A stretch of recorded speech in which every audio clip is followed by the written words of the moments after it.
What? Got it twice. I've got two high theme tunes going on separately.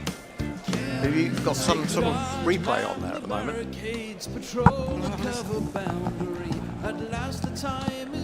It's gone now.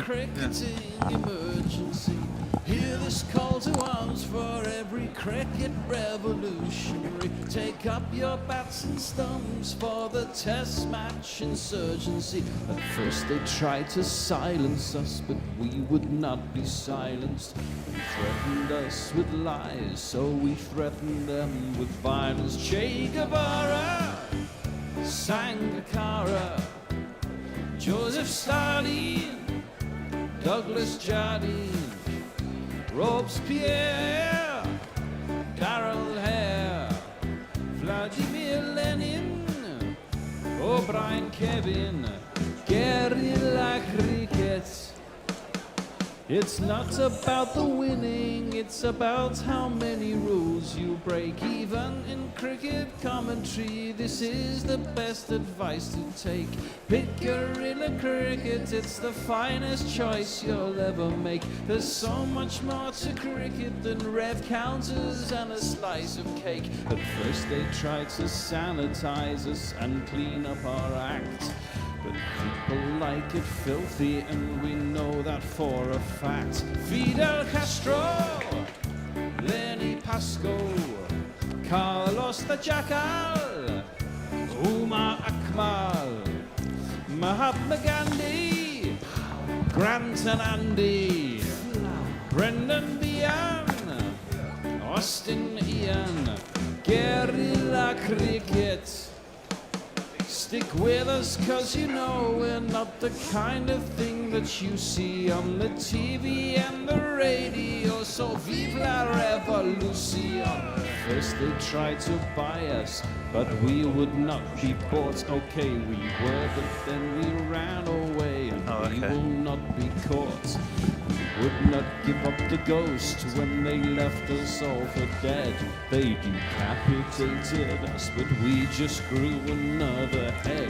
Chairman Mao, Jamie Howe, Ho Chi Minh, Asif Din, Václav Havel, Graham Saville, No Surrender, Percy Fender, Che Guevara, Sangakkara, Joseph Stalin, Douglas Jardine, Robespierre, Darrell Hare, Vladimir Lenin, O'Brien Kevin, guerrilla cricket.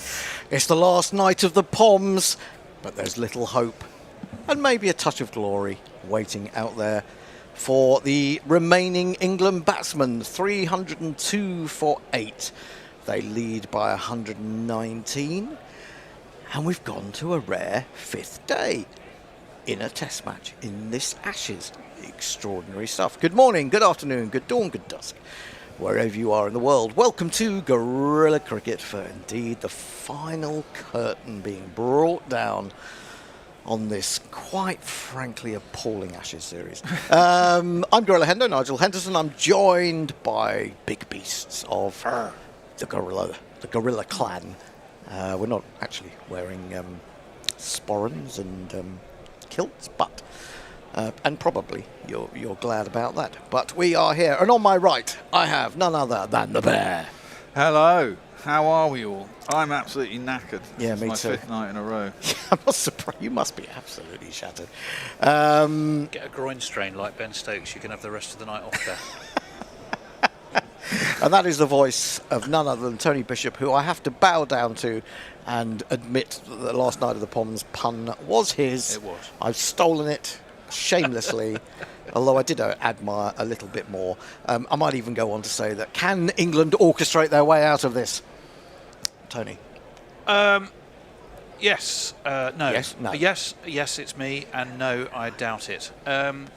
You want... Bethell obviously has to go on, and Potts has to stay with him, because we have to assume that Tongue might thrash a couple of hits, which will be hit or miss, but that'll be about it. You're a bowler down, which means it just makes life that much harder. You know, we're going at them with pots and casts, you stole my line, I'll steal your thought. Good. Maybe you open with Jackson Bethell. Absolutely. But then you'd be going to a bloke, look, I know you batted all day yesterday, and I know you've been batting this morning, but would you go out and open the bowling for us And as well? take 5 for Yeah, And but take a take quick 5 for for nothing. while you're at it. It's Let's pushing be, it, isn't it? Let's be honest, he's had a nice night's sleep. He's 22 years old. He bowled quite with in the first innings. Bo Webster has picked up 3 wickets with his sort of... His jaw. with his sort of second line of attack off spin, and stranger things have happened. I Haven't they? quite see it. I think yes, you're right. But you know, he is there. He's a part-time spinner. In fact, he bowls medium pace as well as spin, I think. But what I saw of him bowling, one thing I did notice he did really rather nicely. Webster, he gave it plenty of air. He flighted it quite nicely. I think Jax does that, actually. Well, I thought Jax has bowled a lot better of what I've seen him of him in this test. Or, you know, he didn't bowl a lot of overs, but he bowled well. And Bethell has really surprised me because I thought he would just be, you know, firing it in flat. Well, But he he's is kind of. Well, he is, but he's also tossed one up. Maybe not as much as you would hope from a left-arm spinner, a front-line left-arm spinner. But we've seen plenty of, you know, Jack Leach and Liam Dawson left-arm spinners doing pretty much the same. Yeah, absolutely. So, you know, I don't think he necessarily loses as much by comparison as I thought he might. I just think that Jacob Bethell is a massively talented He is. cricketer. He batted beautifully. And the fact is, if his effort ends in defeat, England still have to look really, really hard at one or two of the other dismissals. The run out, obviously, the Jacks dismissal, Jamie Smith from the first innings. I mean, Stokes played a bad shot, but at the same He couldn't time move. he was hobbling out with his Yeah.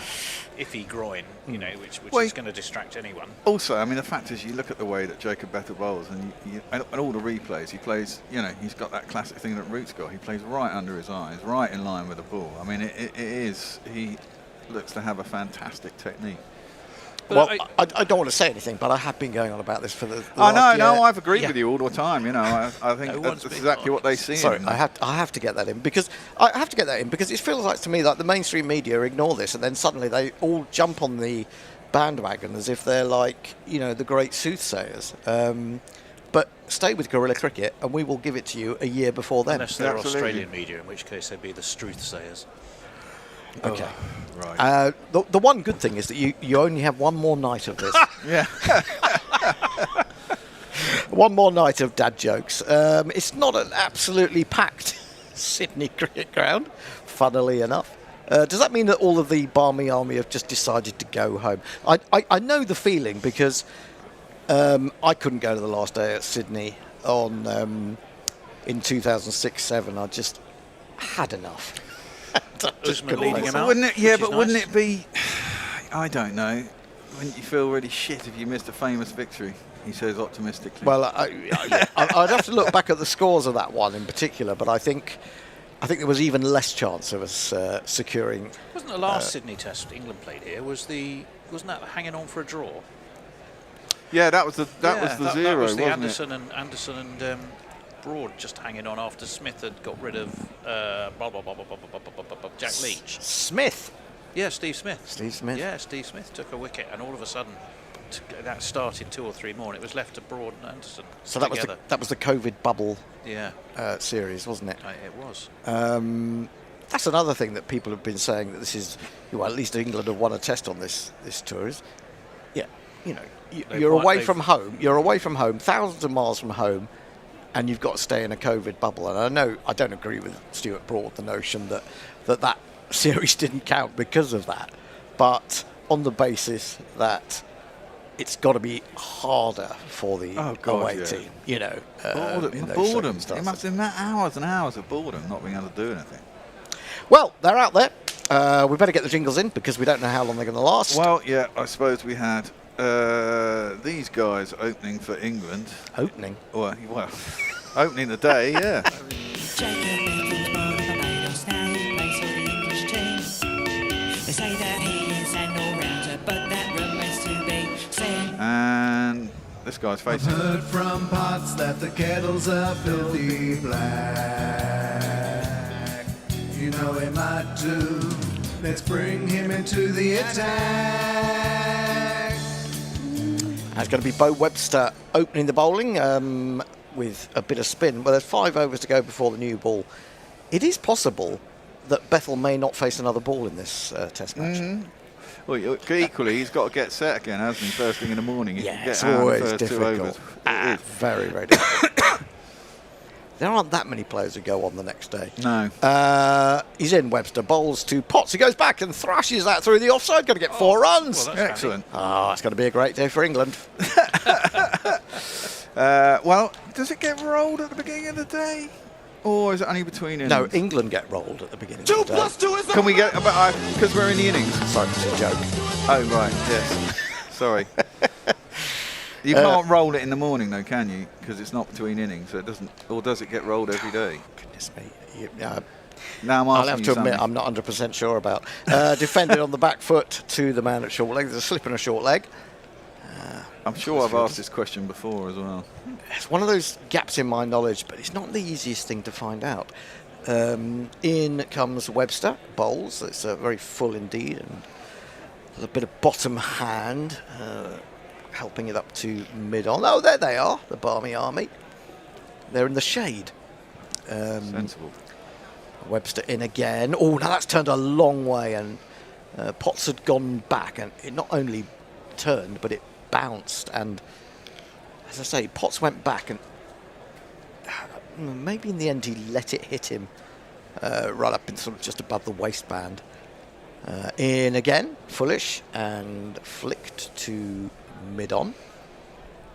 Well, I mean, Webster, he's a tall man. Makes you wonder what maybe Shoaib Bashir might have done. Yeah. I think it might have been a battle for who gave away more runs, him or Potts. Wide outside the off stump again, cut, no doubt. Boringly, Australia have put a man out there against Potts. Well, they want to bowl it in the next lap. Presumably, it's not going to spin from both ends, I wouldn't have thought. I wouldn't have thought so. Well, anyway, it might be because they're 4 76 overs. You've got 4 overs until the new ball. It's actually even worse than I thought, isn't it? Because even if they survive these 4 overs, Mitchell Stark's going to come in with a red cherry, shiny red cherry, and that should be enough, at least for Potts and Tongue. Well, I guess we need to score about 50 in 4 overs then.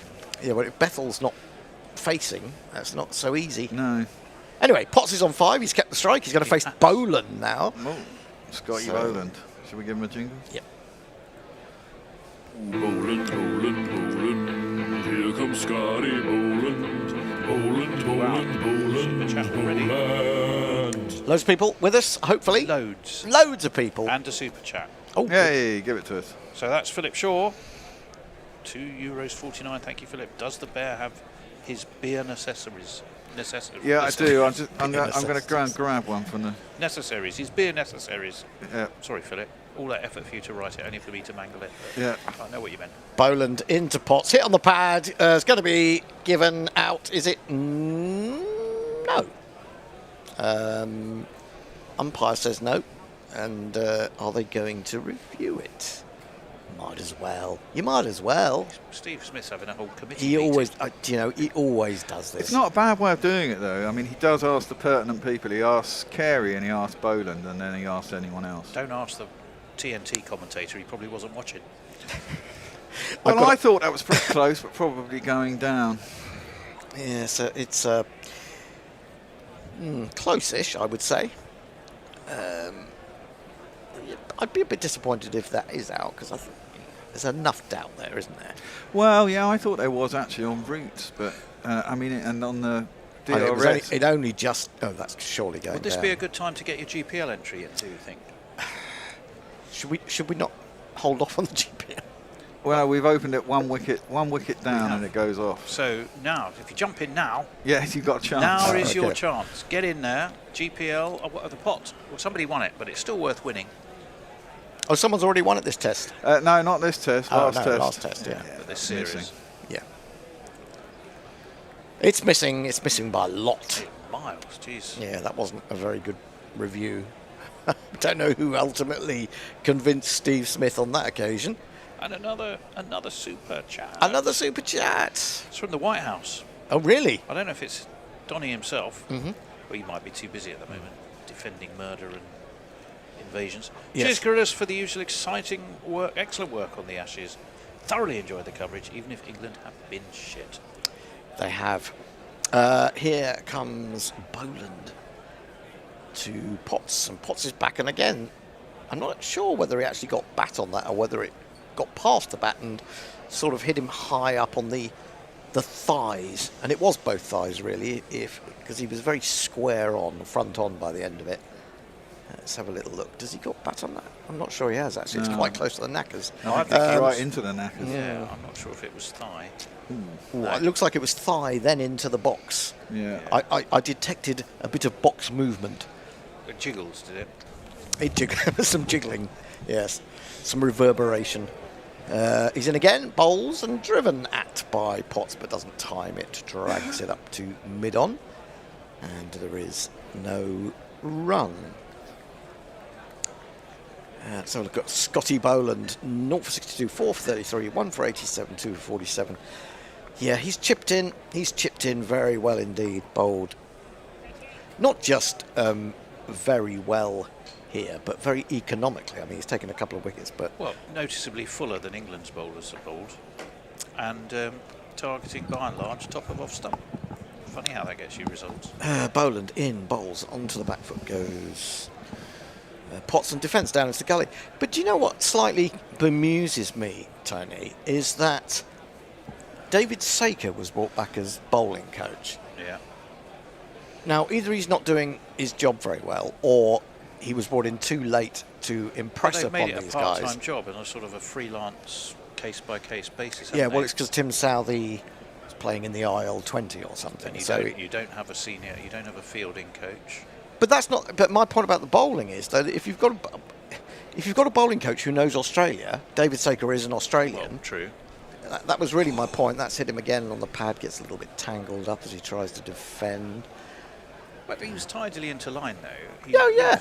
He's got a First class 100. He got 140, didn't he? With the bat. 149 not out, yeah. Was it 149? Yeah, I was looking at the stats yesterday. He's also got 450s. He only averages about 21. He doesn't look as good as that. I'm just saying. I think he looks to me, he looks like he's got a better technique than Cars. Shall I get some messages? Yeah, Yeah. might as well. Down. Hello to Leah. Hello to you, Leah.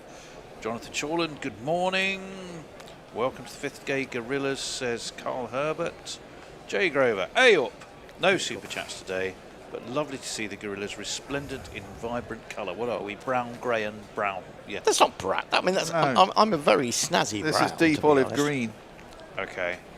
Well, You're the only grey one. Yeah. I am the grey. You are the grey in man. so many ways. Banana Brooks. From yesterday, Bear Stokes' abductor muscle moves the thigh into line with the body. Abductor moves the thigh out of line. Okay. Yes, apparently. Yeah, I didn't realise the groin is actually an abductor muscle. Is it? Yeah. Well, because that's what they said in The Guardian. And they were like, the abductor is a groin. Boland in again, left alone outside the off stump by Potts. He survived that over very competently indeed. So if you have a groin 307 for strain- 8. If you have a groin strain, is it actually an abductor strain? Yes, which is what they kept saying on the telly. And we were like, but it's a groin strain. So you're okay. Your abductor is the conductor of your leg. Mr. Handjob of Melbourne says, which one of you three wise men wants to play the SCG jingle?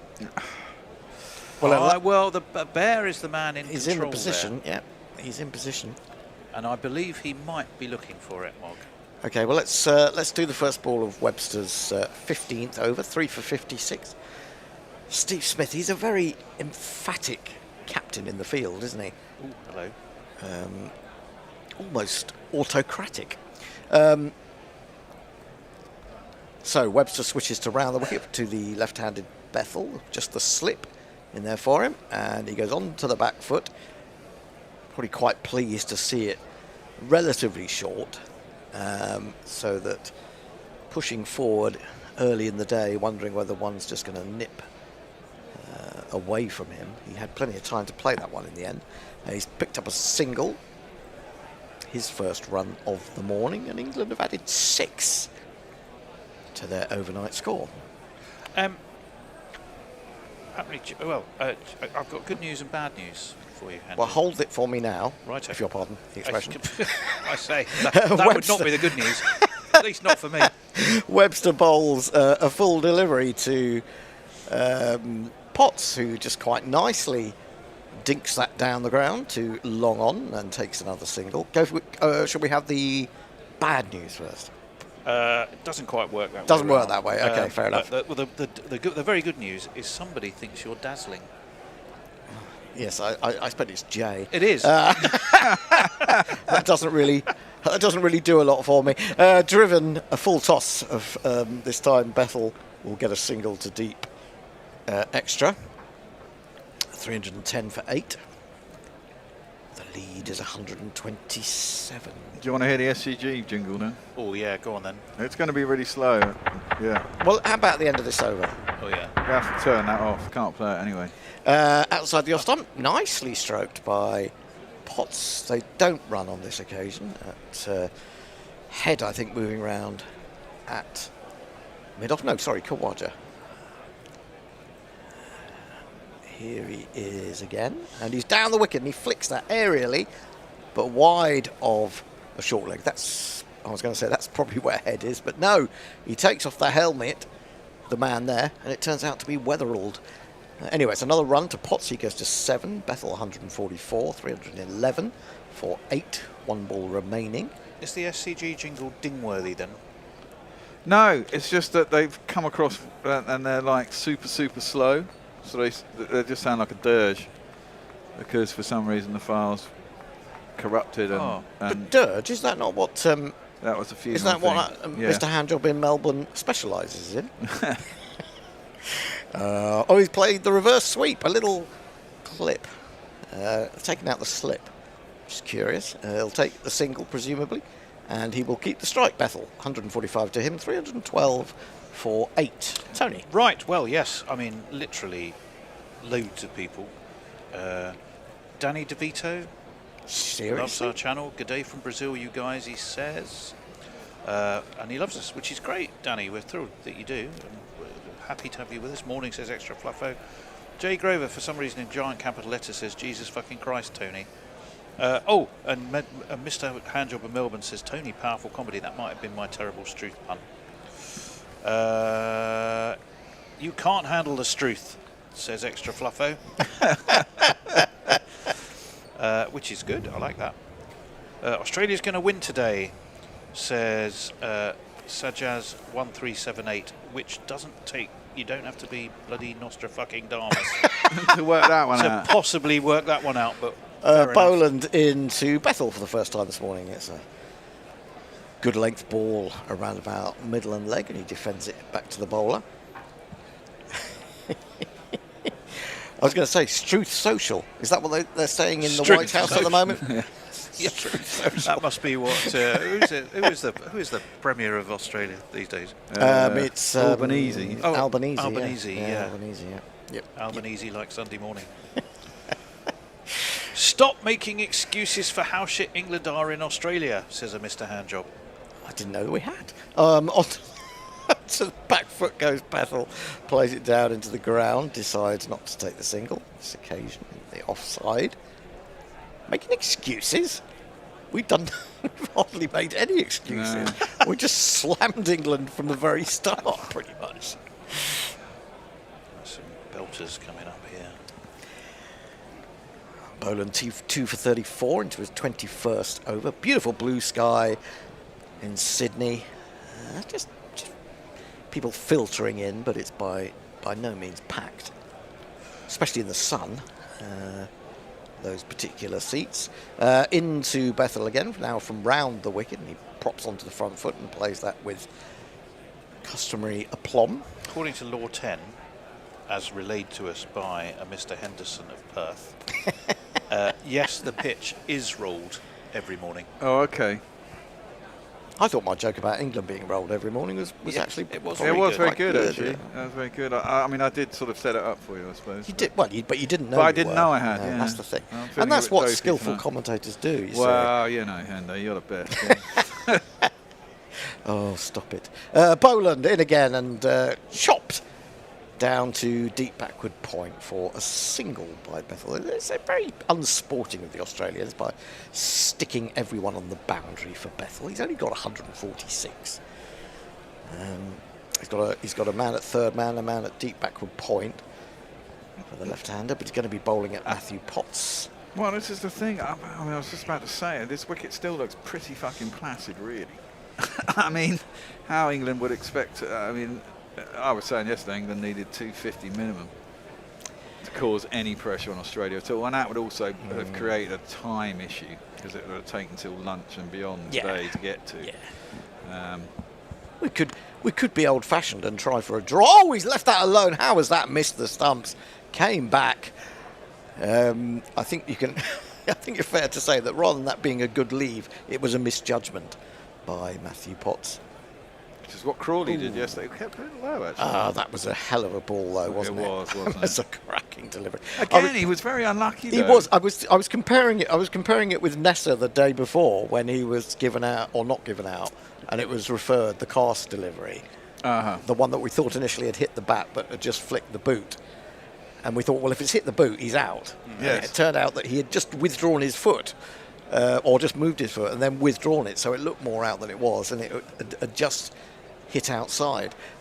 He's in again, defended back to the bowler, and that's the end of the over. We are now just one from Mitchell Stark being unleashed. 313 for 8. Yes, indeed. Music Cat's king, with all respect, when you experienced 3 consecutive days at 40 plus, including a 46, with 3 consecutive nights of 30 plus, mins included, or what? I don't know. I think he's talking about heat. Well, it does sound that way. Yeah. I'm just guessing, but Okay. Well, anyway. why you wouldn't want to be in the sun? Hello to you, Music Cat's king. Yes. Yeah, I know, totally. Yeah. Who else do we have? I mean, it's Usman's last day of a test. Yes, it is. Says who the IIO. Webster in down the leg side, swept. He gets an under edge really, and then it happened there. Went through Carey's legs. He must have got something on that because I thought that was Yeah, going he to got speed he got away. an under edge or just maybe a bit of glove, but it went. No, no, I no. don't think he might got much on it at all. I thought he got enough on it for it to have gone for more than one, but it seemed to slow up. So I wondered whether Carey got something on it. Is what I meant. Ah, right. Maybe. Maybe. But yeah, the way he was playing it, he thought, oh, there's a 3-4, but and that could have been, that would have been 150. In again to Potts, who makes room for himself, goes back. We did see a little graphic a moment ago saying the turn has gone up today from 2.8 yesterday to 4.2.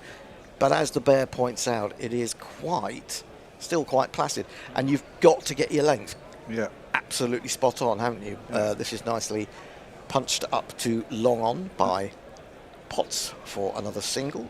And since that's one of the biggest sins the English bowling attackers has committed this entire series, it doesn't bode well.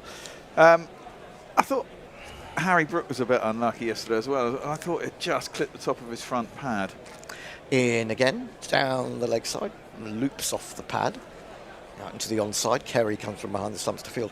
And with Snicko being a frame or two out, it then went on to hit his leg, and there was no sort of How was thinking. Sorry, he I was thought he out was LBW. That's what I thought. Yeah, but he went back to a spinner. Oh, what's he doing? Oh, Oh, well, that's fair enough. There's no one there. in the infield at all. He was really stretching for that. It was thrown very wide indeed. And he got a toe end up in the air towards an orthodox extra cover. But because everyone's back on the boundary, it wasn't really a problem. So he's picked up the single.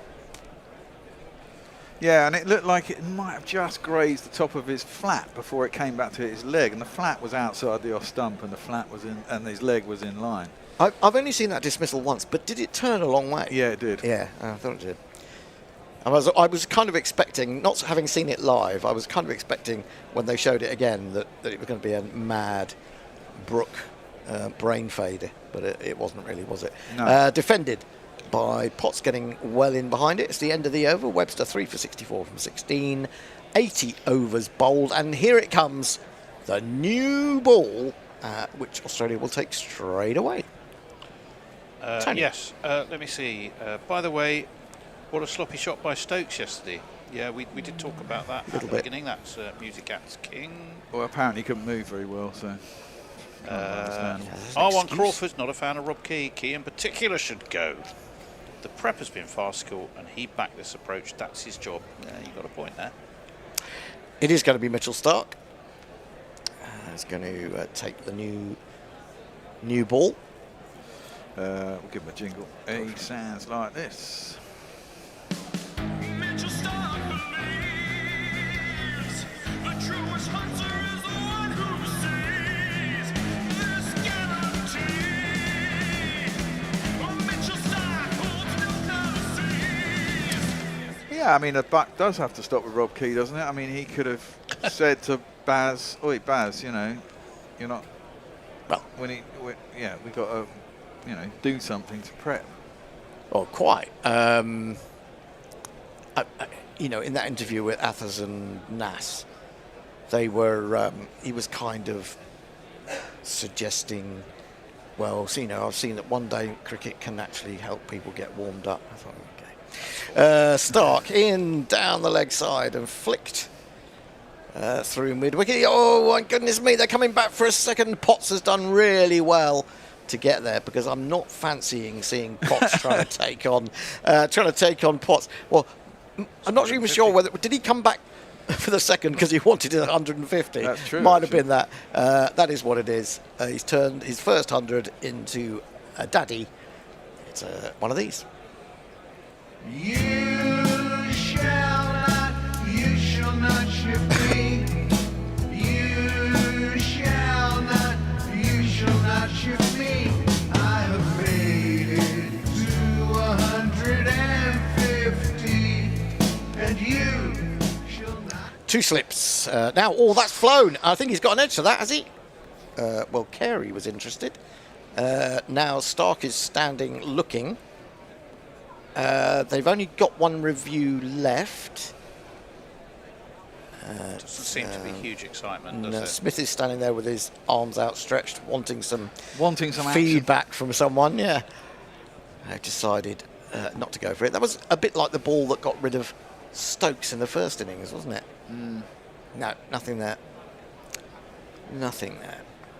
So again, Australia pretty darn good with their reviews, which is they're good at everything. Not only good at cricket, good at batting, good at bowling, brilliant at fielding, and pretty good at reviewing.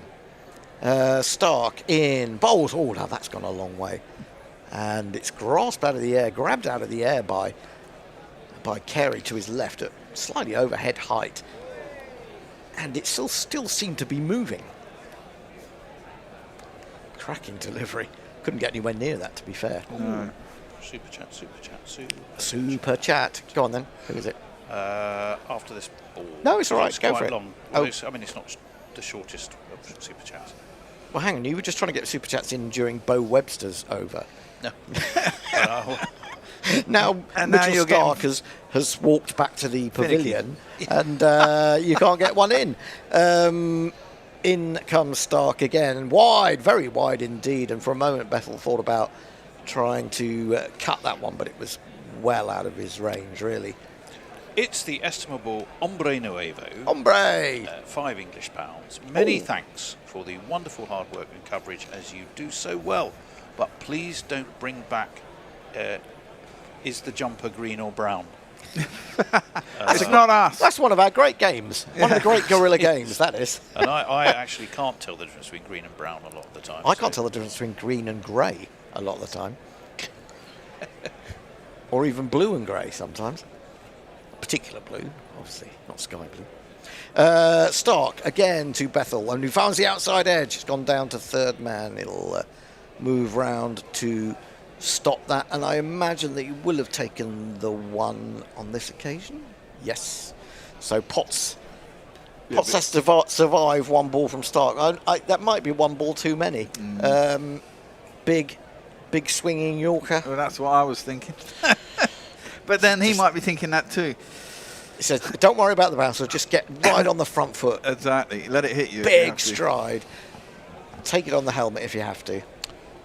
Well, I'm going to get this one in then. Go on then. I'm a very snazzy brown.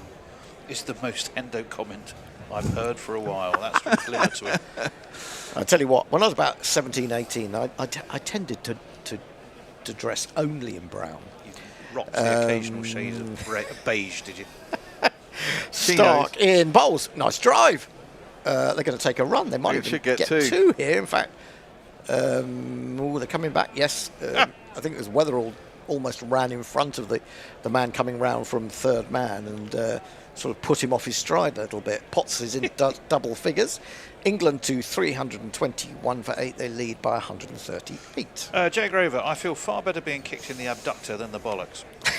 Yeah. Mr. Handjob of Melbourne is not happy with you, Bear. Why? Well, he says, look, I wouldn't really try to play any jingles. The Bear made it quite clear yesterday that what a tiresome task it is. What? Playing jingles. Yeah. I imagine it's quite a tiresome task having to do the many yeah, and varied exactly. jingles that we asked him I have for. sympathy for Mog on that front. Well, then the least you can do, Bear. Well, no, because play one or two. because you know Mog. Hold on, Mog. Okay, right. Listen. Sounds like this.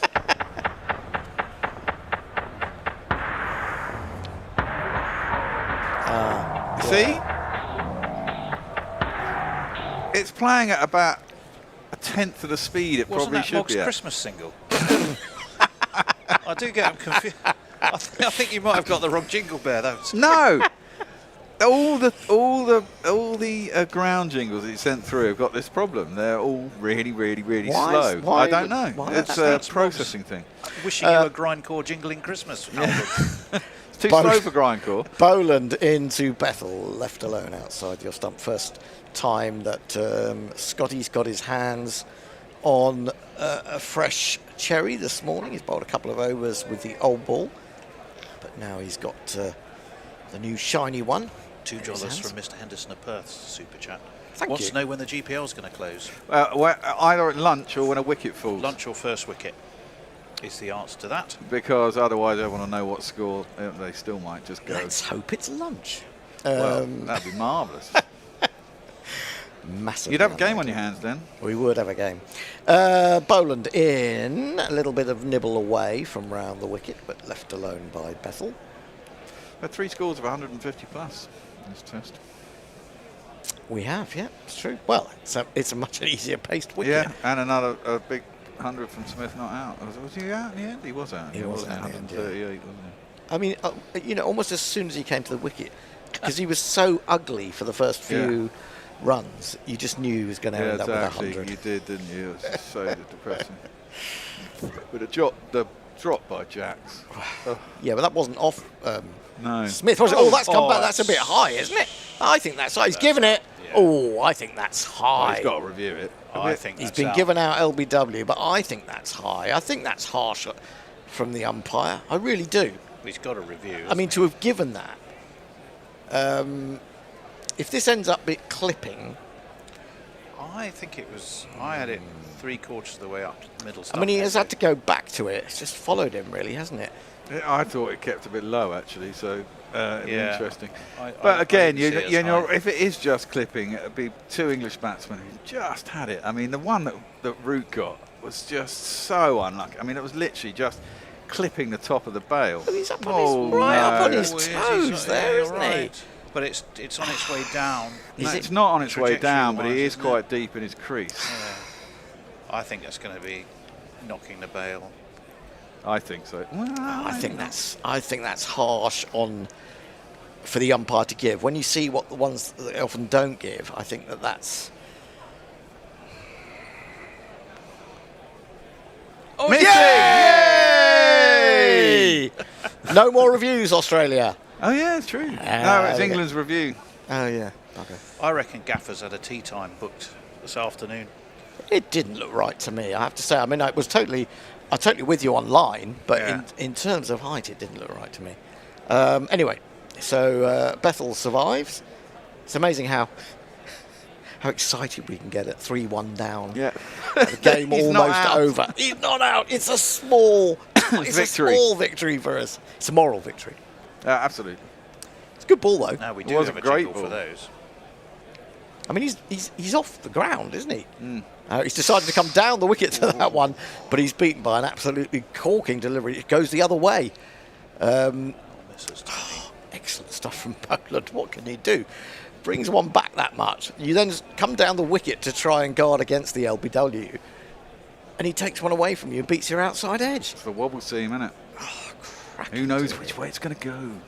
The thing about the wobble seam is, I don't remember back in the day. You know, if you got it wrong and it didn't land on the seam, it wobbling. Boland in again, and this time goes up on his toes and eases it through mid-wicket. Of course, there's no infield at all for Bethell. Well, they didn't really bowl a lot of wobble seam, did they, back in the day? I mean, people did bowl seam up or cross seam. Oh, cross seam, what's that? Yeah, but a cross seam is different to wobble seam. Wobble seam, it's basically wobbling down, and it could go that way. It could go either way depending on which angle it lands on when it hits the How deck. do you? I mean, yeah. Well, I don't know. Ask Jimmy Anderson. He's the one who. Well, the master is at it Mohammed Asif, who I thought was really good at it, Well- and Vernon Philander? Exactly, and Pat Cummins and some of the Australians. Or, no, was it Stark got a load of advice off of fucking Jimmy Anderson, didn't he? Really? Credits him, yeah. Thank you, Jimmy. Onto the front foot goes. Potts defends it very stoutly indeed. And that is the end of the I over. think we're due a change as well. Are we? 3:22. Yeah, we are due a change. Who's Tone. on next? It's Al. who's Just as a the- matter of interest, gents, Hello, Al. Yeah.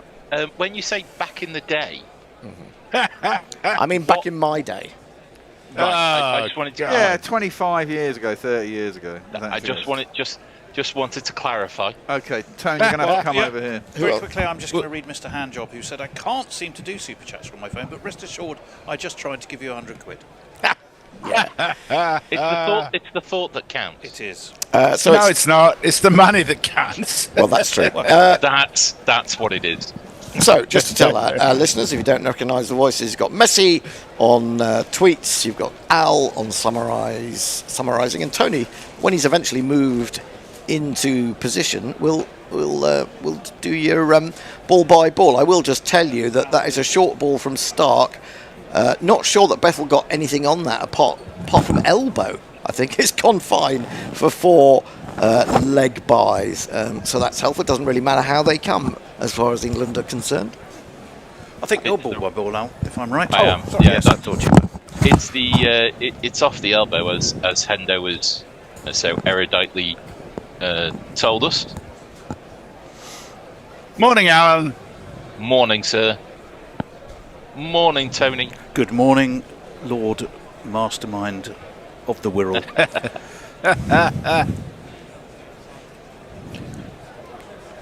Stark positively unsuccessful at 1 for 66 comes in again, and Bethell will defend to mid wicket. I mean, for a fifth-day pitch, it's placid, isn't it? It's been quite placid for a couple of days now. That's Cricket Australia's instructions. Whatever you do, make it go to day 5. Well, It's been a great cricket wicket, I think.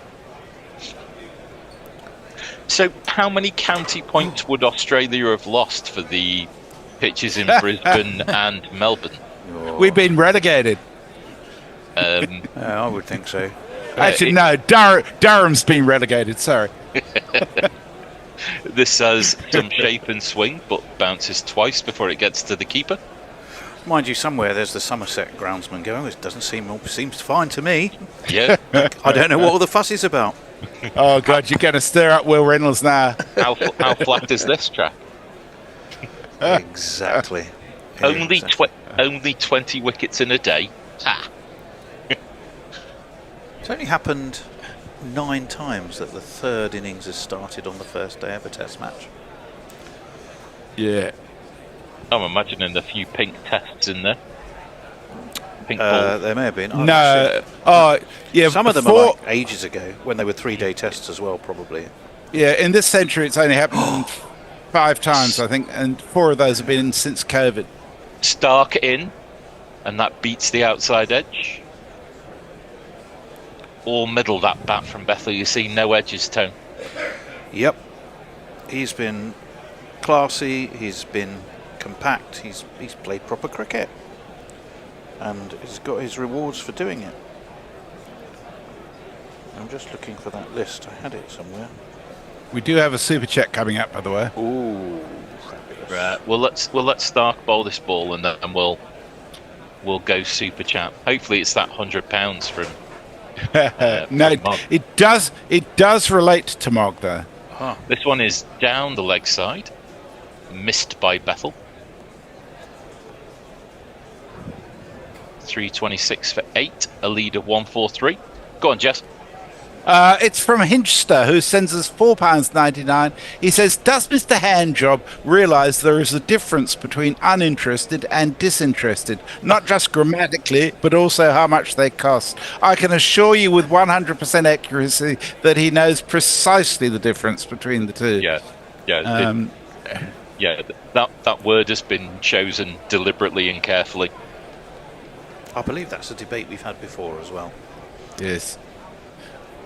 With Mog, as Stark is in Yorker, fantastic Yorker, dug out very well by Bethell. It'll go down to third man. He'll to be able to take a single, going on to 153, and he'll keep the strike. And at the end of 83 overs, it's 327 for 8. So 2 things before I do any messages. First is the GPL is open. It's worth somewhere around £32, I think. You need to get in now, because as soon as the wicket falls, it will close. It will. And the range today will be pretty limited, so it's a good day to get in. Secondly, there's a poll on YouTube we have as to who the ECB should remove, if anyone. You've got a choice of Brendan McCallum, Rob Key, McCallum and Key, or neither. So get in on that. We've got 134 votes so far. We'll leave that up there till the change of innings and possibly put up another one after that. We're having fun with the polls. So thank you for your participation in that. Boland in, cut by Bethell. Well timed, but straight to a fielder in the deep. And so, Bethell, I think, has refused to take the single. That would have been obviously an offer. Actually, that list of where the third innings has started on the first day Yep. started with the very first Test match in 1877. Would you believe? Really? Yeah. Well, was Bannerman's innings then in the second innings? Well, no, I didn't think it was. So he must have. No, got he them at a clip. faced the first ball of the first test. Yeah. Bowled by Shaw, didn't he? Alfred Shaw. Boland in, defended by Bethell. Manchester, England and Australia 1909, Melbourne 1901, Port Elizabeth 1932, Edgbaston 1909, England and Australia, Lords 2000, England and West Indies, Hamilton 2002, Cape Town 2011, then in Melbourne 2025. No, that's not a complete list. It hasn't got Perth in there. Sorry. I was thinking 2-day tests. Sorry. No. Yeah. Boland coming over the wicket, full delivery, handsomely driven by Bethell. But again, he refuses the run as it's fielded by Head down at long off. I am surprised that the first tester's on that list, though. I'm fascinated by how well Boland has bowled in the second innings of all these tests. Well, he bowls fairly full most of the time, and he targets off stump, which can often bring you some success. It is. Oh, and that's one that's been pushed a little wider and certainly tempted Bethell into the drive. Swing and a miss from him. And Carey takes that almost in front of first slip. Boland is so good, isn't he? He's just so consistent. Wow. That really has gone after the fact, hasn't it?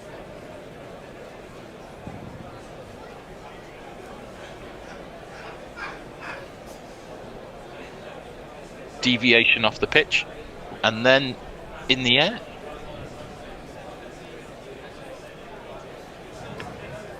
Bethell on 153. As he faces, and he dabbed this ball from just outside the off stump. Goes to gully. I thought there might have been a bit more of a challenge of that single from the Australian fielders. They seemed quite happy to allow Bethell to move to 154. That's nonsense, by the way, the first test. And Australia were 166 for 6 at the close of that, with Bannerman on 126 not out. I did So wonder. I don't know where I got that from. Somebody has come up with a complete piece of nonsense to put that on the list. That is. But the others, I think, are correct. Well, there we go. A rare occurrence, though, is still the thing that we take away. As Potts faces this delivery down the leg side, Boland will be pretty furious at that. Pretty wasted delivery. And the lead is 145 at the end of that over. I have a nice message here from Al James. He says, thanks, Gorillas, because I can't get TMS or TalkSport or any commentary, and your commentary and socials have been brilliant. Happy New Year. What date will you be on next? And we're back on the 22nd of January for the first of the white ball games between England and Sri Lanka. Well, we're going to be looking at the times of those messes, because are we? whether we're getting up at 3 or something in the morning. But yes, we will certainly be doing some of them, to be confirmed which ones. And we'll be doing quite a lot of the World Cup too, won't we? We will be doing the World Cup for sure. Yeah. Which starts, I think, on the 7th of February. Correct. Stark is coming in to bowl his 17th over. This is down the leg side. And whether if it was off the backside of Bethell or off the hip, it's been a refused run. The T20 in February, is that going alongside our non-stop coverage of the Round the World Yacht Race? So, possibly it will maybe alongside it, but I don't think we'll be covering it. Feels like a wasted opportunity. Or could we do the curling from the Olympics as well? I think I'd love us to do curling. Guerrilla curling would be guerrilla just so curling. Cool. Can you imagine? Well, we're only covering the umpire reviews on the curling, I understand. Oh, Yes. We've got to do that. Stark in. Oh, that's been edged by Bethell, and he's gone. Well, that's it then. Abandon hope, all ye who join us from here. He's attempted to try and cut it uppishly. He's only been able to edge it and taken comfortably by Carey, but take a bow, Jacob Bethell, 154, and this might be Genesis. What an innings. That was the best test batting of the series, Root included. I thought he was superb. He really was. And such a breath of fresh air to see he's not spoke by the freneticism all around him. He's played a really, really composed innings, and I think that's the best news for England from this series. That and Josh Tang. I think it's fantastic. I'm going to play one of my favourite out jingles for one of my favourite, most favourite recent innings. I won't look back, 'cause by the time that I do, you'll be gone. I felt the fuck off or silly little boy jingles would have been somewhat inappropriate. Somewhat inappropriate. Yeah. Oh, can I ask you a point about sentimentality, if I may, because it's a drinks break? Yes, of course you can. Would you be for or against Khawaja opening the second innings for Australia? Are you asking me as an England cricket fan, or as a cricket fan, or as pretending to be an Australian fan? I'll ask you under the pretense of all three. I think I'd be very practical, and I would say what gives Australia the best opportunity to win the match, and I wouldn't put sentiment in the way of that decision. Now, if they open with Head and Weatherall, yeah, and they get to within two runs of England's score and lose a wicket, I'd put him in the next that opportunity. If you've removed any absolutely. element of risk, but I don't think, even with the Ashes secured, your job as a professional is to win the match, and sentiment should not get in the way of that. I 100% agree with you, Tony, and I think Australia particularly so will say we want to win this. But I do think having a first drop, if the first wicket falls early, makes a lot of sense as well. Particularly given Labuschagne's batting's been highly questionable this series. Yeah, he's been a bit hit and miss, hasn't he, as loose bus change. But yeah, as I said earlier, I think if Head does open for Australia, England should almost certainly open with one of their two spin whizzes. Shall we jingle up the last batsman? The last man standing. And he doesn't have a reputation for standing for too long. Indeed, Stark in, and that is a nibble at a wide ball outside his off stump, and it's going to be this man. Well, it is. I can't find him. I think the Bears already decided. It's not like you to lose your tongue, Tony. Yeah, well, I know who he is. Oh, here he is. There we go. Found him. Yeah. Tongue love, Josh Tongue. Let's get together and lick 'em right.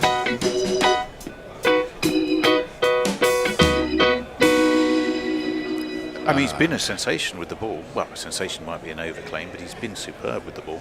Well, 15 wickets at 19, 21. 21, that's it. Oh, Yeah. Oh, that is a full pitch delivery. About 2 stumps outside the off stump.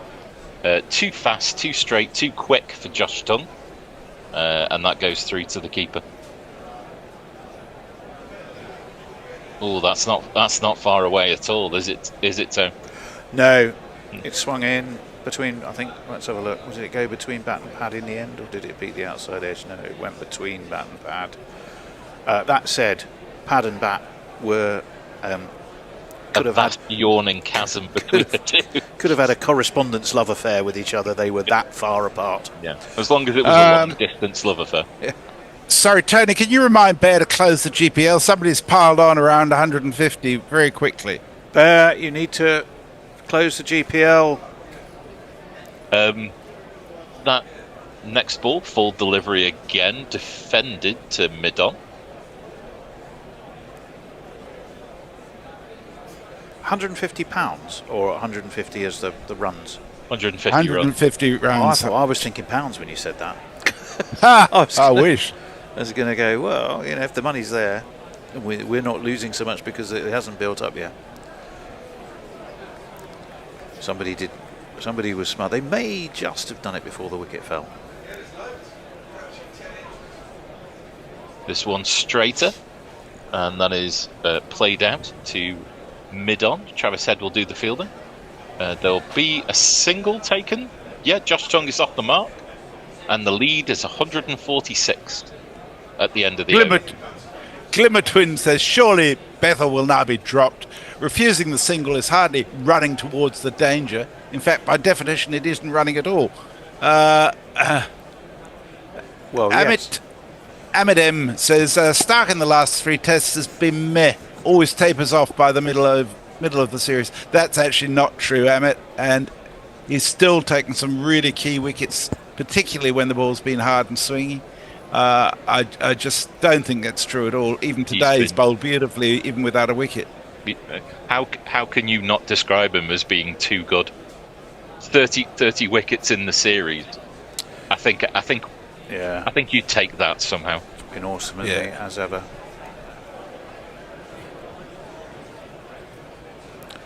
Don't forget, helped by the day-night test. This one is wide by Boland, and Tongue cannot resist the nibble. But swing and a miss. Even in real time, that appeared vaguely and weirdly as if it was in slow motion. Because it was thrown quite wide by Boland, and it was sort of I don't know, it just all seemed to happen very slowly. Maybe we've just reached that point of tiredness where it's like... No, it's fairly early doors. Did you have the $6 million man as it happened as well? No, not No, on this occasion. Not on this occasion. My This eye. one straighter to mid wicket. Tongue and Potts scamper the single, and the lead is 147. Lee Majors was a $6 million man, wasn't he? Yes, he was. Glenn Larson, I think, produced it, and I can't remember the name of the guy who was like the operator, his boss, as it were. He was quite a well-known actor of his day, certainly on TV movies. Tony, where was Josh Tongue born? Cricinfo doesn't tell us. Are you expecting me to know? Well, I'll see if Well, I I'm can find out for you. This is Assuming he was born in England. a full ball outside the off stump, which is played at and missed. I may By have Pop. that very information for you. Are they going to appeal? Well, they've appealed that. I thought he was a mile away from that. They reviewed it, you mean? Yeah. Yeah. Maybe my eyes are failing. Yeah, I didn't think he hit it. He was born in Redditch in Worcestershire. Well, there you go. So at least they've got one homegrown new star. Right, let's have a look at this. He's a Yeah, mile I away. don't. No, there's a big gap between bat and ball, isn't there?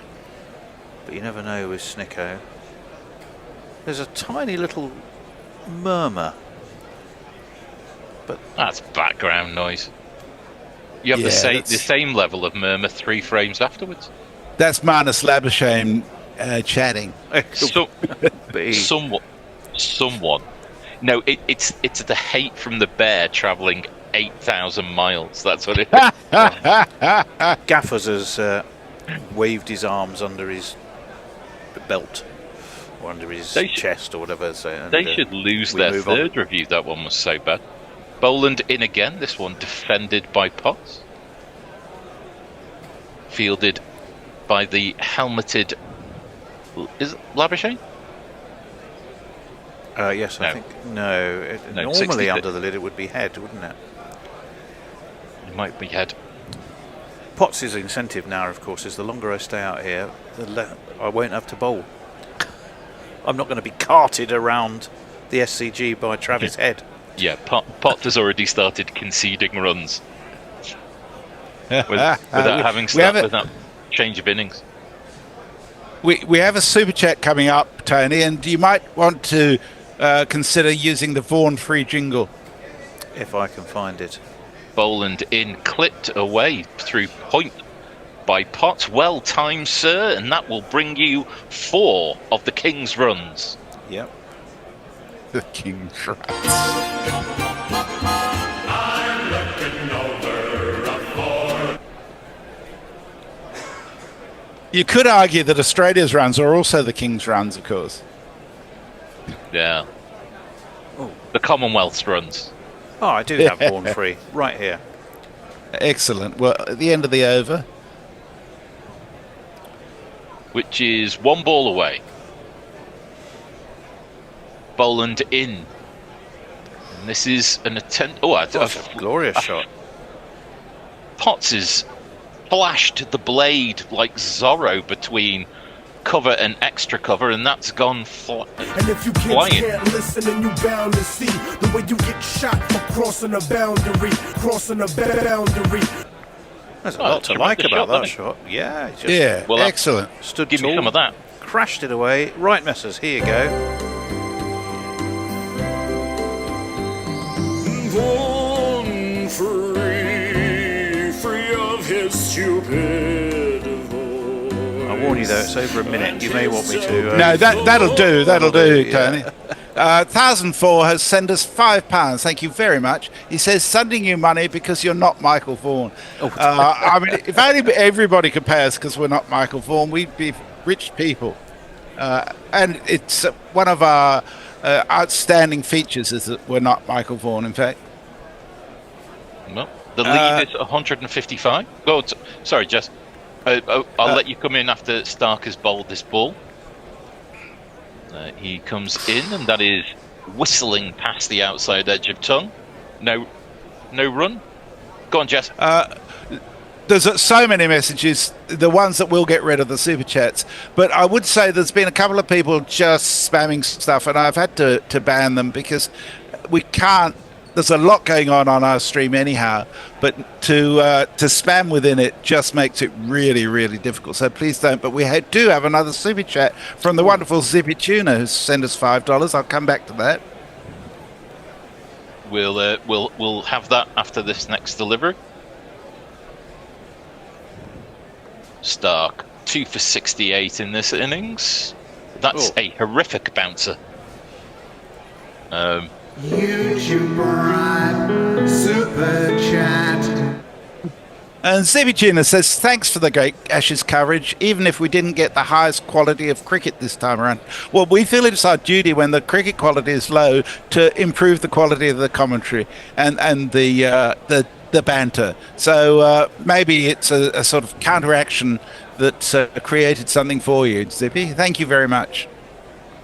I mean, it's worth pointing out, it's very nice to get all of these thank yous, and we're thrilled to have them. At the moment, Australia would need to score 146 runs. So things aren't quite all finished yet.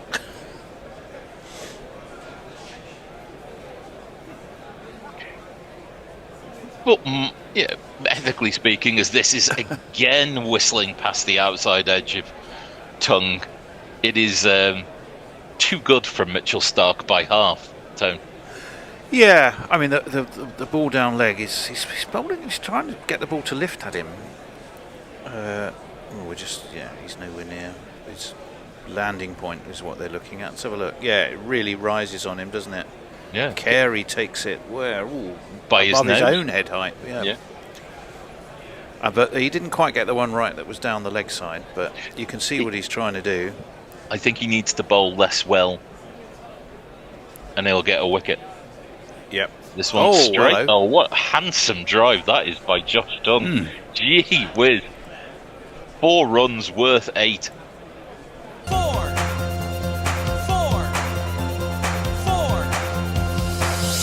F-O-R. I mean, I think he was sort of trying to set him up with a kind of a 3-card trick there.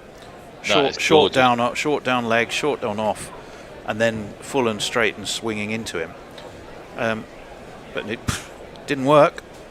That's gorgeous. You'd retire a happy cricketer after playing a shot like that. Well, he's got some work to do, has Josh Tongue. He's brought in, remember, because he's good at cleaning up the tail. If we get to a point in this game where there's a tail to aim at, we will be happy. He's back to the form of the earlier on in the over of swinging and missing. But these are all valuable runs. Sorry, Jess. Indeed. It's time here. It's a name I haven't come across before. Jane Bangett says, I went to Leeds University and lived in Headingley the first year. Now married to a Spaniard and living in Madrid. Happy memories. How long Welcome, ago Jane. at Leeds? My other half went to Leeds, but obviously, probably before you, Jane. Stark coming in. This one short. And, difficult to know whether Tongue was trying to get his bat out of the way or just not in position to be able to play the shot he wanted to. That's the end of the over. It's 3:42 for 7. Are we having one more? We do you want one more? Have one more Yes, super we chat. can get one more in, I think. Yeah, go on, get your super chat in, Jeff. The wonderful Hombre Nuevo sends us £1.99. He says, with all the bowling casualty, it's Duckett's time. That's one thing I can guarantee won't happen. Be About a Gummy Shark says, I'm trying something different for this day's play. I'm completely sober. Which he says, I'm at work. Well, it's probably a good thing being sober at work. Yeah, even though I feel sympathy for you. Is it though?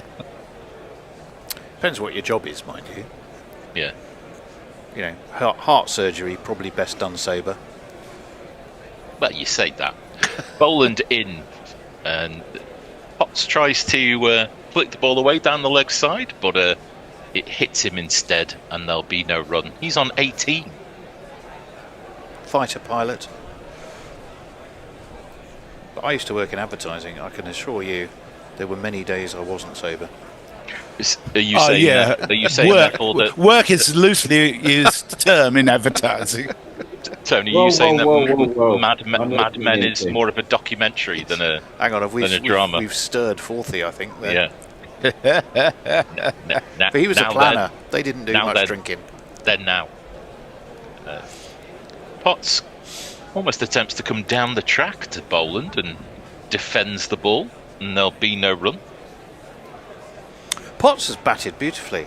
I mean, he's had his bat beaten a couple of times, but his intent has been first rate.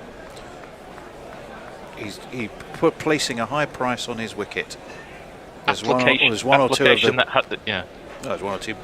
the higher knowledge batsmen, higher order, whatever you want to call them, who could have learnt a bit from that. Yeah. The bear is limbering up. Oh, that's a worry. Jogging on the spot. He's got a beer out the fridge. He's cut this ball away. The fielder is 3/4 of the way towards the boundary, but there still won't be any running.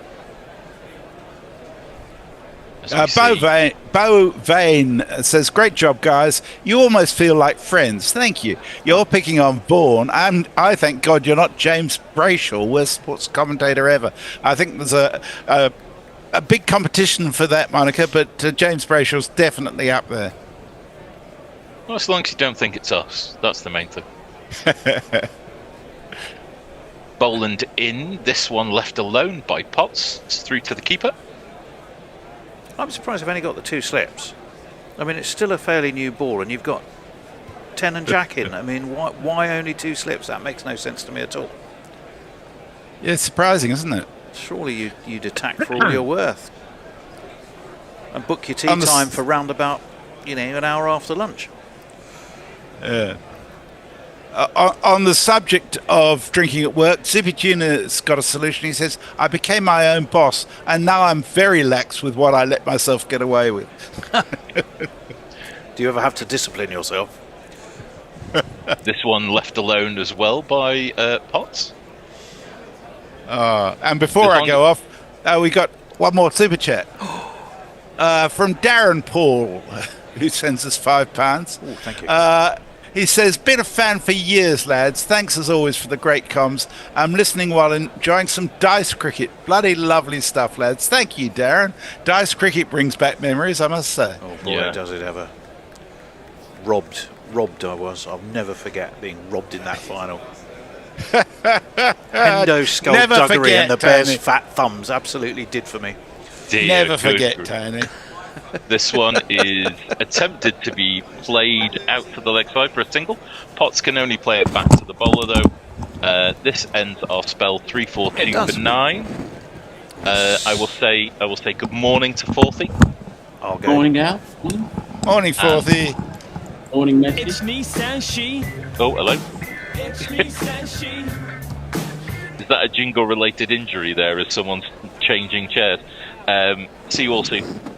Okay, I'll hang in for a little bit because Will Reynolds having trouble with his Wi-Fi. So until Will can make it, I'll hang in on the tweets. Oh, sorry, I'll hang in on the summarising then, Forthy. You got the tweets. What? Oh, yeah. I'm doing ball by ball. That's all I know. Evening, Forthy. How are you, mate? Very good, thank you. Very good. Marvellous. Stark is coming into bowl to Tongue, who gets an outside half of the bat, goes down to Gully where Weatherall fills and there's no one. England lead by 159 now. What are our chances at 159? Not high, because it's not a spinner review. Not also, honestly, if you're looking at Tongue and all England's premier bowlers on this, I can't think that's not a challenging post. Yes, I tend to agree. I'd say about 5% at 159. Yeah, exactly. Tongue is going to face up. Stark is at the end of his run into his 19th over. 2 for 72 he has. over the wicket. Oh dear, that's plonked in the air. That is the end of the innings, and our 5% is exactly where it stayed. How many England scored? 40 this morning, there or thereabouts, I think. It's equalising, just not quite enough. Another 70 or 80 runs. It's a bit like Adelaide, who have made a good match, but just a little off. Indeed. Fourthie, I don't reckon you're coming through that mic. Ah, right. You're dead right. It's not plugged in. Hang on. That's the end of the England innings. They lead by 149. Not a bad score. 342. Again, they didn't get enough in the first innings. Maybe a bit unlucky to have gone off halfway through the first day. I think they probably would have cashed in towards the end of that day. But them's the rolls. That's why Test cricket works. And we bowled pretty shit to allow Australia to get 550 or whatever it was they got, leaving us 180 odd behind. So I do think it's appropriate that Stark was the one to take the last wicket for Australia.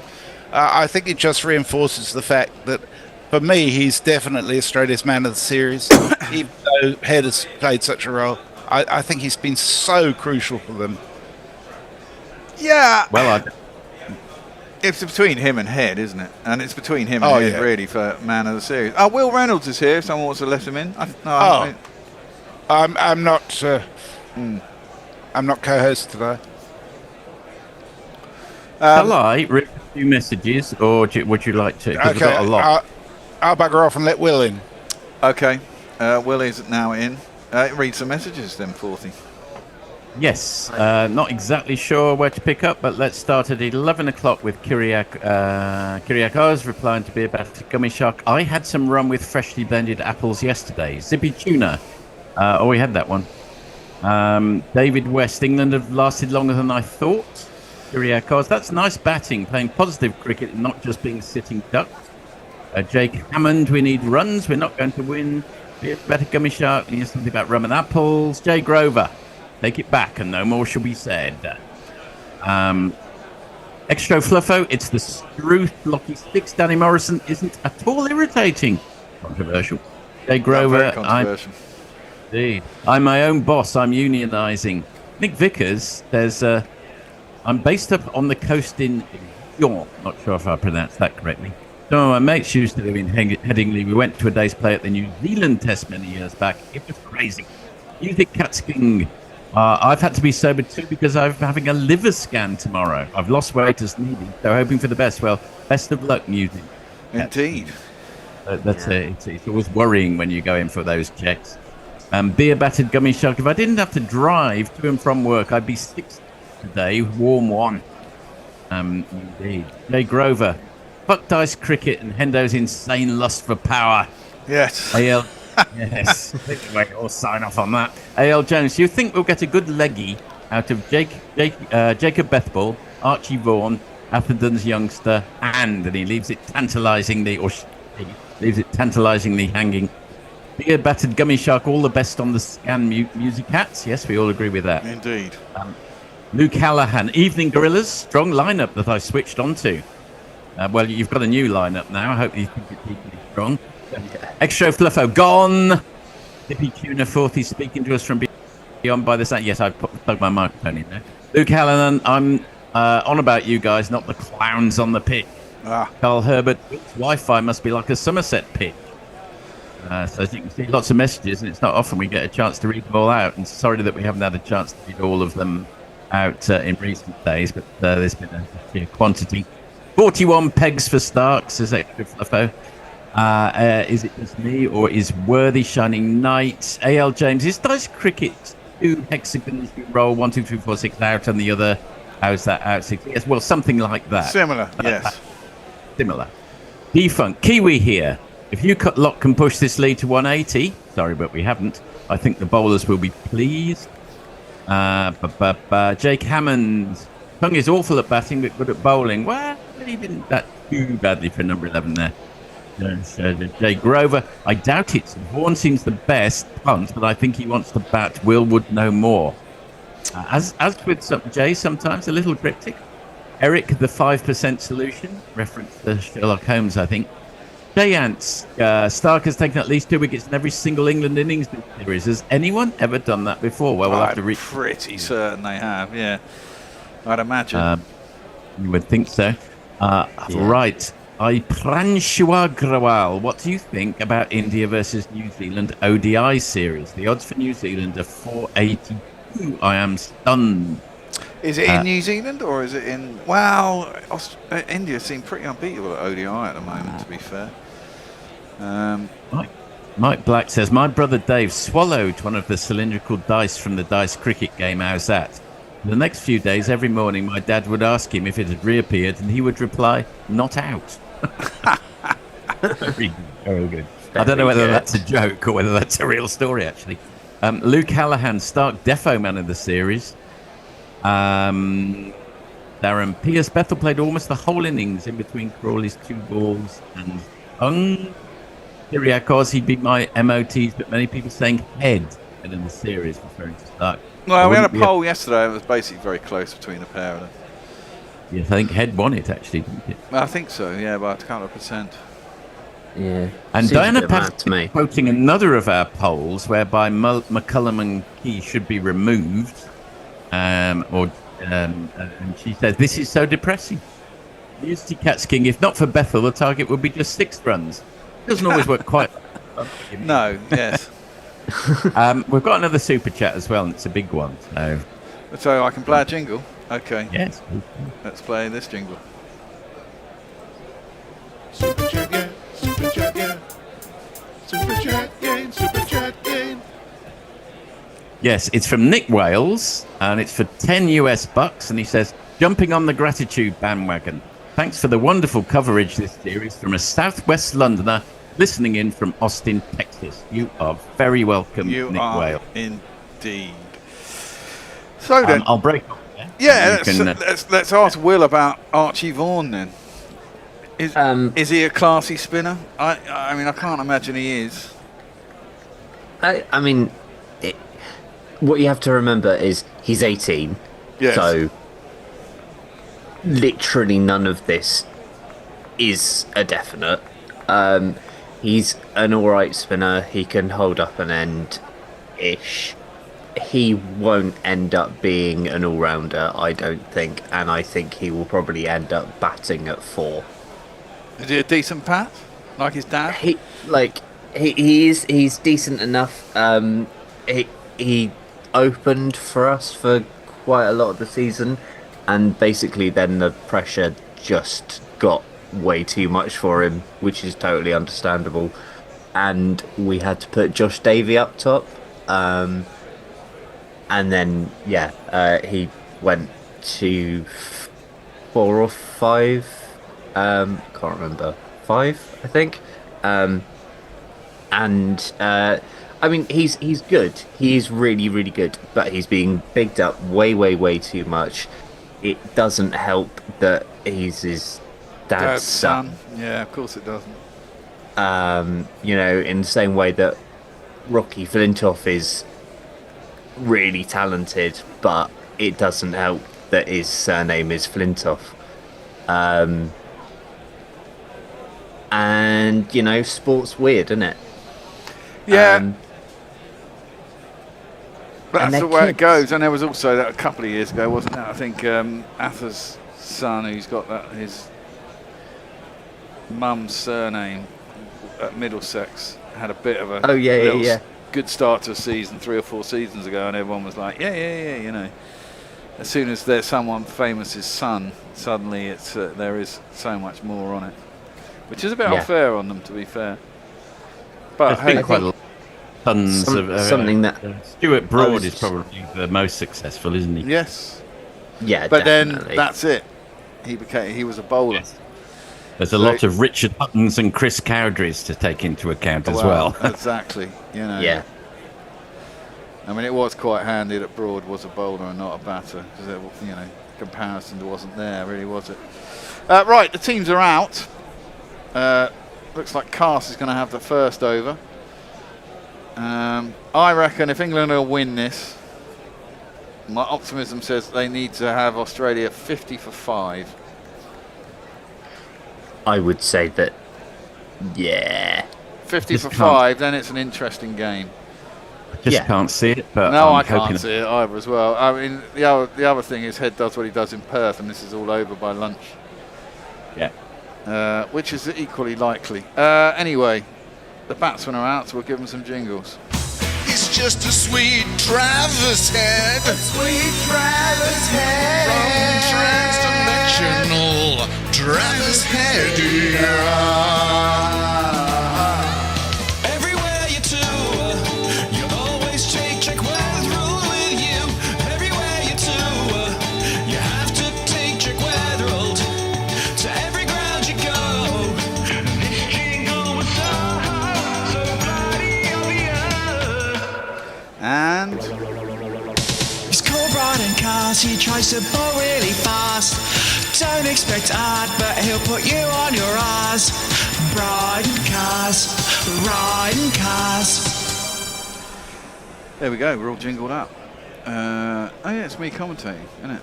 So, Do you think that'll be the last time we hear the Jake Weatherall jingle? ooh. Well, it might be certainly for us, because I doubt he's playing in the T20 World Cup, is he? And the next time we see Australia in a Test match, probably, unless I watch it on TV at home, will not be until summer of 2017. 27. 27, yes. Otherwise, I'd be going back in time, Will. Yeah. Which would be nice. I'd love that. I'd be all young and optimistic and... Especially if I knew what I know now, just win loads of money. Yeah, that would be lush, wouldn't it? You know. Try and remember Oh. some lotto results.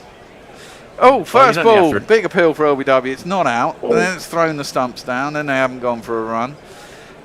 It was an in-swinger from Cart, and it was full, but I think it hit him outside leg and was going further down. Forget it, Carsey. It's not out. Well, Stokes has come out. Presumably he's only going to stand in the slips. They're not going to review it. Sensible. It was doing too much. But you can do that again and get it a bit straighter and hit him on the pads. Then I'd appeal. And then I'd review it if it wasn't given out. But certainly not that one.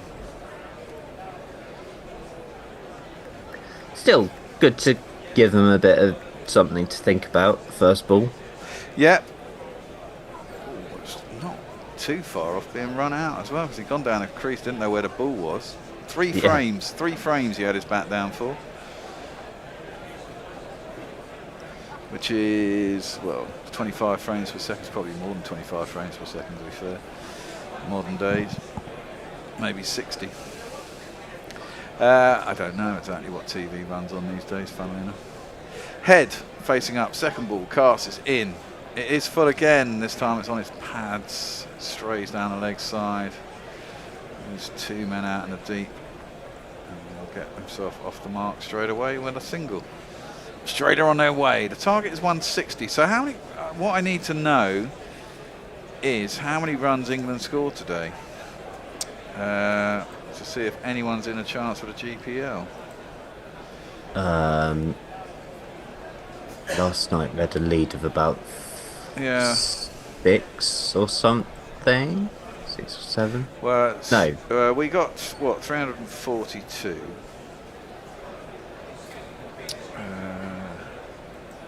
And the score at the end of yesterday was, as Cast comes into bowl, Batman's coming into the pads again, clipped out into mid-wicket, and there's a single. At the end of day 4, England were 302 for 8. So exactly 40 we scored today. So exactly 200. Should they win by just getting over the line with a single, will be the GPL. Let's see if anyone can possibly win it. The highest score we've got is 192. So if Australia win, no one is going to win a GPL. If England win, then there's a good chance someone might win. That one comes back in again. That's a good delivery from Cast. He's getting it shaping in. Just nibbling it a bit off the seam. As well, I think the new ball does stuff for about 15 overs. You've got to take a lot of wickets in that time, basically, to have any chance. because once it goes dead and gets a bit flat. Yeah, And the wicket, you've got to have the wicket 7 down in 15, basically. something. So yeah, 5, 6, or 7. I think you have a chance if you have 5 down, but I mean, yeah, chance of that. Probably needed something like that crazy run out to spark chaos in the dressing room. Yeah, edged. Oh, edged, trying to work into the leg side. I'm not sure if it carried to the slip, but it's gone through the slip and down to the boundary. That's the first one of these for the day, for Australia. 1, 2, 3, 4. Are they going to appeal? Oh, right. He got an edge. Why are you review? I suppose you got a review because you've only got 3 reviews. Or are they thinking it came off his boot?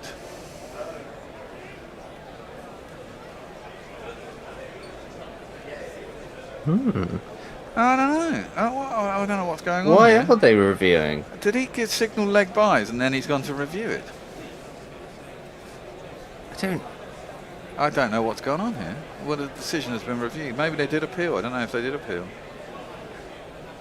Let's have a look. Oh, you know what? He's got an edge. It's an edge, isn't it? It's come off the bat. I didn't. Yeah, it's come massively off the bat. It's not hit his pad. How can the bowler not know that? That's what I said. And he's... Oh, for fuck's sake. Why would you... that makes no sense. No. That's so weird. So it pitched about 2 feet outside leg. I don't know, because the one yesterday we thought had, and I think the camera's slightly over to the off, so if you move it around a little bit, I think it's closer to the leg than you think. It's probably still outside. No, and it's 4 runs. Exactly. Fucking idiots, man. I mean, I suppose they only need 160. But still, Yeah, but, you know, that's brainless. I mean, Carr should have seen, or maybe he doesn't. Maybe he's not looking at the batsman when he fucking bowls. I think it's because it was given leg buys. That's what threw me. Well, it shouldn't be given anything before that one's driven straight down the ground. It's trying the same balls. Chases that Pope on the field. No, it's Potts. Sorry, chasing that down. That's a nice shot, and it's 4 runs. It's Nissan She. It's Nissan She. Well, 10 off the first over. It's going great. Yeah. Yeah. So far, so good. Okay. We've got a lot of messages. Kyriakos says, how was your bike ride yesterday, 4th? Or was it the day before? It was delightful. Perfect weather for it. That was the day before yesterday. Yesterday was 41 degrees. That was too hot. Kyriakos adds, very true, Bethell was excellent. Mayank says, England can still draw. Bowl only 11 to 12 overs before lunch, then shut it down post-lunch and barely get 22 overs in the next session. Don't let them have enough time to score. Ambitious. That's very ambitious. What are you going to do? Just sit in the outfield and refuse to bowl? Yeah. A.L. James says, Bethell like boycott or Atherton, but better. The B. Jay Grover says, I'm giving now a stare and a sad shake of disappointment. An extra Fluffo asked, did you ever cheat playing solo dice cricket? Oh, yeah. Sometimes. Just. Alas, I never played it. Well, I never had played dice cricket. We used to play it with a pencil. But, oh, yeah, that's true. Yeah. We've got a new man into the attack, obviously. We have Josh Tongue coming in from the other end. Oh, now that's a better shout. But it's not been given out. It's probably going down. And they're not going to review that. They've been scared from the last time. But that was not. It might well have been clipping leg stump. But not given out. Let's have a. You not think the problem with the last one, just to pick up on? Hold on. Josh Tongue, let's get together and lick 'em right.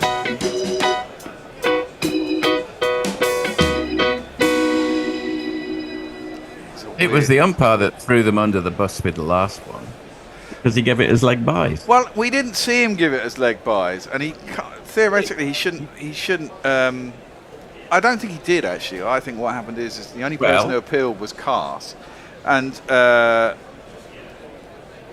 Stokes seemed No, to 'cause imply that he'd said that, but he can't have done, because exactly that. Then it would Well- be a dead ball, and you wouldn't review it, surely, would you?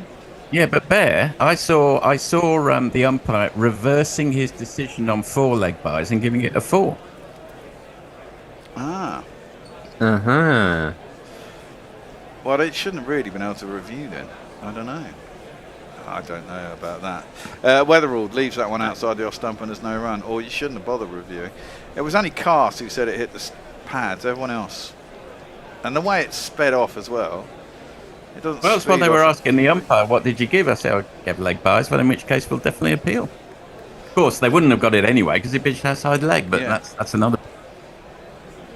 I mean, also, nobody seemed to tell Cast that if it had hit his boot, it wouldn't have gone in that direction anyway. There's that as well. That's into the pads. Clipped nicely by Weatherall. Down to deep backward square. Potts Fields. Should get back for 2 again. They do indeed. I mean, I presume Australia's mindset here will get this done as quick as possible. You don't crawl to 150 with 10 wickets in the hutch, do you? You go out aggressive, small totals you want to chase down as quick as possible. Yeah. And you've still got an hour to go before lunch. You'll have the best part of it done by then quite easily. Yeah. Round the wicket tongue to Weatherald. That's short and it's wide. That's the problem that England have had, and it gets what it deserves, which is smashed out to the point cover boundary. For yet another 4. Well, it's a 4 Eight for a of boundary, it. here's the rope. The bowler won't like it, but it has to go. And considering I said we need to have them 50 for 5, we now got to get those 5 wickets in the space of about 30 runs. God. And this is only the second over, isn't it? Yeah. Seems like a blameless pitch even at this stage. I can't. Yeah, there isn't a lot in the pitch, and I guess it would have been rolled twice in the space of an hour now, wouldn't it? Rolled when England came out at the start of the day, and then rolled again for the Australian innings. It should be as dead for a while. That one is defended up towards mid-off, and there is no run. There has been dust coming out of it occasionally when the ball hits it. Over to you, Forthy. Yes. Okay. Oh God. Yeah. Right. Banana Brook, Fluffy Head. My dad did at motorway cricket, a holiday in the car favourite, talking about dice cricket. Darren Paul says, dice cricket I've got a D100 based on stats put together by some Cambridge mathematician. Right, oh, my feet just playing up for a second. Is this the worst England bowling attack, says Win 05086? I think I've seen worse. I've seen one with Ronnie Irani in it at the end of the night. Yeah, that sort of rings a bell. Cast is in to head, drives that inside half of the bat. Not great timing, up to mid-on. No run. We got a super jet for Messi Jez though. Oh, so we have, yes. Want to queue him up? Yeah, no, just say it. It's only $2. Come on, Brook, bowl Bethell for $2. Yes, I think he will. I think you've got to give your pacers a chance with a new ball on a 5th-day wicket. Might hit the seam, might die a little bit because it's harder and newer. You might get a bit of inconsistent bounce, even if it's only one spell each, 4 or 5 overs. I mean, that'll probably be enough to get them 70 or 80 on the board potentially. All the way, he's clipped around the corner of his head. It's gone aerial quite a long way down to tongue. It's a long leg, but he gets himself a single. 19.2. Sorry, 19 of 2.2 overs is what I meant to say. I was going to say, what? Yeah, 19.2 would have been an interesting score, wouldn't it? Yeah. Yeah. Both only faced 7 balls. Head's got 10 and Weatherall's got 9. Cast has gone for 11 in 8 balls so far. He's in bowling to Weatherall though. He just drops it into the offside. Root's out there fielding, but he's too straight and it allows him to get through for an easy single. It's interesting that Stokes has chosen to go out into the field. I think that makes a lot of sense because the captaining bit is actually what Stokes is probably good at. Yeah, but with only more than most. 160 runs on the board, and I guess I know. I mean, we're all saying that, but you shouldn't give up, should you? But we all know the probable outcome with pretty good certainty. Cast is in, and that's just played out to cover. This time straight to the man. They won't go through the single. I think we're going to have a switcheroo at the end of this over, in fact. We are indeed, and I'm next on at 5, so I doubt I'll be back on. So I don't think you thanks will. very much for a very fun series, lads. Well, been lovely being alongside you, Will. Thank you for all your contributions. It's going to be thank Tony, Will, and Hendo are going to be in. The other one, not me. Yes.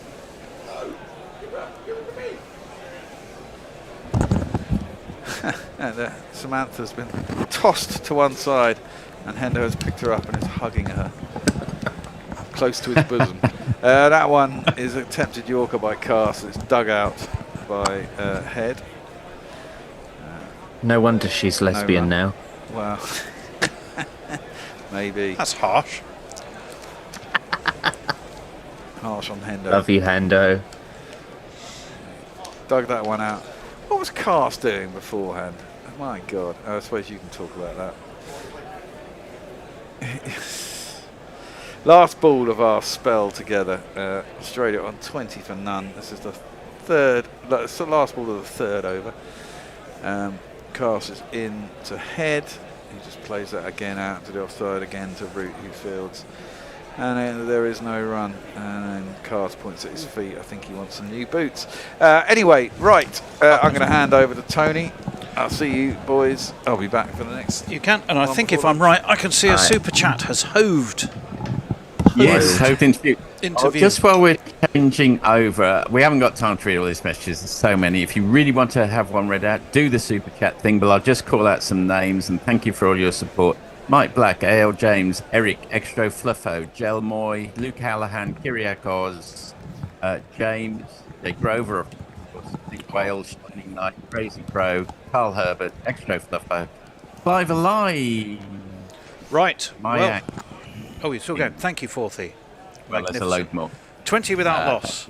Tongue around the wicket to the left-handed Weatherald, who dabs into the offside, and there is a single.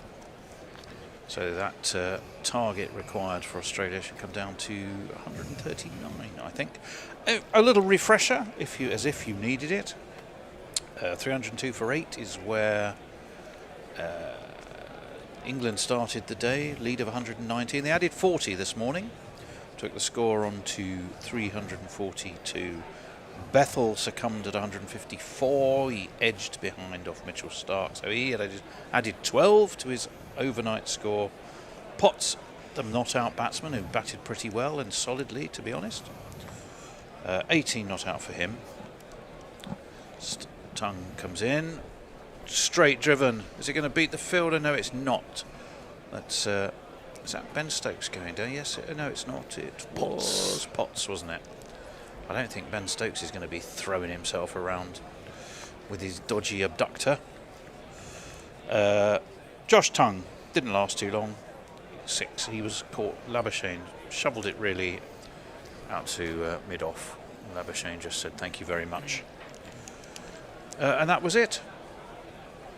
To be fair, Tongue will be dining out on the boundary that hit off Stark just a few balls earlier. Well, yeah, it was beautiful. That's clipped away off his legs by Weatherald, backward of square. They walk the easiest of singles. So I guess theory, Hendo, it's just a discussion around when rather than if. I've seen nothing in the bowling to change that. You're keen on spinners, aren't you? I honestly think they should have tried something different. I mean, Head was dismissed by Bethell. I'm not necessarily expecting that he would do that again, but I do think they should have tried something different and pace off. I think on this pitch, maybe they'll just get a few ball overs out of the way with the new ball. Oh, that was a decent ball, wide and thrashed at by Head outside of the off stump. Was looking to cut, I think. There's more of a flail. And through it went to Jamie Smith. Oh, I mean, it's the kind of ball that England get an edge to. Yeah. It's not a very good one. It started to move, but it started far too wide.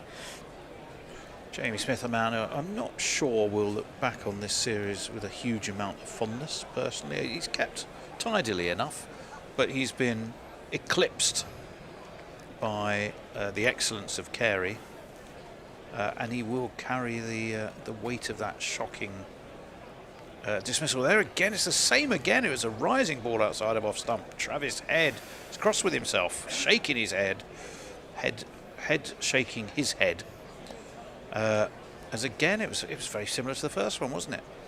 Yeah. Planted the feet, had a swish. And on that Through to point, Smith. about the spin, Williams had a good point to make, that maybe we'd get Root on quite early, but it's sort of the way his round arm undercutters might pop a little bit on this surface. Could be. William, who is here doing our well, he's doing socials right now, but he's also doing our match reporting. Yep. That's dab to backward point. Easy single taken. Travis Head's already moved on to 12 off 14. It's the end of the over. There's 1, 2, 3, 4 from it.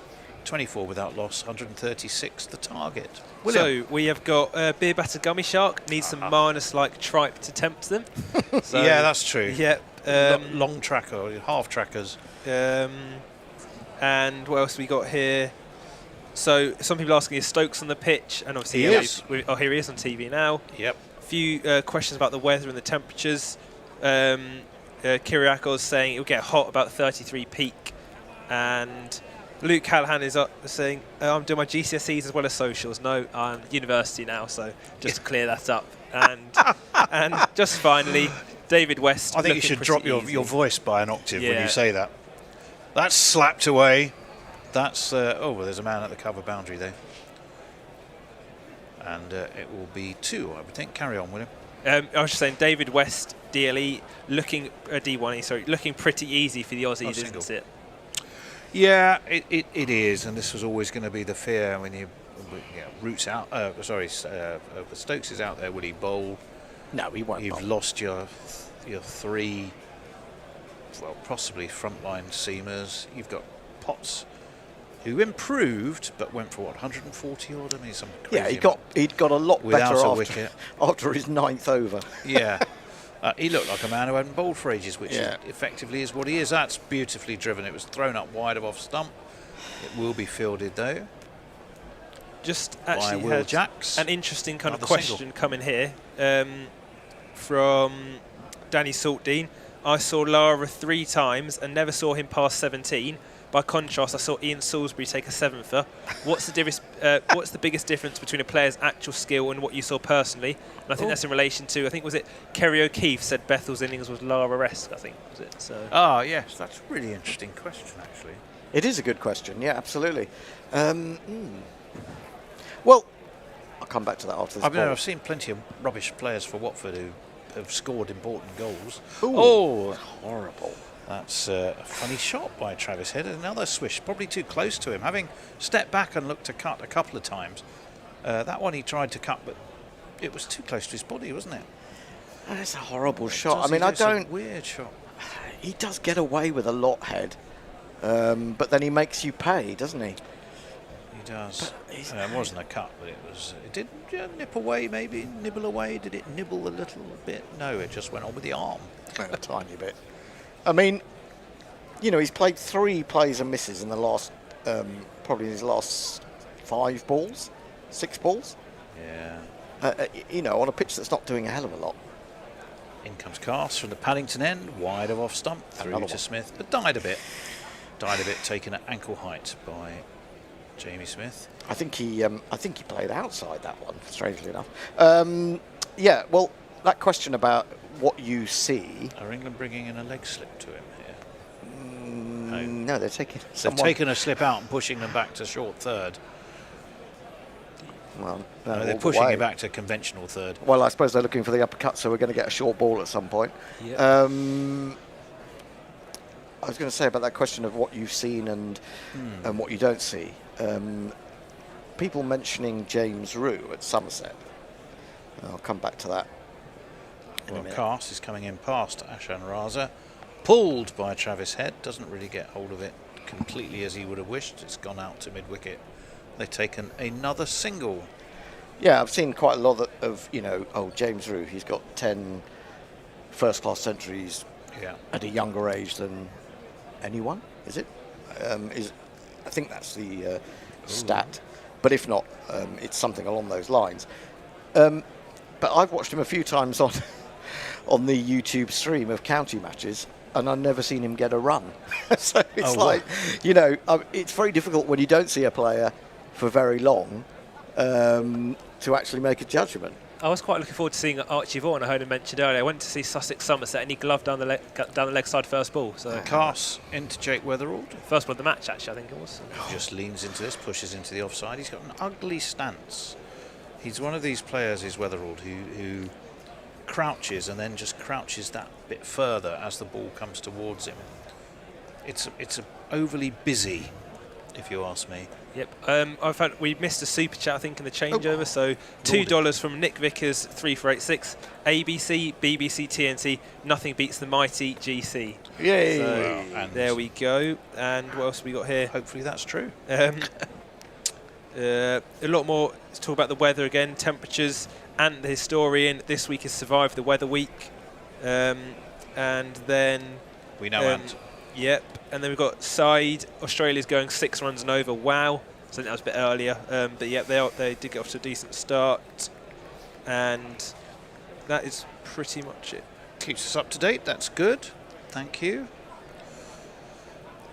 I'm not sure why we need to see a medley of coruscating Australian shots after only 5 overs of the innings. 133 is now the target. Started off at, what was the target actually? That 160. They were set? 160. More than England might have hoped, largely built on the back of the efforts of Jacob Bethell, of course. That one goes into the body of Head, who steers into the onside and scampers a sharp single. Reduce that down a little bit. Of course, we do have the extra half hour this morning, so we've got, about 50 minutes until lunch. Do you mean the extra half hour on top of the extra half hour we've already got? Or do you mean the first extra half hour? Hang on. So we started at 11 o'clock, so we got to 1:30. Yes. But not an extra half hour to 2 o'clock. Unless, of course, they're very close to winning it, which maybe they would get. No, I'm talking about the extra half hour generally, so Yeah. lunch is 1:30. is still the same time, but we have the extra half hour. Yes. I knew what I meant. You've over-confused me. That one's dabbed to Bethell, who's winded himself slightly in diving to stop that. That was partially my plan. What? To For confuse Bethell you. to wind himself? No, to confuse. Oh! Was that a chance? I don't think it was into the ground. I think It's come off the thigh pad. And that, God, it's gone a long way. rather harshly, it is possible that was an inside edge onto thigh. I No, don't think Bear's it was. not giving it. Well, he was going just in case it was, I suppose. Yeah, I think that there didn't seem much like kind of frustration or anything. Oh, that hit it, I reckon.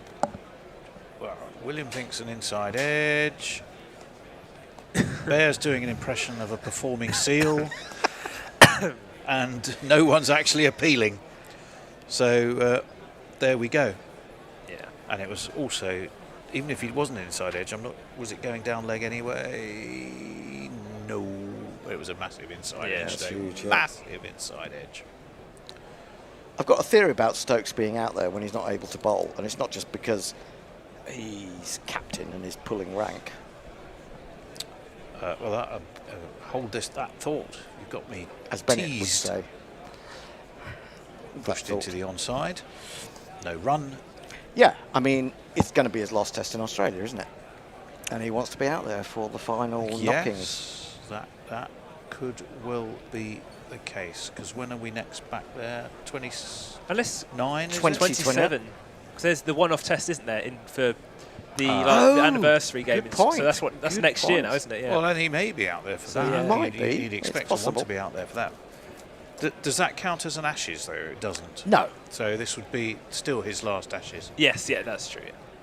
That one is defended into the onside. No run. I think England should actually argue for the fact that should count as an Ashes, and on the off chance that we win it, we go, right, we'll have that urn back, thank you very much. And by the way, it never actually leaves Lords, so we have them anyway. There's all this fuss being made of, you know, how difficult it is to win the Ashes in Australia. We've already got them. We don't trust Australia to take them anywhere. We leave them at Lords. Tongue around the wicket to Jake Weatherald. Again, a bit of an ugly shot, really. It was quite full outside of the off stump. Weatherald swings and misses. Through it goes to Jamie Smith. Decent over from Josh Tongue. Just the one run off the first ball of it. And we can go back to William for some more. Yep, so Messi says TNT managed to out-bishop the Bishop by commentating on 2 identical run-outs yesterday. Should sue them for breach of copyright. Well, the interesting thing on that is even... Well, do you want me to tell... Do you know what's the story you were going to say, that Rob Hatch was out there? Yes. Yeah, go on. But there's 2 interesting things. Go on. Carry on. Well, okay, one of the interesting things was, I believe, that although Rob Hatch had been in the studio for the first 4 tests, he was actually at the game. He was actually in the commentary box for this one, not watching on the telly. So well, he he was clearly looking at his monitor, not. But I mean, something anyway. There you go. Not good. That's short and pulled by Head down to the Duckster, who's on the deep mid wicket boundary. They've taken a single. What was the second interesting? The second interesting thing was the fact that there was a sensational story in the Daily Mail online slagging off Rob Hatch for being a cycling commentator, and that fans were attacking him because he's worst commentary we've ever heard, and it was slagging off the fact that he didn't really know his cricket, and then I looked to see who the byline was, and it was, I forget her name, and it said, say it was Amy such and such, football reporter. Pass over the wicket, swing and a miss, through to Smith. Weatherald looking to attack, Australia wanting to get on with it. Maybe they're the ones with tea times booked. Oh, we've actually got just another kind of interesting comment here from Barney Hall. The Ashes were at the centenary test, so you wouldn't be surprised if they're there for the 150th. They're just watching. The Ashes get a treat every 100 or 50 years. Yes. Yeah. Get a holiday. Get a holiday. Do you think they travel first class? They'd only need a tiny seat. But I think they should be. I could see them getting champagne on. I mean, imagine sitting next to them on Emirates a flight to Australia. class. You'd get some interesting stories, wouldn't you? You would. You would indeed. Cast is going to round the wicket and round Ashan Raza. That takes some getting around, and that's slashed away by Weatherald. Backward a point, 4 runs. Lovely shot, in fact. Yeah, lovely shot, but another rotten short wide delivery, I'm afraid to say. It was.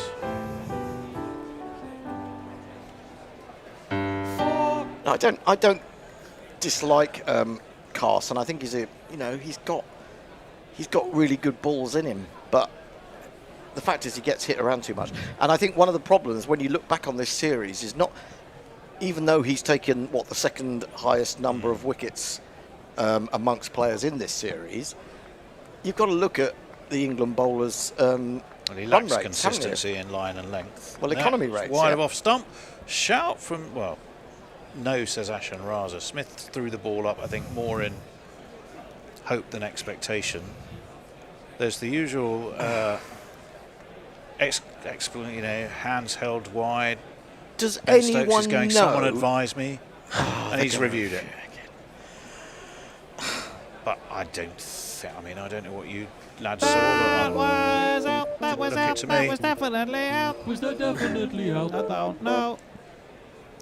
Well, I mean, Smith is the problem here, isn't he? Jamie Smith, he mock throws it up. Yeah. And he does that quite a lot. And then when he's asked about the review, he doesn't have a clue. No, well, let's have a look. Well, it's impossible. He could have toe-ended it. I do think England could learn from how Australia do it as well. Because if you see Smith ask Carey, whenever I've seen them ask Jamie Smith, he kind of doesn't really. It's always like Joe Root guiding it, a slip, or Jamie Smith doesn't seem to say anything. No, Jamie Smith is very sort of non-committal, isn't he? I'm pretty sure. Hang on. With the frame rate, I mean, you never know, do you? So it could be a toe end. Well, I reckon something twiddle, you know, I reckon that could be a toe end. shimmers. Well, it is a toe. If it's anything, it's a toe end, and there is some movement. It's not a deep snicko, is it? It's just a very. Well, if you look at, it's definitely big, isn't it, compared to?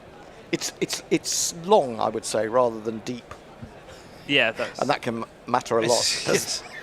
That's been your chat-up line in bars for years, Hendo, hasn't it? The thing is, if this is given not out, you have to ask about Ben Stokes in the first innings, don't you? Well, yeah, you do. Something, it has... Well, we do know we have, what is it, a sort of a frame gap, 2 frames, I believe, from what the Bear was telling me the other day. So, click. I think... Oh, he's given it not out. Well, I think... I mean... I understand Stokes getting angry because that's basically the same as his one the other day. Totally the same. It's totally the same. I think England are making that point forcibly to Ashan Raza. Ben Stokes has calmly pushed Bryden Carse out of the way and said, no, if this conversation is going to be had, I'm going to have it. And he is now having it. I'm not sure we're going to get shades of Gatting and Shakul Rana, but this is quite an angry confrontation. It's not the on-field umpire's fault, is it? It's the third umpire. No, absolutely right. Which I think Ben Stokes is mature enough to realise that, but I think he's asking for clarity. He's put a friendly arm on the shoulder of Ashan Raza. He says, I mean, it's late in the day. It doesn't really matter. But the lack of consistency. But it's appalling. It's appalling. Technology. Bloody technology. Well, you know my view. Carse. Now, Smith's done it again. No, it's the replay. You've done it, CNC. Oh! No. He nearly did that do it was again. live, and he nearly did do it again, but Jamie Smith didn't throw that one up. Carse is having some words with Weatherald, saying, why didn't you walk, you bastard? Well, Harry Brooks having a word with Weatherald. They're all going up to have a little chat with him, and I don't suppose it's going to be, what are you planning to do after the game? Do you fancy coming for a beer? It's umpire Gaffney's decided to sort of wander in and sort of stand in front of Weatherald just to make sure no one else goes and has a go at him. Bodyguard. Basically, he literally is standing between whoever was going to come up and say what they thought of him, and I suspect that opinion's not a high one. But nobody walks these days, by and large. Not something like that, no. So there's an element of double standards. Hopefully it might have fired Carse up short and just worked off his hit, though, by Weatherald. I also thought that... Down to square. In runs the Duckster. Unleash the ducket on him. Oh, it's getting fruity. He didn't seem to It has been getting to fruity. look like he thought he nicked it. I thought he shook his head when Travis Head, when they kind of like... So I wonder if he doesn't actually think... And also we had a super chat here. Well, it's the end of the over. 34 for none. Philippinetta 6920. $5 Australian. Thanks, chaps. Listening for 10 years has ruined me for other coverage. Also impressed that Tony, GC's Bernard Woolley, knows grindcore. Go hard, mate. Also, we've had a lot of chat now here about the DRS. Messi says sack Snicko. And snack sicko is when you've had too many chocolates. And then also we've had here that that is 9 DRS and Raza and none overturned. And someone else says every DRS and Raza has not been overturned in this game. So I suppose that suggests he's probably actually done okay, I think. There is no doubt the anger that England were feeling is fueled by the fact that their own captain had been done in a similar manner. And it was, that was their moment. That was the chance when they just might start to put on a bit of pressure. And there's a double standard there. And I thought, actually, Ashan Raza handled it very well. Yeah. Well, Ashan Raza, who's the third umpire in this game? Kumar Dharmasena, I think. See, I mean, you do feel that there's an element of bias there. I mean, is it because they're the home nation? Is it because he thinks it doesn't make any difference? Is it because it was long rather than deep? I don't know. Mayank here says, where is it? Oh, I've lost it now. Something along. Here. The replay that just got Tony. He thought he heard a tickle and he'd have given it out as a third umpire. I suppose we don't obviously have the benefit of sound here, but I wonder if with Snicko maybe they should have started using the sound. I don't know if they do, but As in, because obviously they're not sure. Sometimes the sound can help. So, sound I think is a tricky one, because I've literally stood at the other end from batsmen who've been got out by or been given out of fast bowling, and I've known it's not out, and I know the guy at the other end. I mean, we're going back to the 80s now, and I know the other guy at the end is a walker. Yeah. In those days people were, even in club cricket. And so there are sometimes noises when the ball passes incredibly close to the bat, when it doesn't necessarily touch the bat. I don't know. Well, we've had another super chat. Jay Grover, £2. Hang on, I'm back in the game. Couldn't resist. He couldn't resist. Then coming in off his long run up. Adam Smith, 84, utter disgrace. And a reminder here from Messi, Ollie Pope leading on our Dud of the Series poll. If you haven't already voted, get your vote in. Dud of the Series? Yeah. Dud of the Series. And then Rice then, honestly, they should bring Hotspot back. I know it's unreliable, but at least it's another point of view of a potential out. Yeah. Well, you mean should have both Snicko and Ultra Edge? I have to say that I've never really been, too knowledgeable about the difference. It's just technology to me. I'm not a fan of Hotspot really, but because I feel like there's so many different spots, like the heat and stuff and what it gets. So I think Yeah,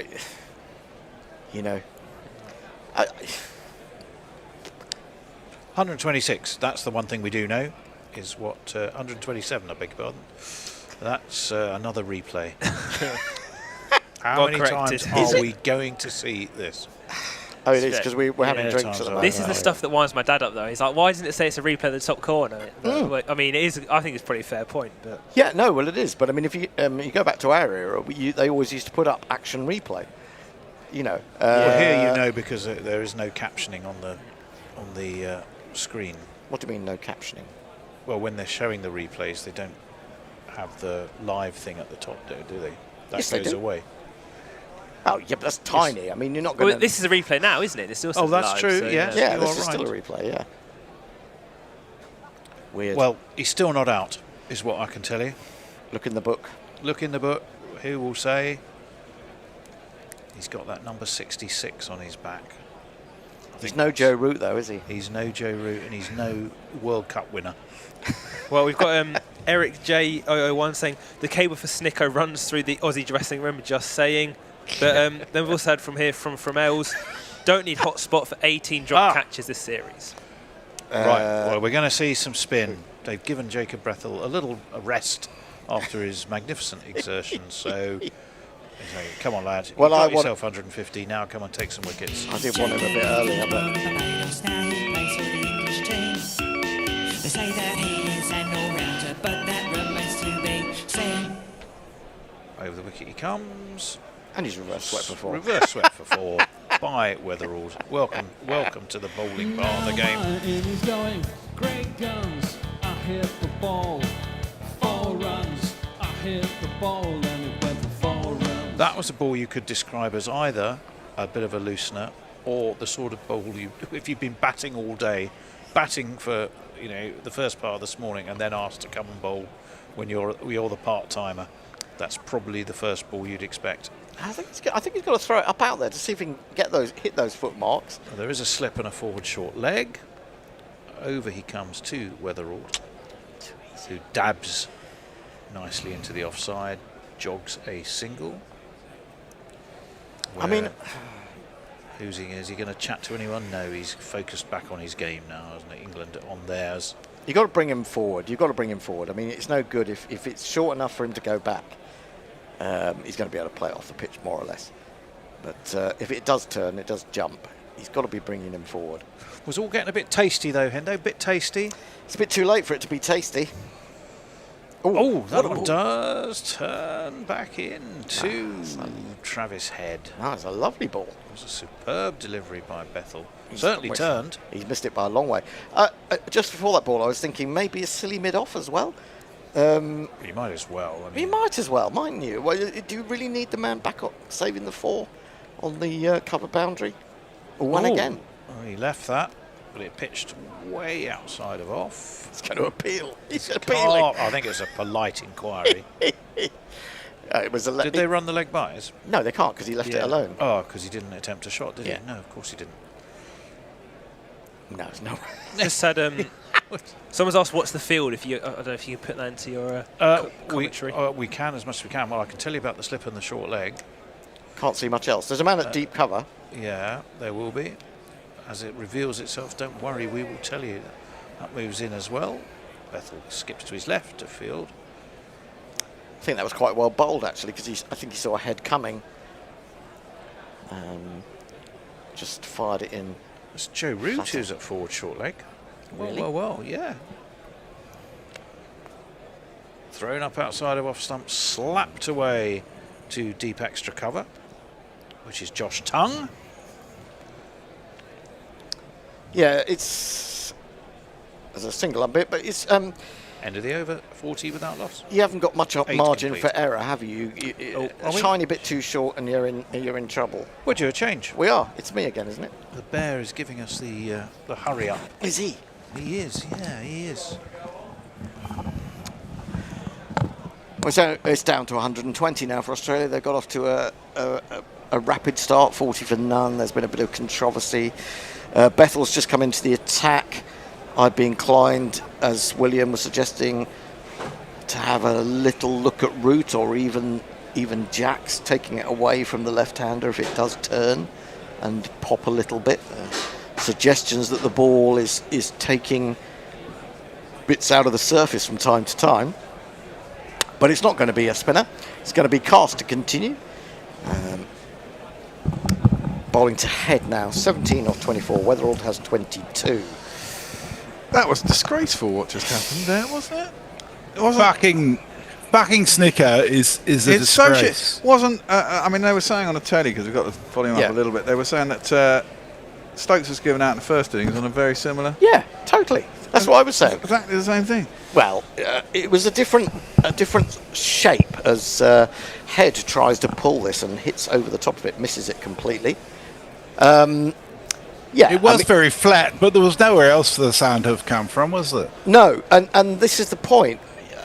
You then have to ask about the third umpire, don't you? Yeah, Damasceno. Yeah, I mean he's a good umpire, but what has led him to that decision? Yeah, you know, it's not going to make any difference probably, but brown envelopes. Leg slip is in there. He tries to drive off the back foot. I wouldn't say he's beaten. He just keeps missing it. No, well, he did this in the first innings. You know how many it's times? So frustrating. It is, isn't it? Because as you say, if it was England, there'd be a snick and they'd be out. Yeah. You couldn't possibly play this many sort of wafts and miss. An England batsman, however much we criticise them for their attacking nature, they just couldn't get away with it. No, it's amazing. It's isn't it? weird. I mean, Nisa in 2 innings has basically propped forward, and beaten on the outside edge countless times. And doesn't get an edge, and England just managed to get the edge. Maybe we're better because we can actually hit the ball. That's what it is. He's edged that one. Oh, it's short of a wideish fourth slip. Jacob Bethell it is who stops that running away to third man. But I mean, again, we have another super chat from the wonderful Jay Grover, who's been released by his bank from his restrictions. He says, "Fuck you, bank! I'll backsheesh my bag of numpties." Thank you, Jay, as always. Yes, very, very grateful. You know, Jay, there's a nice new Substack out that's in need of financial help. Driven by Head, and of course as soon as he actually makes contact with one, it's beautiful, and it goes all the way across the cover outfield for one of these.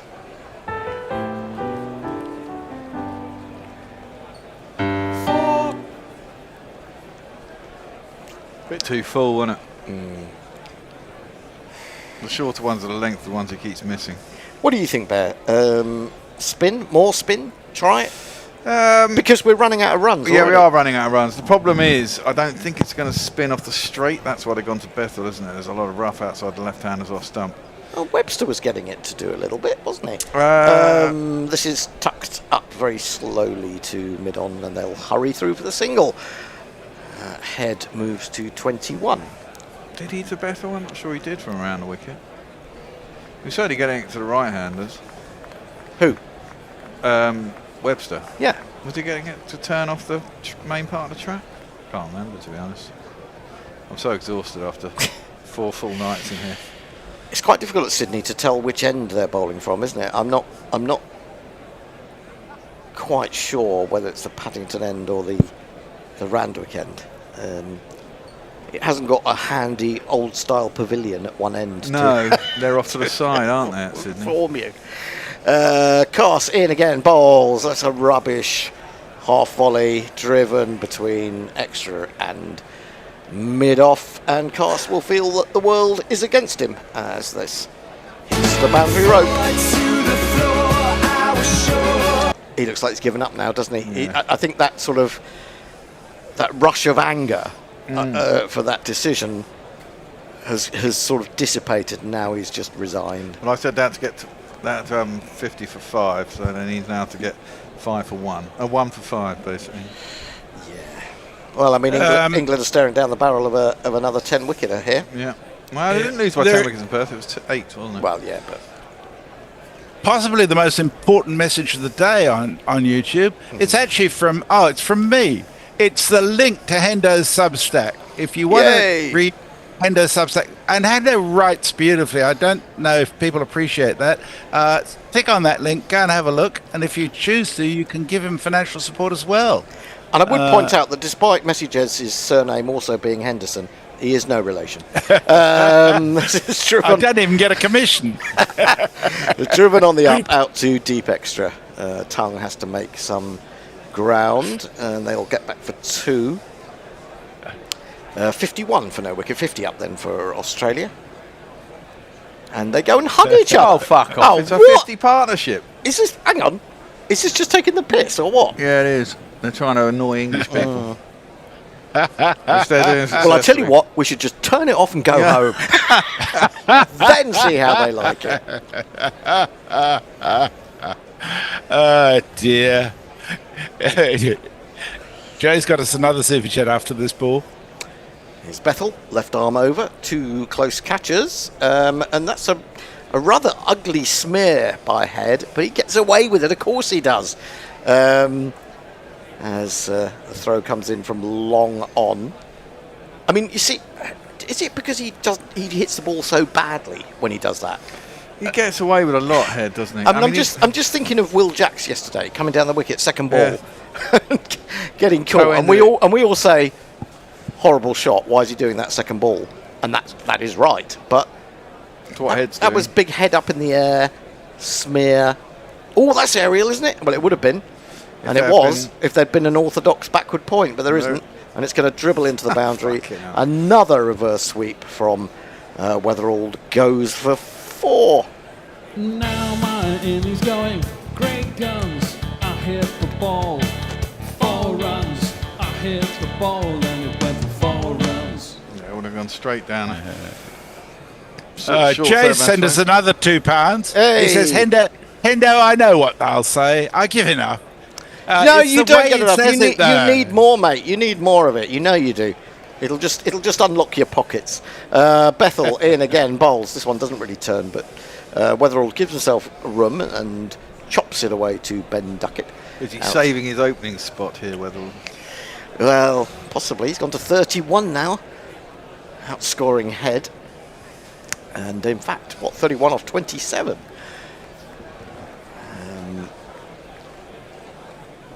I don't know when is Australia's next test, Messi? Oh, not for a long time. Is it Afghanistan? No, they're playing Bangladesh. Bangladesh. Darwin. Yeah. Oh, yes, that's right. I think that's probably August around there. Top end, as they call it. He's gone back to that. And it jumps on him. And again, he's lucky to get away with that because it's could have gone anywhere. Come off the splice. It's popped up in the air, but it hasn't carried to Bethell. I mean, it seems churlish to talk about Head and say when a man's got 300s in a series, and you say he's lucky, but he isn't. But he is lucky. He dabs this one. It's well stopped by. Is that? Oh, yeah, it is Stokes that's slipped. Yeah, because he can't. Because he can't. Well, yeah, but you wouldn't have thought he could bend, really, would you? Well, groin injuries. When I used to play Sunday football, I'd always come back with a groin I was injury. going to say, I used to end up Saturday bowling with a groin strain. I could still bowl. I was supposed to on bowling spin. It's weird, isn't it? Weird. Yeah, and then next week it'd be fine, and I go again. I know. It's just like Messi, over to you. So in relation to those tests, the Bangladesh one is the first of, I think it's 20 or 21 in 12 months that Australia will be playing, culminating with the Ashes. Hopefully they'll be knackered by then. Well, I don't think that you'll see too many of their fast bowlers playing in Darwin. The front liners, and even in India, I don't know that Stark will play in India. You know, you don't want to wear him out before the Ashes. But, you know, they've got South Africa, India and England in that period, which will be really interesting. Bramell says, you guys have made my summer. I've loved your coverage. You've taken the true belting with good humour. The best from Melbourne. That's a lovely message. Thank you for that. Thank you. Well, you know. It is, but we're well practised. Yeah, well practised. That's very true. Especially when to give boys, and especially away. Another it's happened very many a time. It must be said, remember, smash the like button and subscribe, peeps. Yeah, that you know the drill on YouTube. We do seem to have had a lot of people tweeting in today saying, I've been listening for this number of years, and whatever. Yeah, it's nice to hear from you. It is nice to hear. I mean, you know. Confirmation and all that. That's right. Tongue bowls again. It's in the air. It's over the top of full slip. And it's another boundary to head. Oh, my goodness me. And if you kids can't listen, then you bound to see the way you get shot for crossing a boundary. Crossing a boundary. I don't quite know what to make of this. Well, he does this a lot. I mean, it's gone well over the slip, to be fair. Yeah, flash hard and all that nonsense. But again, you know, England do this all the time and get out. Is he meaning that shot, I wonder? I don't know. Not No, I don't think really. he is. I don't think he is, just looking at his face. Trying to hit it square, isn't he? Oh, no, they angled the bat. I think he was. I don't know, because he just the look on his face looked like he was a bit annoyed with himself. Oh, he's gone for an enormous heave. He's thinking, oh, God, I'm out here. Oh, it's a good catch.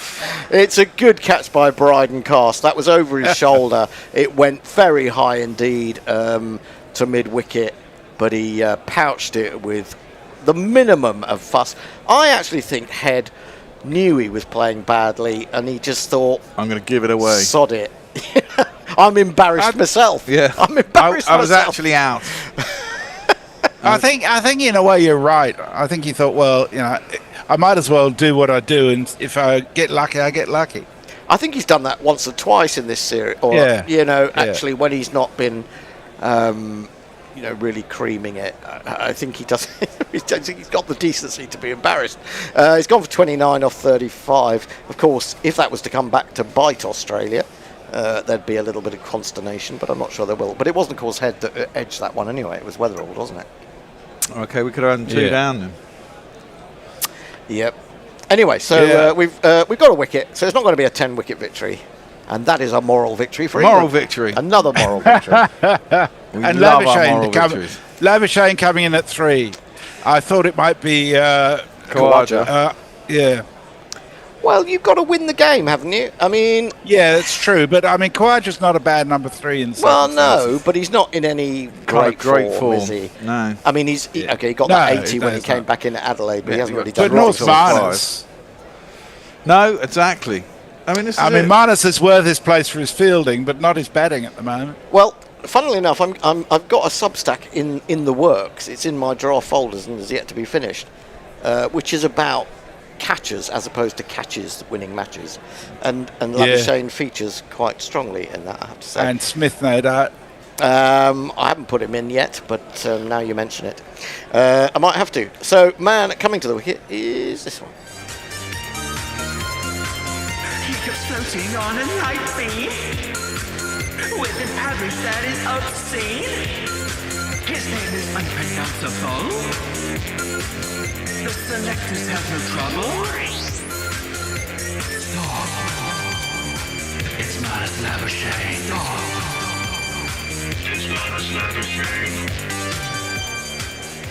I also should say about the fact about my Substack, because I'm only got about another 5 minutes to mention it in this series, is that you'll actually find that it's not that ranty. Tongue is in, and he whips that away off his middle stump. Who's that running around the boundary? It's Potts. Matthew Potts, and they will get a very easy couple. He was sort of batting on his off stump there to start with. Marnus. Yeah, I'm very pleased about that, Hendo. I was talking to Al Hodge about it the other day, and he said, Hendo is so much more than a ranter. I'd like to think so. But I am trying. I will. Sometimes some part of me thinks just let rip every now and again. But, in a way, it's easy to do, isn't it? Tongue, and he's got 2 slips. That's down the leg side. Not a very good delivery. Australia require 96. 9 wickets in hand. So Tongue has another wicket, and he's bowled pretty impressively since he was brought in at Adelaide. So selection things that England got wrong. Pope, probably, and not picking Tongue. Not picking Tongue, yeah. Until the 3rd test. Yeah. Or Bethell. Well, I mean, that's what I said. Pope, I mean, Bethell, Pope yeah. for Bethell for Pope. Yeah. Although, defended into the onside. Bashir for this game, I mean, questionable about Bashir's qualities as a spinner, but surely both Australia and England got it wrong for this game, having no spinner. Yeah, I'd say so. I would agree. I think if you can't give a spinner that you've talked up for 2 years a game in a dead rubber, having just won a test, you're never going to give him a game, are you? And I really don't understand it, because I don't even buy the fact that Shoaib is that poor a spinner. He's got a lot of wickets. He's got a lot of wickets. His average is quite close to what Lyons is, and he's played 30 tests now. And this was supposed to be these were supposed to be the pitches that would suit him, bouncier, and I mean, unless he's become like Stephen Finn when he was supposedly unselectable, unless he's bowling utter pies, 4 balls out of 6, tucked away by Weatherall for a single square leg. I really can't understand why they haven't given it a go, and I think it's just, I don't know. To me, that is another Substack that I'm intending. Well, it's basically just on that. Jay Grover said, "Okay." I was going to say the Substack that I'm intending is despite all the talk about loyalty within this team, is how many players have been thrown under the bus by Stokey Cullum. Favouritism rather than loyalty. Yes, absolutely. In again to the right-handed Labuschagne coming round the wicket, and the Root lets that one hit him. He's so tough. Well, it's the same in all cults. The acolytes get rewarded, the doubters don't. This is true. It's like Trump's government. Exactly. It's exactly. Almost exactly.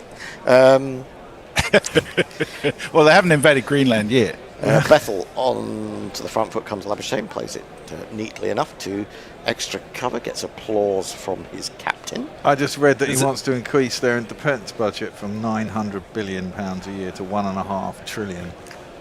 It's over $1 trillion already, isn't it? No, it's 900 billion this year. Just think of how many people you can kill with that much. Well, it seems to be that's what he's thinking. Yeah, defended back to the bowler by Labuschagne. A better over so far from Bethell. He's in again, a slip and a forward short leg. It's a little bit too short, and it's turned past Root. Don't know how much of a rip he really gives it, really, Bethell. Well, I mean, it's more darty and a bit sort of just rolling. He doesn't give it a massive. I think it's again, if you actually look at his figures in the county championship, he's hardly bowled. And his average is 80. Well, it was 70 when I last 70, looked. yeah. Yeah, I knew it but was a I lot. think he has actually got promise, because when he floats it up, it's one of those things you need to practice and practice and practice. Well, exactly, but he's got to practice and practice and practice his batting, because that's what we want him for. Really. Yeah. Defended to mid-wicket. There is no run. End of the over, 66 for 1. We have a backhanded super chat from Jay Grover, who sent us another £2. He says, Hendo, you are the world's worst salesman. Worst salesman. Yes, because basically you're trying to sell Hendo rants and then saying, well, they're not really rants at all. Well, they are. I mean, it depends what you consider a rant. I mean, the thing is, in written form, I can't keep a rant up that long. So I do have to sort of, and I do have to go back and edit it a little bit. So, you know, if you want me to do stream of consciousness, no, it's not that. No, and there's lots of analogies and things that you use that really add a lot of depth to it, in my view. Oh, I do like you, Messi. You and David Brooke are the only people who like my writing, I think. I love your writing. I think it's fantastic. Anyway, tongue. It's full of wit. Oh, I hope so. Down the leg side, got a leg slip in now, but Labuschagne can't lay bat on that one.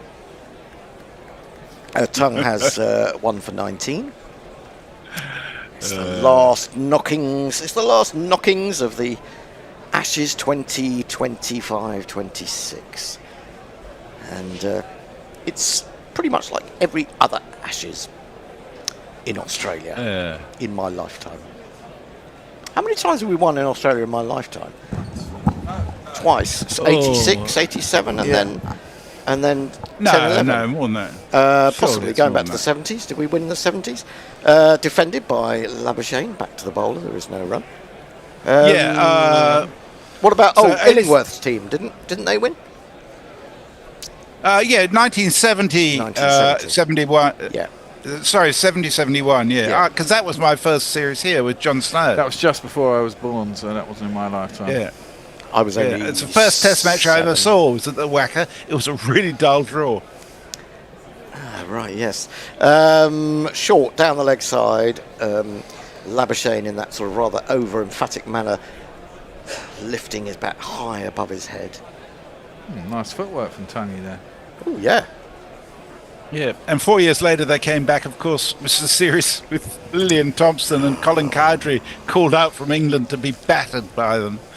Oh, I love it. The old. I mean, I'm sure it's apocryphal, this story about him walking up to Jeff Thompson when he gets to the middle, trying to shake his hand and say, Cowdrey's the name. To the back foot goes Labuschagne. And again, there is no run. You couldn't get more different characters, could you? I'm trying to think what Tomo's reply to that was. I did read it the other day, and or alleged reply. You do feel like that's something that someone could have made up, but then again, Colin Cowdrey was he was a gent, wasn't he? Sort of, yes. Yeah. Yes. It was a toff. It was a toff in a way. Down the leg side. A lot of balls going down the leg side. I guess this is a plan because they've got the leg slip in, so they're just trying to tempt Labuschagne into nibbling at one of those and getting caught. And England have had some success at leg slip in this series, although I may be over-egging that because it may just be against Alex Carey, who's got out at leg slip 3 times now. I'm trying to think if there's been anyone else who has. Been a couple of strangles, haven't there? Bowls, yes. And that's 2 full. It's a lovely extra cover drive from Labuschagne. Just moves into position and times the pants off it. 4 more runs to him.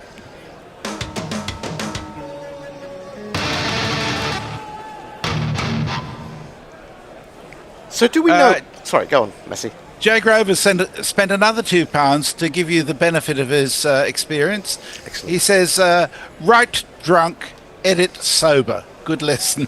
Right, drunk, edit sober. Yeah, very good. Yeah, actually, That's good. not bad. That is good. That is good. We also won in 78-79. Oh yeah, but I think that was a post-Packer. Post-Packer. Yeah, it was Packer. That was an awful series. That was and there's a brilliant book, if you ever get a chance to get hold of it, by Alan Lee, the late Alan Lee, used to be Times cricket correspondent, wrote a really, really good book called A Pitch in Both Camps, I think it was, which was about the two series, World Series and the Test Series, alongside each other. Oh, right. And it's a brilliant book. It really is. I'm not a massive fan of cricket books, of serious cricket books. But that is a particularly good one. Well, there's also a really good one around that time called Golden Boy about Kim Hughes, which is absolutely superb. Will Jacks is into the attack, bowling round the wicket to Weatherall. Let's jingle him up. Will Jacks. Maybe it's Will Jacks. It's probably Will Jacks. Yeah, it's Will Jacks. In again. Oh, now that's a good ball. He turns it. That's gone enough. It's gone off the straight. Certainly got enough. It's not in the footmarks, is it? No. It's well left by Weatherall, I have to say. It's just a bit too wide. Needs to be sort of middle and leg, doesn't it? Doing that. Yeah, I suppose so. On around that line. As well. I mean, it's well spotted by. Oh, and then he nearly gives him a return catch with a slight leading edge. That one again turned, and he was pushing it. That one is just. I don't think it quite carried, did it? No, it didn't quite. No. But I mean, I feel like the guns are out now for Will Jacks to a certain extent. Oh, well, he might have been able to just lift that off the ground, but it was very, very I don't tight. think Will Jacks expects to. I mean, he must have. He's been thought set all up. his Christmases came at once when he got picked up. Well, he would have been surprised, I think, yeah. The reason that I'm confused about Will Jacks with regards to his selection for this tour, Weatherall goes back, cuts straight to extra, Harry Brookfield, was that he was doing quite well against Australia, was it the end of 2024, 2023, one-dayers, and then they dropped him, they just booted him out of the white ball side. Eventually they brought him back, but I didn't think he deserved to be dropped then. But then they don't bring him back, when you're least expecting them to bring him back to the test side after his appearances in Pakistan, suddenly they do. Yeah. It's just such muddled thinking. This is driven to extra cover and there's no run. This one gets past Brook, who probably could have done a little bit more there to save the single, but couldn't be bothered. So a single off the final ball of the over, and that was the only run off it. 71 for 1, 89 required. We're 4 minutes from lunch. You may have noticed that I've mainly been reading tweets from Jay Grover, and that's because he has been super chatting us. There's been lots and lots of messages. Reho Werox says the question, who is the dud, implies there's only one. We need a D, all of the above. Who isn't the dud? Yeah, unfortunately, YouTube's very limited. It doesn't give you multiple choice options, and it only gives you a maximum of 4. So at the moment, the poll is Cameron Green, 20%, Ollie Pope, 39%, Brendan McCullum, 29%, and Jamie Smith, 12%. And I'll be taking that down in about 10 minutes and putting up another one. If anybody's got a suggestion for a poll after lunch, let me know. Did I not send you one? I think I was thinking of one I had in my head, and then I didn't really have it fully formed, so I didn't send it to you in the end. No, you haven't. No. Too Ollie late now. Pope is clear front runner. Tongue then to Weatherall from round the wicket. Just one slip, I think, now. He defends on the back foot. Ball runs up to mid-on. So Weatherall, let's have a look. I mean, he's not done great, brilliantly, and you wonder whether if he was in a losing team, would he have survived the whole series? Maybe not. Zippo is with us. He sent us a super chat for $5. Thanks, Mark. Mark Zip. Yay. Yes. He says, in case I don't get to say it later, thanks for your service this time around. Good to have Knackle back. Perhaps Katie is next. I don't think we can go that Thanks, far. Mark. I don't think there are certain things I'm not sure you can. Sometimes it's you shouldn't go back. Tongue again then into Weatherall, nice. who cuts at that one and misses. Doesn't even have the decency to toe end it. It's taken by Smith. What, Bear? Well, I was just thinking another one that's, he's thrown the bat at, could have quite easily edged, and they don't. They just don't manage it, do they? It would be interesting, wouldn't it, to have some stats on that. Plays and misses. Well, yeah, but plays and misses. Not so much plays and misses, but shit shots to shit balls. Yes. Yeah. Plays and misses is Part of the done game. by CricViz. Yeah. Oh, is it? Yeah. Oh, but you have to pay money for that, don't you?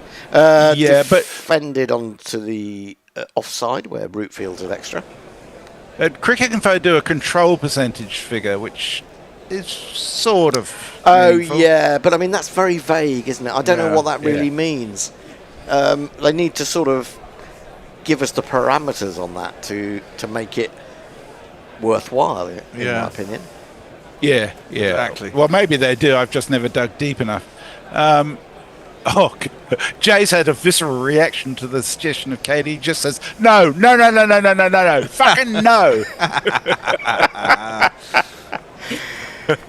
You don't know which Katie we were referring to. We've got many fashion Katie. advice and Latin. Oh, well, that would be good, wouldn't it? With Name our, dropping. With our sort of different grey-coloured and brown-coloured jerseys. Tongue in short. Oh, now what's happened there? He's got away with that again. He's going to be caught. He is going to be caught. Amazing catch. Down at a very fine really. leg. Oh, no, it's fine leg because he's a left-hander.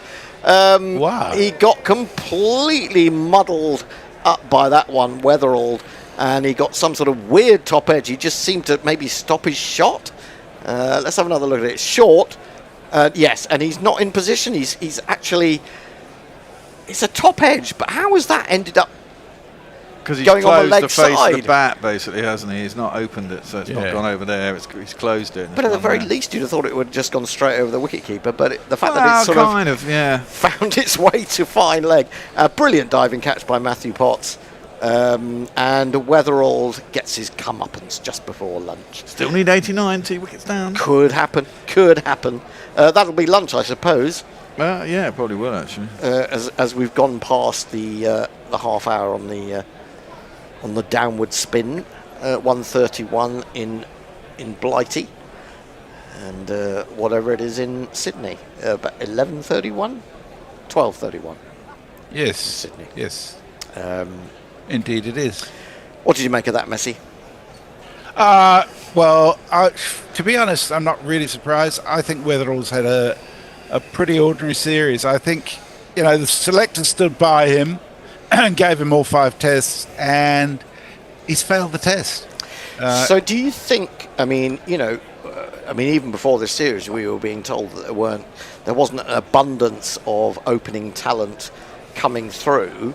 Who would they go to next, Australia? Well, I think they'll wait. There's 5 rounds of the Sheffield Shield yet to be played. Right. And I think it'll be a sort of bat-off over that period to see who comes through and can prove themselves a bit more.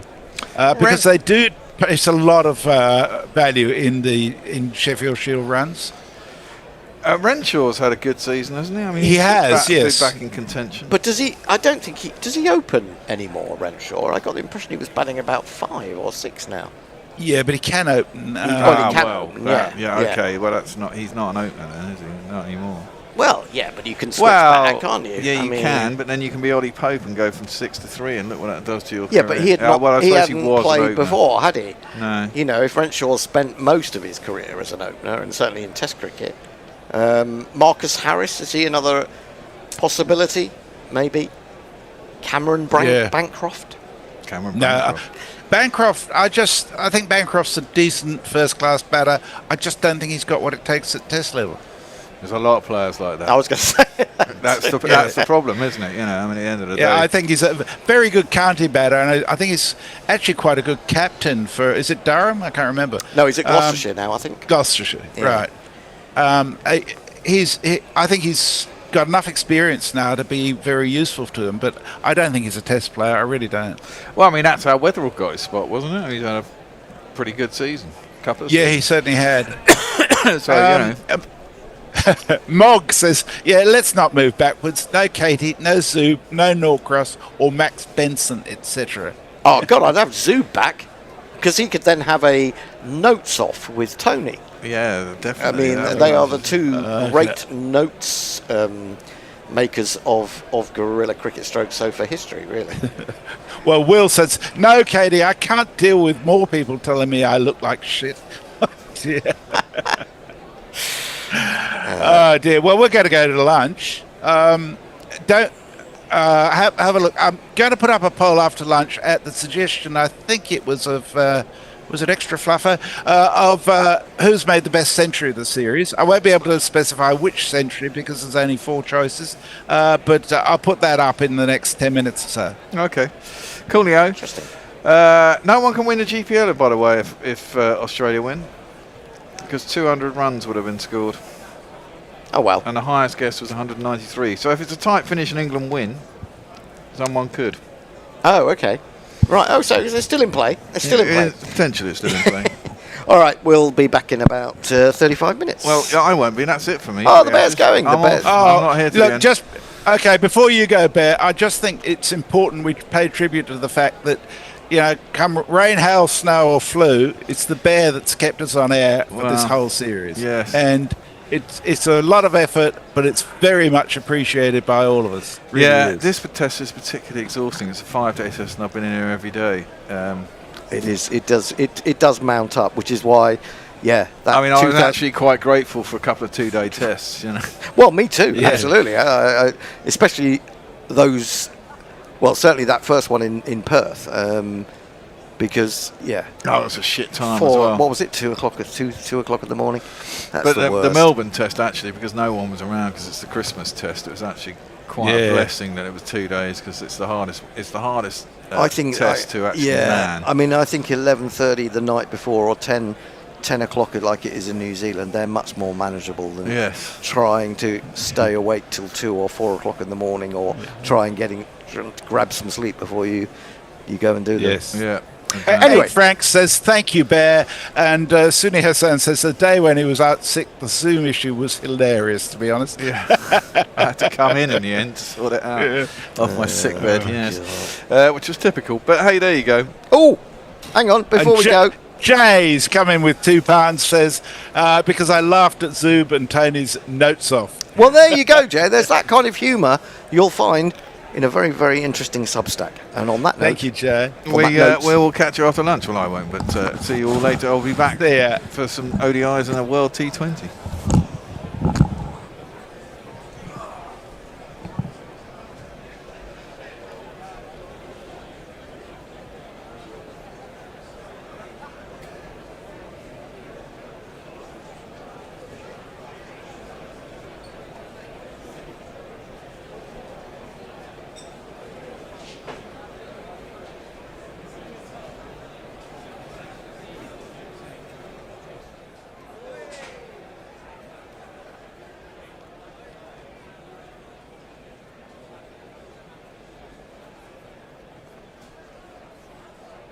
In good shape throughout the shot, just didn't try to overhit it, just did enough to loft it over the bowler and let the fast outfield do the rest.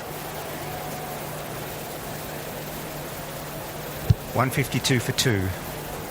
And Asmat has timed this beautifully. He has picked up a length ball outside off stump, punched this one high, hard and extremely handsome over long off for a big 6. That is a delight of a shot.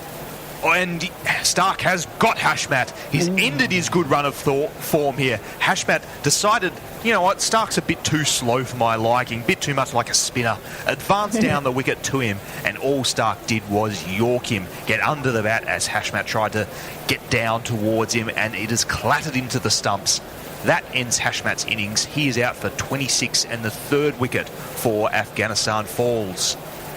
Well, there might be a miscue here. Asmat has... No, I take that back. He has cued every single part of it. Asmat's gone for a big swing for this one. It's gone a long way up in the air, but he has got more than enough length on this. It's down the ground, straight over the bowler's head for a big 6. Yeah, that is a fabulous shot. It did go... It used up a lot of energy getting the vertical height on this one. It went a mile into the air. It was not a flat 6 by any stretch, and it's... But it's landed a good 10 metres over the boundary. So wonderful score there. Brings up the 200 for Afghanistan as well. Giddy's the other guy on strike, Azmat, and he's lofting the ball into the covers. It's going straight down the throat of the deep cover fielder, and that will be Azmat dismissed for 22 from 17 deliveries. Glenn Maxwell has taken the catch on the boundary, and Zampa has another wicket. Afghanistan are now 210 for 4. Ibrahim on 99 faces up to Hazelwood. Again, he's trying to push the ball into the covers. It could be a run out. No, he's made it. And he's looking to get a second run. And he's made it to 100. In fact, to 101. Ibrahim has his century with a very quick single push to cover and an overthrow. And that is a glorious 100 runs. Let's hear the jingle, Krish. 20, 30, 40, 60, 80, 90, 100. Congratulations, sir. You are a centurion. So it's going to be Hazelwood. He's coming in to bowl his 9th over, and he's bowling short. And Nabi's on the pull. He's sending it way over the boundary onto the second tier, no less, for a massive 6 runs. So Nabi faces up to Hazelwood, and Hazelwood is bowling him straight through, middle stump, and that is the end of Nabi. 12 runs from 9. A nice little cameo, but not good enough. And Afghanistan fall to 233 for 5. Maxwell having another bowl here. He's bowling his 10th over. Zampa's already bowled out. And Rashid Khan says, thank you very much. I'll send that over the rope. A half-hearted attempt from Stark on the boundary. It was too tall for him to catch. And I think Rashid has faced Maxwell before, and he knows exactly where to put it. 6 runs. And this is another glorious stroke. Maxwell bowls wide outside the off stump. And Rashid steps back to the leg side, takes it on the toe end of the bat with amazing power, and he sent it over the cover boundary. That was a fantastic shot. There's not one boy for me. I must have 2 or 3. I need 4. Maxwell coming in, last ball of the over, and this time I think Rashid's playing it through his legs. It's going down to fine leg, where head will come around. And they've run 2. So a very productive over there. We've had 14 runs from it. And that brings up the 250 for Afghanistan at the end of the 47th over. 250 for 5 with a run rate of 5.3. Rashid on strike. It's short and he's taking it high with the high end of the bat. And the catch has been taken out in the covers. Stoinis is holding on to an absolute screamer, diving forward. And Stark has got him with the short ball. Rashid has been caught for 17, and that's the 6th wicket to fall for Afghanistan now. 260 for 6. They're checking the no ball. What can I say except you're welcome that I caught the ball this time? So we are due for a change at the end of this over. I'm wondering whether you wanted to continue, given that we've got 12 balls to go. We could continue. They're just checking the catch here. I mean, it was very cleanly taken in real time. Of course, it looks like it bounces, doesn't it, Blair? Yes. But I think he has, as they say, the fingers underneath it, and I think he is in control. Yes. This looks good, I would say. And he's lifting, as you have to do these days, lifting the ball up from the elbows pretty cleanly, but they are checking a number of replays here. Oh, of course, from several camera angles, it looks like it hits the grass. I think it's going to remain caught. Yeah, I mean, they talk about the foreshortening of the two-dimensional view. To me, I think it's caught. Yeah, I think so too. It absolutely looked caught in real time. Stoinis chewing his gum, walking into the outfield. He's not all that confident, I don't think. We've seen a number of these on replay be overturned. I mean, it is impossible that he would have got that on a bounce. It is absolutely caught in real time, but in replay, of course, anything could happen. Oh, this really looks questionable. I think the number of replays we're seeing means that it may well be overturned. Yeah. We can see the ball on grass as he's grasping his hands around it. But it's going to come up on the big screen, and it is decision pending. Not out. Not out. Controversial. Rashid is coming back. Stoinis is not surprised. He's shaking his head. We all know it was a catch. We saw it in real time. We called it in real time. But of course, slowing it down means that it always hits the grass. And Rashid is coming back out, although we are happy about that, aren't we, Leah? Because this is going to be fireworks. Absolutely. And now that he's got a life, I think he will go absolutely berserk here. Yeah, they got a single then for that catch. And this next one is a big lofted drive over the boundary, over the long off boundary for 6. And this means that the current partnership is going along at a strike rate of 200. 52 of 26. It's short, and it's absolutely spanked over the boundary on elevating ball over the cow corner boundary for 6 runs. As the ball was lifting, he's just lifted up his bat and hit the ball as if he wanted to hit it into the ground. Instead, he's hit it over the boundary.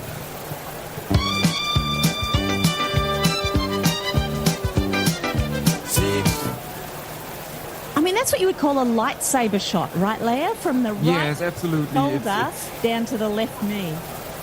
1 ball to come. It's wide outside off stump. It's going to be called... No, it's not called wide. That is ridiculous. Poor Rashid Khan. Wow. He let that one go. That's a dot ball. He's shaking his head quite rightly, but glorious, glorious batting from Afghanistan there at the end. Maybe a little bit lucky on the wides being called, and they've made 291 for the loss of 5 wickets. A fantastic innings from Ibrahim. Yes. Just an absolutely beautiful innings, and we'll just quickly take you through the card here. So we had Ibrahim, one of the openers, making 129 from 143 deliveries, 3 sixes in that and 8 fours. Not out. So he is having a glorious day with that. And Rashid Khan coming out and playing a beautiful cameo, 35 runs from 18. 2 fours and 3 sixes in that at a strike rate approaching 200. We had a couple of other batters out. Stark took a catch in the outfield off Hazelwood to dismiss Gurbaz. We had Rahmat Shah caught by Hazelwood, bowled Maxi, and Hashmat bowled by Stark. We also had Azmat caught by Maxwell in the deep, bowled Zampa. And Muhammad Nabi bowled by Hazelwood when he was trying to score there at the end. The bowling figures, we had Stark bowling 9 overs. His figures 1 for 70. 1 for 70. Got to bowl the death over. Should not have. 5 wides in total, including some wides that were not called. Josh Hazelwood, glorious bowling. Still had an over up his sleeve. Was not bowled. 2 wickets for 39. With the economy of 4.3. Glenn Maxwell was bowled out 1 for 55. Cummins bowled for 8 overs for 47. No wickets. Zampa 1 for 58 from his 10 overs. Travis Head bowled 3, none for 15. And Stoinis just the 1 over that went for 2 runs. They probably could have used him again. Anyway, that is the end of the innings. We will have a little bit of a break here. Afghanistan scoring 291 for the loss of 5 wickets. Wonderful century here, and Australia have to chase 292 in order to win this match. Imagine if today was the day your idea changed someone's life. Imagine if you could help someone pay for university, help your community build a new playground, or help a child make it to that dream competition. With GoFundMe, it's all possible. GoFundMe is the world's #1 fundraising platform, trusted by over 200 million people. Every week, ordinary people meet their goals and do extraordinary things. Your ideas matter. GoFundMe isn't just for emergencies. Want to raise money for your kid's football team or raise funds for a small business, a charity, or event? GoFundMe helps you turn ideas into reality. And help adds up. Fundraisers you start for someone else raise up to 5 times more. So think right now, who could use your help? Don't wait for someone else to bring change. Today, start your fundraiser in just minutes at GoFundMe.com. That's GoFundMe.com to start your fundraiser. GoFundMe.com. This is a commercial message brought to you by GoFundMe. We're away, so into the action, and Australia are away with David Warner hitting the first ball off Majib. Now then, I'm just sat down, so forgive me, I'll just need to... there we go, and it was one of these. Seems to us that it's in form. Not the start Afghanistan we're looking for. So that's a beautiful ball. He's got the edge. He has got the edge. I was hesitant for a second, but Head has gone. The wicket has fallen. Travis Head is walking off. Not sure if the umpire gave him straight away, but he knew he got the edge. Straight through to the keeper behind the stumps. Australia have lost their first wicket. It's 4 for 1, and that's an ideal start for them. After you've gone. Hazmat's in again, and this time he's trying to play it onto the leg side, but he's got an outside edge, and it's flying over third man, and it's actually gone for 6.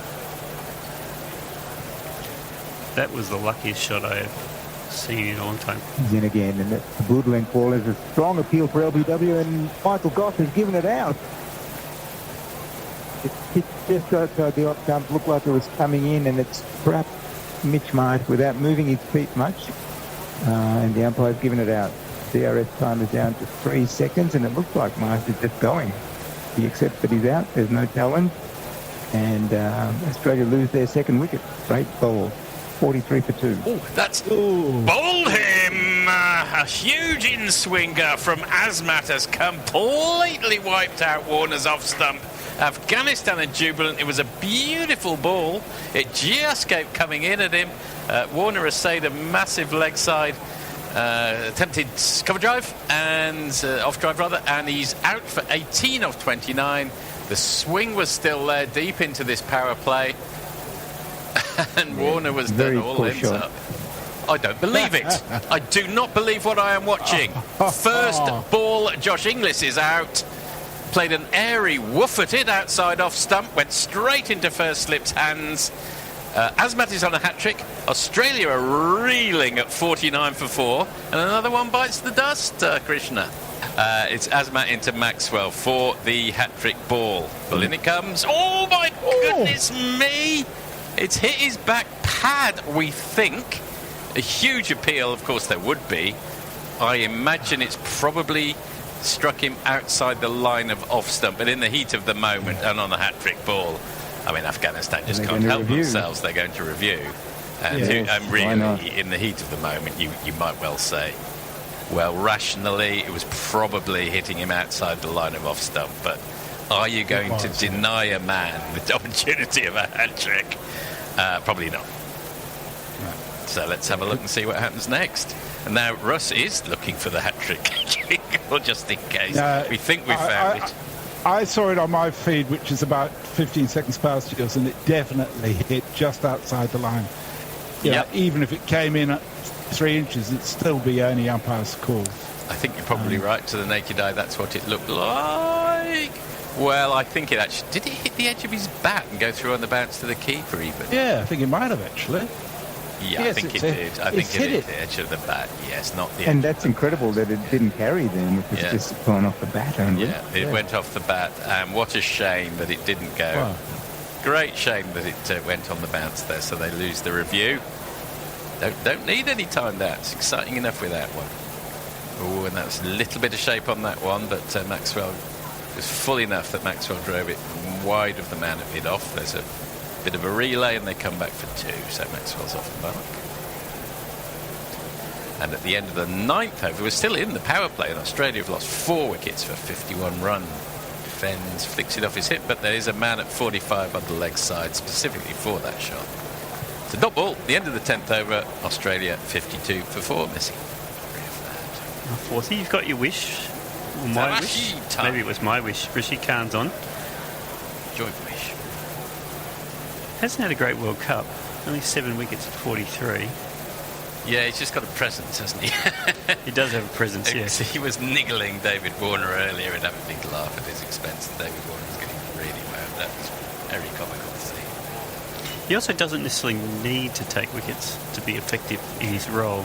He can sometimes just shut down one end for a while and force you to play him out.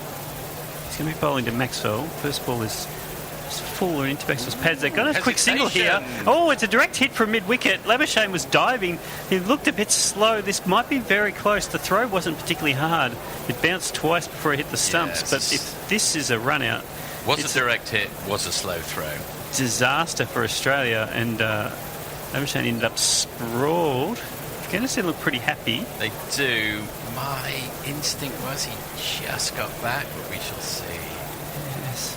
A direct hit is always... oh, hang on. It's coming in. He's still not in there, and... Oh, it was a very slow throw. Well, his bat is in the air. His bat's in the air. I think he's out. So he's definitely going to be out. It's basically hit the stumps and lit up as is the ball. The bat is over the line, but he hasn't got the bat down over the line. So this is almost certainly out. That's the rule has changed in a weird way in the last few years, which is... Oh, God, you wouldn't know from the MCC. It was just a weird shit. I think... My feeling is that if the bat has been grounded at any point and then goes up, they changed that rule. Yes, they did. Now you can... Yes. Yes. So that you wouldn't be out... I don't think if the bat's over the line but in the air... No, I think you've got to, at some point, grounded. Labuschagne's walking off. It's got to be grounded. It is a 5th wicket for Australia, a disaster for them.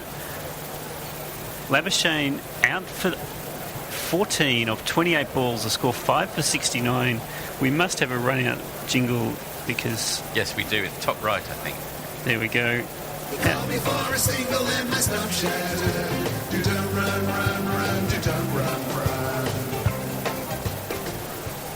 There was yes, no, oh my God, I'm sorry. It was one of those. Rashid Khan, and he's beating the batter. Stoinis, a huge appeal. The keeper's gone up. Rashid Khan's gone up. I think they're looking for an edge. It was gorgeous delivery, pitching on off stump and turning away from the batter.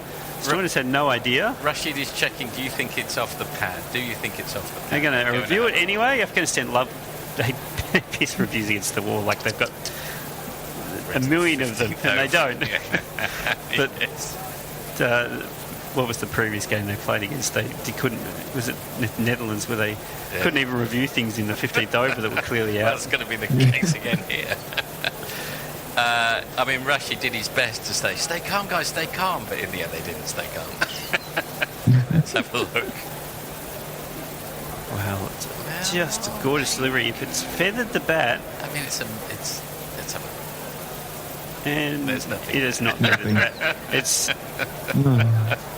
morally out. It's definitely morally out. There's no doubt about that. God, it looks close. The next ball's going to hit him plumb on the pad and he's going to give a not out. And they're going to wonder again. They need Jonathan Trott to write down on a piece of paper about appropriate reviewing.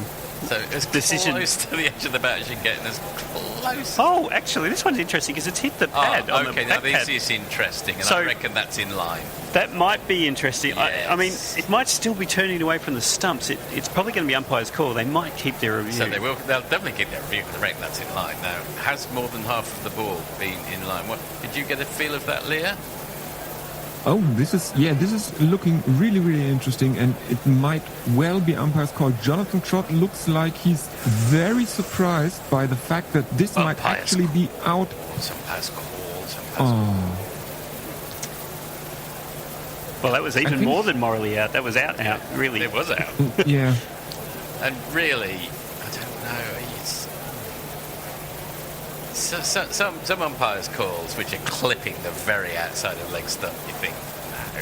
But that one, he should have given it, really, shouldn't he? I mean, he wasn't going to miss. Well, I wonder if he actually realised it hit the back pad, because it did slide directly into the keeper's gloves. Adrian holds up. Anyway, Stoinis sort of half gets a life. I better put this in the highlights. That was a very eventful dot. Yeah. He's tried to reverse sweep at Stoinis. This is going to be out. It is out because he's been hit on the pad, missed it completely. It was a terrible shot, a terrible choice of shot. He's going to Maxwell to have a chat to us whether he should revert. Of course he's going to review. Why not? Yeah, well, wicket's down, but he'd look very out. It's a waste of time. Tempted a reverse sweep. If he gets away with this is worse than that March 6th. Whatever the level beyond morality is of morally out, this is the arch morally out. This was absolutely plumb. Rashid Khan didn't sell a appeal, but it was the appeal that says, I know this one's out. And Stoinis, well, what was he thinking? He's just done him. And, there's always possibility of tiniest inside edge or just missing or something, but my God, he did him. It's just a top spinner, and he's tried to reverse sweep it. Oh, maybe it's outside the stump. Maybe it could be outside the line. It could be. I think it's probably. I think at most it's umpires call outside the line, and at most smashing into middle stump. He's been giving him. They've already scored 6 off this over. They've been giving them singles pretty easily. Why would you go for a reverse sweep against such a crafty bowler who bowls balls that you're not picking? By the way, we know he's not picking them. It was just a bizarre shot from Stoinis, and he got exactly what he deserved. Yeah, I think that his mind got befuddled there. That's what Rashid can do to you, I guess. Yeah. We're still waiting around for ball tracker to sort itself out.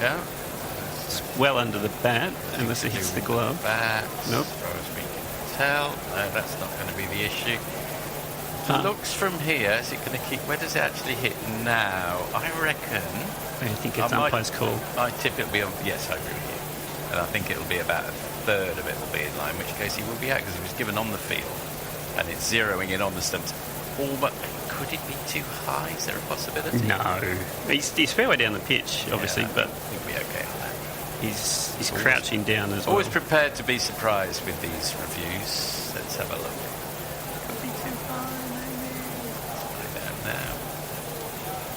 The impact is absolutely in line.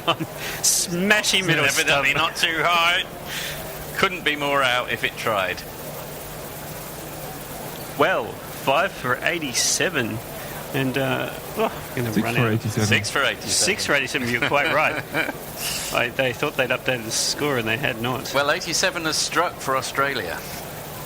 He's coming round the wicket, and there is another appeal because he played. He put that one down outside off stump, and this one is out.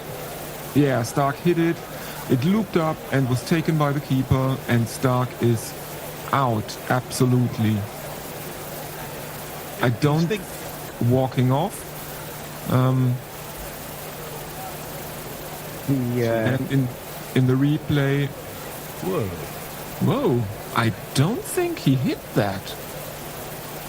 He'd know if he'd hit it or not, surely. Or maybe Maxwell said, well, we only got one review left. I wanted it, thank you very much. Probably.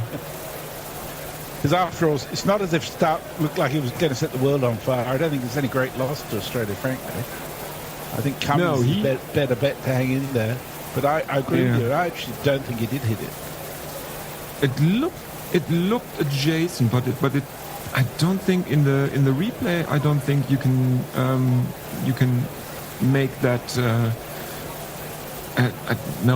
Let's say it that way. I don't think he hit it. In the replay, it looked out live, but in the replay, I have my doubts.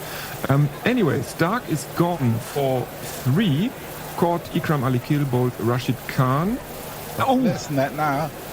Oh, he's dropped. Oh, and that was a slash. Rashid is back for his 4th over, and he bowls to Maxwell.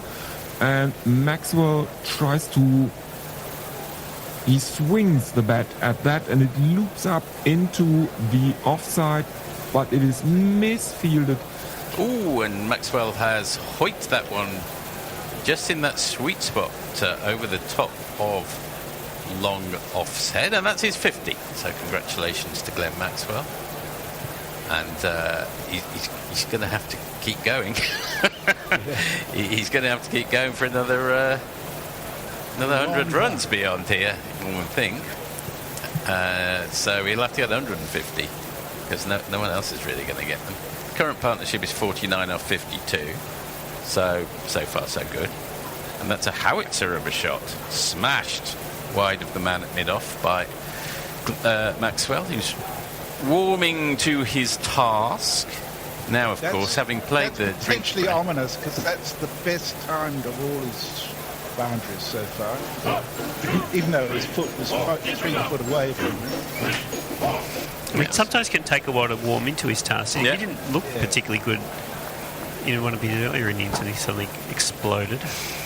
Nuer in for the start of his 6th over. He's number 29 so far.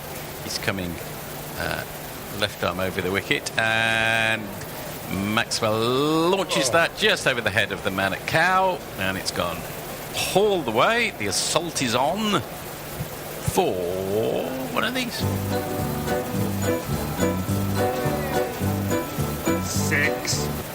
And that one is launched high into the air. I imagine that's gone even further.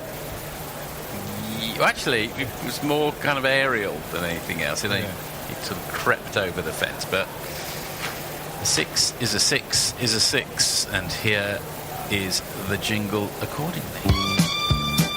I'm not going to look at it all the way through. This was still a strike. 117 of 107 balls. This time he's back and punching it out through point. He's going to bring up his ton. 100 off 76 balls by Glenn Maxwell. He's taken Australia from a very deep hole to a moderately deep hole, but he's done so in a quite remarkable way. Strike rate of 130. Australia 7 for 186, and we'll pop. Naveen again wide of the crease, and Maxwell's trying to pull, but from well outside off stump, so it's just a big bottom edge. Goes to deep square leg for a single. Score goes to 7 for 198. This partnership is now 106. Cummins has scored 9. At any rate, Maxwell's on 111 as he faces Naveen's outside of stump, and he's going to late cut it to the backward point, who dives across Nabby and prevents more than a single, but they still get one. 7 for 200, the 200 up at the end of the 35th over. He flicks nonchalantly. He no footwork, because he can't do any footwork. Flicks it off his legs all the way down to long leg, past the man at long leg for one of these. There's not one boy for me. I must have 2 or 3. I need 4. It's like French cricket, isn't it? You can't. It's exactly what I was about to say. It's exactly like French cricket. In again, goes slightly wider on the crease and smashed cricket style straight past the bowler for one more.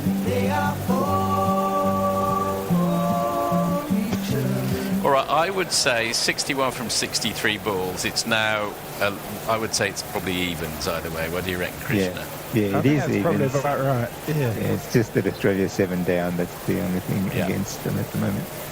And that is French cricketed just wide of the man at long on, and it's gone for 4. 2 plus 2 is a member. And that's Glenn Maxwell's 151. Well done him. Jeez. They need 51 from 50 points head. So way over his head that it's gone for. Try this. No, that's not that one. No, that's 2-6. Try this. There we go. That was, of all these shots, that was the most outrageous. That's the right word for it. Yeah, pitch. And pummeled directly between the 2 fielders out there who were stationed to deal with that shot. But such was the speed at which it went that it went for another one of these. Now, remarkably, Afghanistan are still ahead on the win predictor. and that has been hacked. Oh my word! They're doing this at the canter. That has been hacked wide of the man in the covers. It's gone through for another one. Seems to us that it's in form. So it's all happening in a rush. 5 needed from the last 20 balls. Australia are going to do this almost without doubt. Now. Yes, and Just bring Lear on in a minute. Oh, and he's going to finish it in style. He's launched it once again, 10 rows back. I mean, what can you say? I think, did he get the 200? Yep, 201. 201. Australia win by 3 wickets. Glenn Maxwell has scored a double century. It's the highest ever 8th wicket partnership in ODI history. Australia, who are at one point were 98.6% certain, maybe even 99.6% certain to lose, have pulled off 99.8 have pulled off one of the most amazing heists. Glenn Maxwell not on 2 legs, not on 1 leg, but on no legs by the end there, as it were, has just flailed, and the most remarkable innings maybe of all time. It's certainly up there. You've got to feel desperately sorry for the Afghanistan team who thought they got this in the bag. There's 1,000-yard stares all around on the boundary, but many congratulations to Australia and their never die spirit, but specifically to Glenn Maxwell, who has more or less, I'm going to say,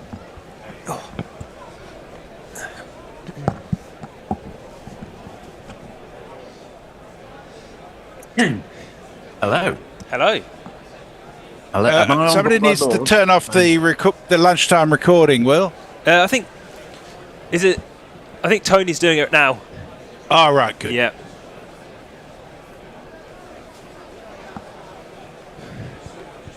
Okay, so assuming we're on air, 71 for 2 quick wickets at the end of the session, which I must admit I was having my lunch and completely missed. So Messi will be able to tell us about them quickly. Sorry about the 2 quick wickets. Yes, or Ed. Yeah, well, William. It's William. Yeah, sorry, that's all right, no problem. All young people look the same. No, it's just that I can barely see. It is quite small, yeah. You're tiny, so.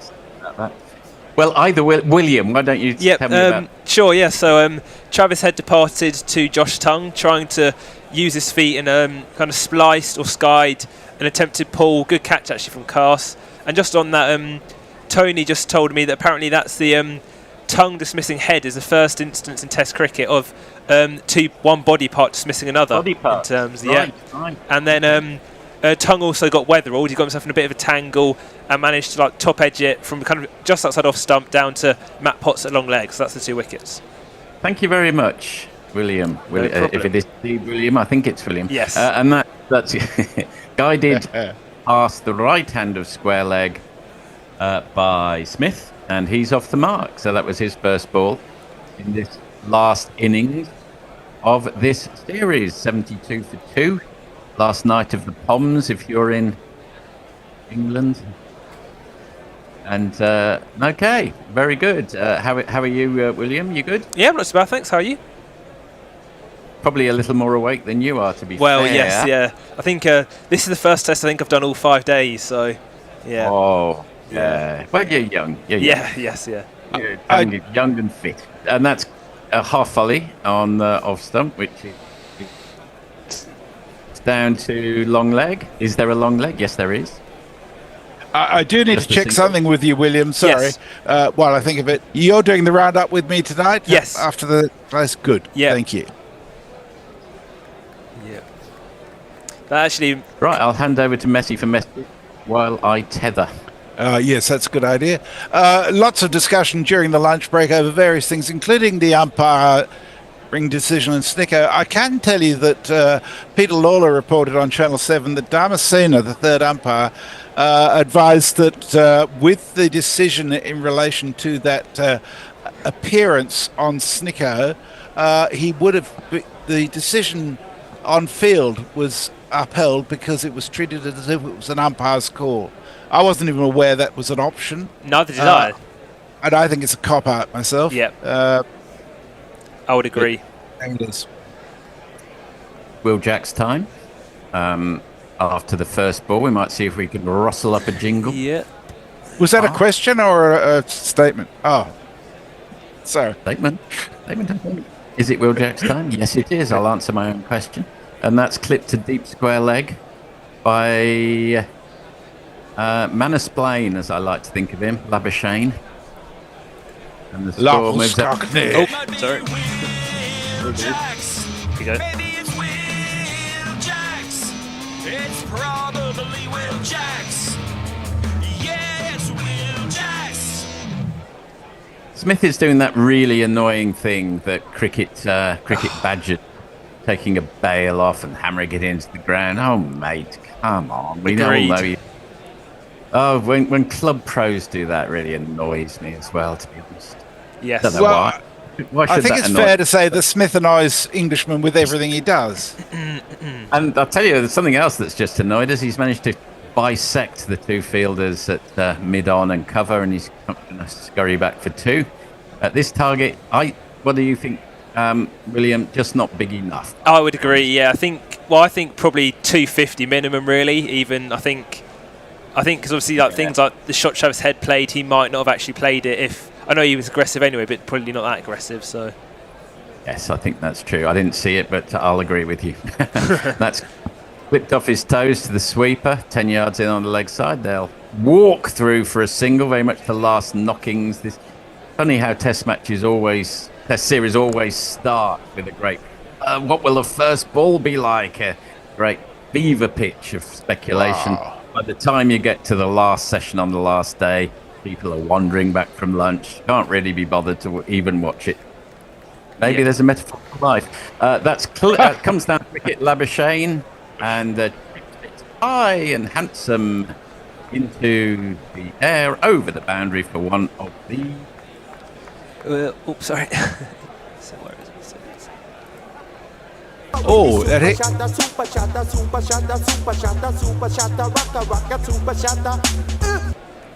I think it hit a spectator on the knee. Oh dear. Well, better on the knee than on the head. Yeah. He looks in a bit of pain. What he was... I don't know whether he was obscured, not paying attention, butterfingers. That's rather ugly defensive shot from Labuschagne. I think it looked like there was definitely a guy kind of jumping up in front of him to catch it, so maybe he didn't realise it was going to hit him until late, but... Oh, he puts the hand out, it's just, not in line with the ball. Come on, mate. You're Australian. You should be battling those. Oh, textbook forward defensive. So much so that Labuschagne, rather even more annoyingly than Smith, keeps his pose for a good 10 seconds. Yeah, all right. Well done. It's forward defensive. He almost looked like he gave himself a nod there. Like he was impressed how he played that one. Himself a nod, yes. He's got tickets on himself, as we say in Australia. I don't know whether you say that in England. I've not heard it, no, but that doesn't necessarily mean it's not used. You can well guess what it means, yes. 92 metres, that's 6 from... Well, he's a Newcastle fan. The guy got hit in the knee, so maybe he's English or just an Australian Newcastle fan by the bucket hat. Newcastle United? Yes. Not Newcastle on the East Coast. No, that is true, yeah. Newcastle United, yeah. They do have a football team, Newcastle, not a very good one. Novacrians everywhere. Don't know whether they play in black and white, I can't remember. I used to go and watch A-League games for a while, but quality has gone out of the league. Okay, Tong, 2 for 25. He's had a good series when he's been allowed to play. It's Bethell. And defended by Smith. And a couple of players, as happens in series, have inked themselves in for the foreseeable future. Even when you lose a series, you can unearth a couple of... shore up your place in the team, as Tung and, of course, Bethell have done. Would you agree? Yes, definitely. I think the Bethell one's interesting because I always thought that at some time or another he would play in the series. I always thought he'd get a game. I did as well. I thought he would get exactly the game. I thought Pope would play for 3, get dropped, and Bethell would come in. I didn't expect Bethell to score the best innings of the entire series. Is that controversial that was the best? That was a dot ball, by the way. I think it was definitely the best kind of classical, or like the best Test cricket innings, I'd probably say. I think, in terms of kind of like vintage, yeah. I saw kind of Alistair Cook saying, I thought it was quite a good summary. He kind of played 4 shots. He cut, he clipped, he drove and he pulled. He didn't do anything flashy. He kind of just, when the ball was there, he hit it where it kind of is meant to be hit, really. Well, that's 2 more than Alistair Cook ever used to play. But look at his test record. Well, I think Alistair Cook actually said that himself. I think he said, "I've only got the 2 shots," but he showed how to use all 4 there. I think those were kind of his exact words. Well, quite. I mean, that was. Yes. Sorry, Messi. As it happens, our current poll is who played the best centuries of the series, and currently Travis Head on 58% is leaving Bethell on 33% with Root and Carey both on 5%. You see, I think the word best can be interpreted in many ways. Well, it's always subjective. Yeah. The lovely, extravagant cover drive by Smith. You can imagine it in your mind's eye if you've ever seen Smith's bat, and that's what he's just done for one of these. Now my innings going, great guns, I hit for the ball, 4 runs, I hit for the ball, and it went for 4 runs. Yeah, I think Heads was more important because there was much more riding on both of his tons. So yes, more entertaining, kind of, I suppose, if you like those pyrotechnics. But as I think we can agree with William, the most classically elegant century was Jacob Bethel's, and also the most exciting in a way because that's his first Test century. And those other things played out on the offside for a single by. Yeah, I think I'd also agree with that. As in, I think Heads, like you kind of said, it had great importance. It was it could have been a nervy run chase first Test of the series, but so I think in terms of importance, I think Head probably would top that, but I'd probably say I think Bethel's was probably the best. I think because I think also it was probably relatively chanceless. I'm trying to just think back, but I think it was chanceless. Yes, Head looked like he could go any ball, but didn't because his coordination between eye and hand is so good that he just trusted. End of over 70. Well, Jay Grover started off the session just saying, "I hate you all," and Sudahu similarly hates everybody, which is fair enough. Glibber Twin is concerned. He says, "Lifetime ban for Marnus for hitting that spectator. Please, Christ, don't let loose bus change hit the winning runs." And Kiriakov says it was an English spectator, given the fielding. Eric J says, "Whatever the result, I find every Ashes series intriguing, and this one is no exception." That's a fair comment. Agreed. I know that people have been despairing about various aspects of this series, but for whatever reason, I've quite enjoyed it. I think the camaraderie of the commentary box has probably been the main reason. Yes. But other reasons as well. I think in comes swept by Smith. Is it going to go down the hands of Square? No, it isn't. It's going to go for 4. Well, I think they'll check that one. I mean, I'm not entirely... one of those ones I'm not actually sure until I guess we'll see the replay. I think he got there in time, but it's whether he touched it, so...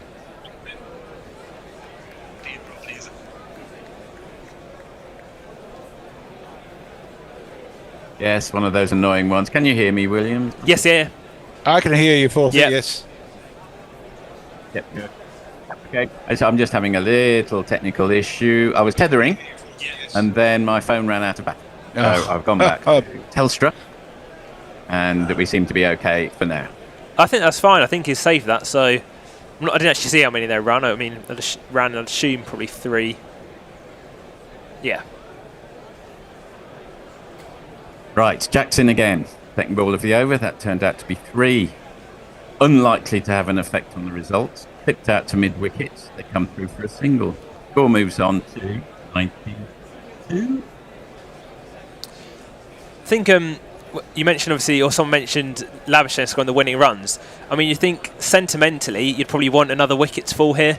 Let Khawaja come in and knock them off, but whether that happened, I'm not sure. I think Khawaja deserves the old guard of honour, doesn't he? Jackson again. We'll never know whether we got a bit of turn because it was so full. Smith launches himself at it but can't pierce the inner ring. Dot ball.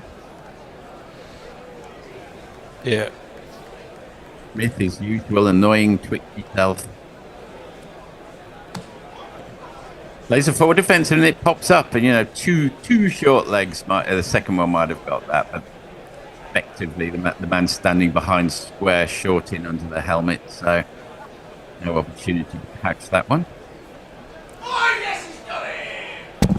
And I think what we can hear there is, oh yes, he's got him, and indeed he has. Will Jacks with a classical off-spinning delivery, either through the gate or wide of his. Nice. I think it was through the gate. Yeah, I think you're right. It was. Yes. It's a beautiful Smith delivery. Has gone.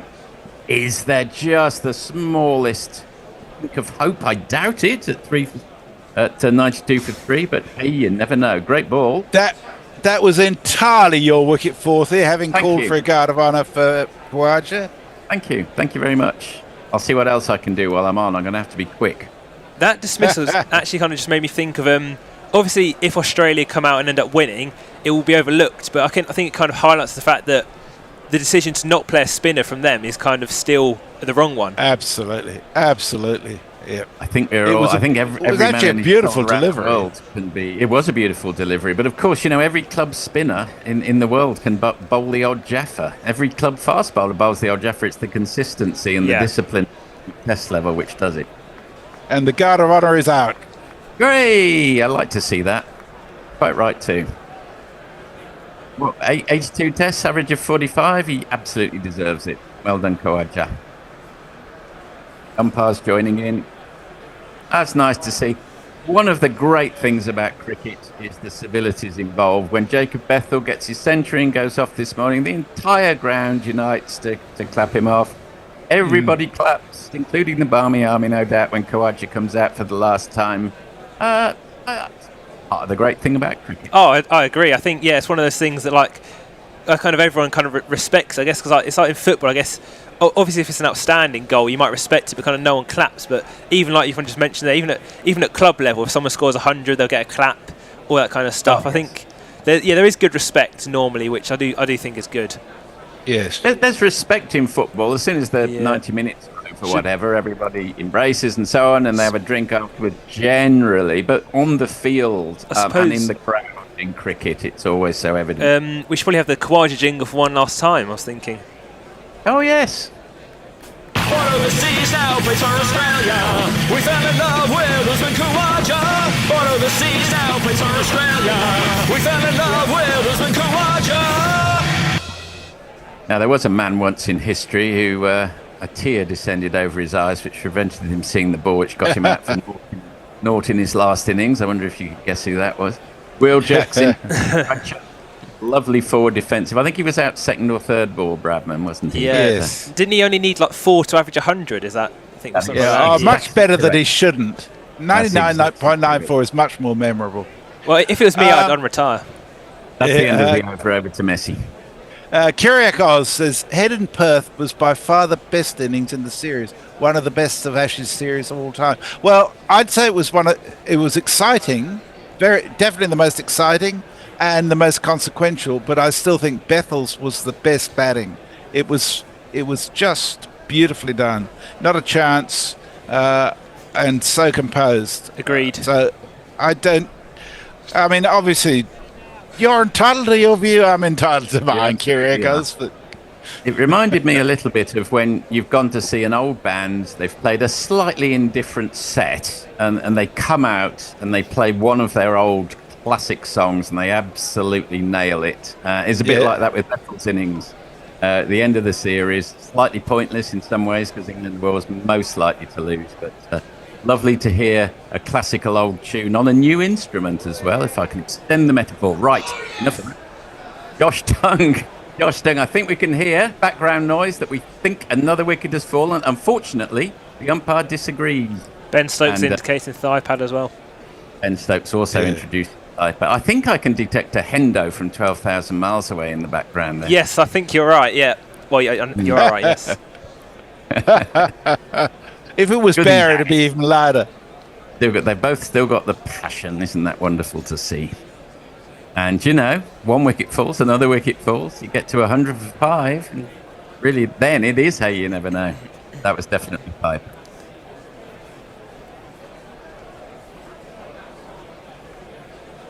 And Stokes settles down at leg slip.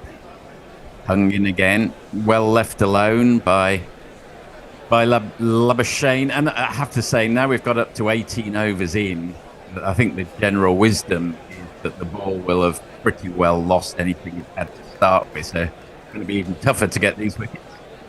Yeah, I think so. And I think that's kind of, again, where obviously spin would come in, because like you said, with the seams, it's probably not going to react as much. And if it does, it will be a lot slower.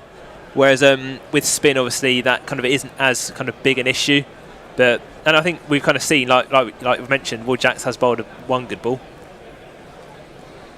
And quite often your best ball as a spinner doesn't get the wicket, but on this occasion it was the classical off spinner, pitch way outside off, clipped the top of middle, and went through the gate. Even of Steve Smith, the greatest batsman. Reluctantly, we have to admit, time. Good drift on it too, I think. Yeah. Yes, I think there was a little away drift. You're right, which is crucial with getting that particular wicket. Okay, that's a sort of delivery that inspires a spinner just to say, yes, I've got this. Yeah, that's true. That's true. It's a bit like, a bit like a batsman nailing a cover drive. He feels, right, now I'm in. Labuschagne leaves that one alone outside stump top ball. It almost took a chunk out of the wicket, actually. There was a lot of dust. Been coming out of the wicket for the last 48 hours. But yes. Sorry, William, you were going to say. Well, I think you're right. I mean, for Will Jacks, that will obviously kind of reinforce kind of him as a spinner. Obviously, kind of I think from that you kind of see he's got like the balls in him. But again, like we said, it's kind of that consistency. Hung in again. Defended, but leading edge, but past Gully's right hand, who's Ben Stokes, chasing it to the boundary. They think about coming for two. They do come for two. This will... the trouble for poor old Jacks is this, I suppose, could even be his last test. It certainly will be his last test for a while, you would imagine. So, yep. It's it'd be a wonderful memory for him to tell his grandchildren about the time he got Steve Smith bowled through the gate there. Yeah, I think so. I think you're right. I think, in the home summer, he's probably unlikely to, you'd think, get a game, Has he got a contract? You're outside my knowledge base there. I think pulled round the corner by Labuschagne. A kind of flick shot for a single. That's the end of the over, 19th over, 95 for 3. I feel like he has something. Nice. Maybe not like a 1 year one, or I don't know. Yeah. A nice message from Andy Pollock. He says, I'm in Florida and it's been great to tune in at 6:30 local time and listen to you guys for 7 hours before my bed for 6 hours. Usually a bit despondent. Nonetheless, I'm going to miss my nightly ritual. Thank you, Andy. It's good to know that we bring some joy, even if the cricket doesn't. Yes. Punjab here says, who replaces Zach Crawley as opening batsman? Well, Zach Crawley. Who knows? There is another guy kicking around in the Lions whose name escapes me for the moment. Ben McKinney, probably, maybe? Yes, that's him, Ben McKinney. His name's been touted, but when I asked for a few details on him, I think it could even have been you, William, said, yes, he's a good prospect, but his defensive technique is quite a bit is exactly what you don't want from an opener in Test match cricket. No, that's I mean, and I We've think got plenty of those. Yes, I think there's definitely he's definitely a promising prospect. But I mean, I haven't seen loads of him, but what I've seen, is promising, but still a bit young, probably. Work in progress. Yeah. Clipped off his hips by Labuschagne. I kind of almost feel like you might kind of say he's kind of got like Crawley kind of type. I don't know, like aspects to him or assets. I think he's quite tall. Kind of plays in a similar way. Looks to be positive, but he's left-handed, which is obviously a key difference. But I do also think, like at the moment as well, the left-hand, right-hand of Crawley and Duckett has worked. So not really on this tour, but they're still up there in terms of opening partnerships. Well, it must be absolutely exasperating if you're a opening bowler to have such different prospects in terms of left-hand, right-hand, and height differential to constantly adjust to. That's one thing. Khawaja is off the mark in his last innings and he kicked it round the corner and he's going to get one of.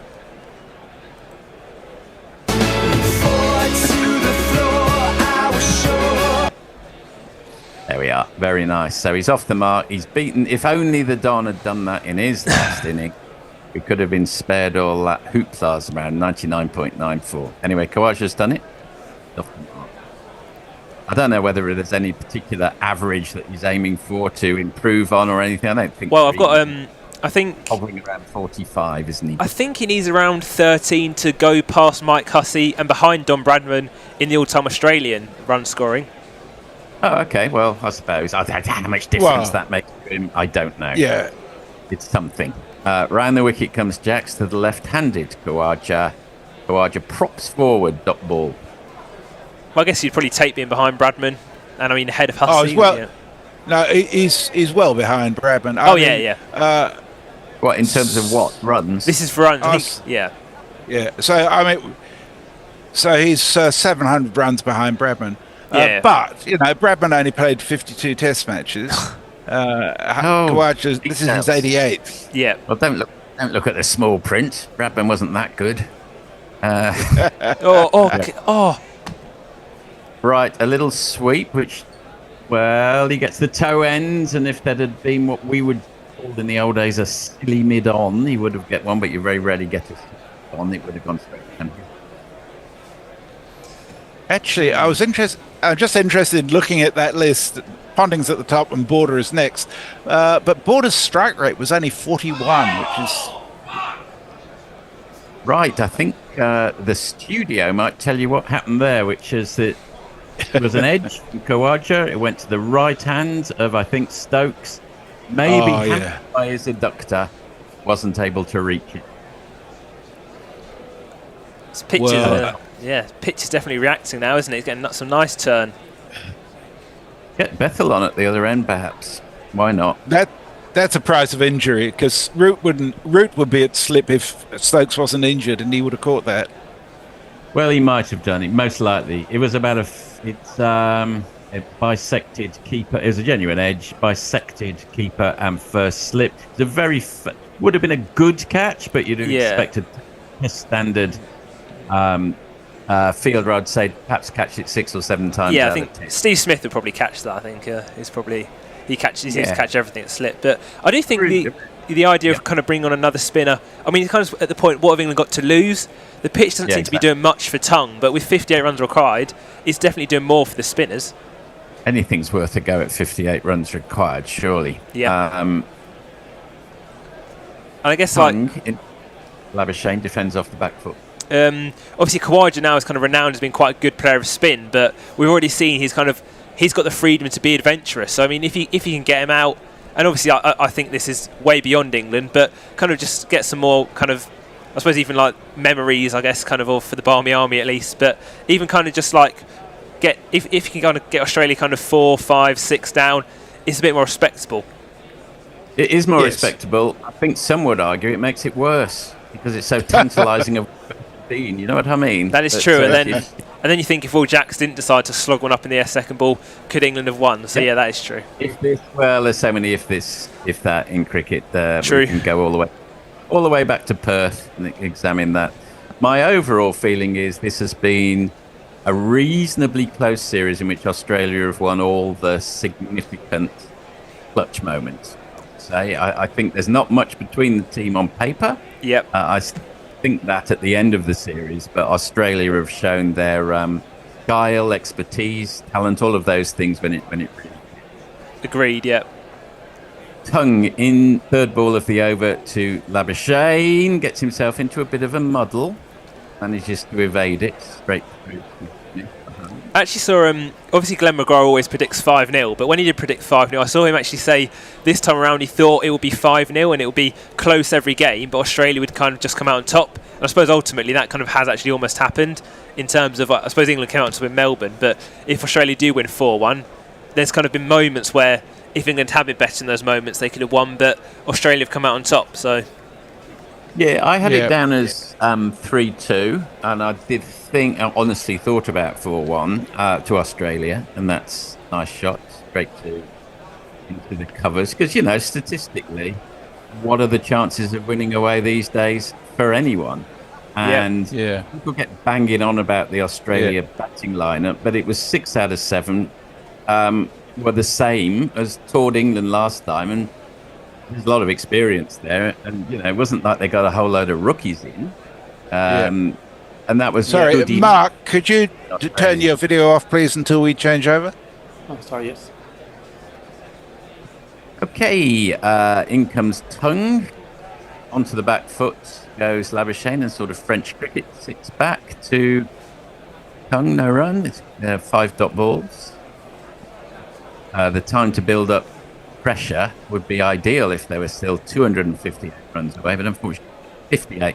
All that Australia have to do from here is get 10 runs each. Yeah. Oh! And sounds like you got a hernia there playing up there, Miss. Or is something about abductor muscle. Something about to happen. Yes. We're about to find out. In comes Tung. Oh! Shot and a terrific attempt at the catch in the gully by Jacob Bethell, and couldn't hang on. Couldn't hang on. That's a shame. That would have really capped off his couple of days. Yeah, I think that's number 20 in the drop catch category. Yeah.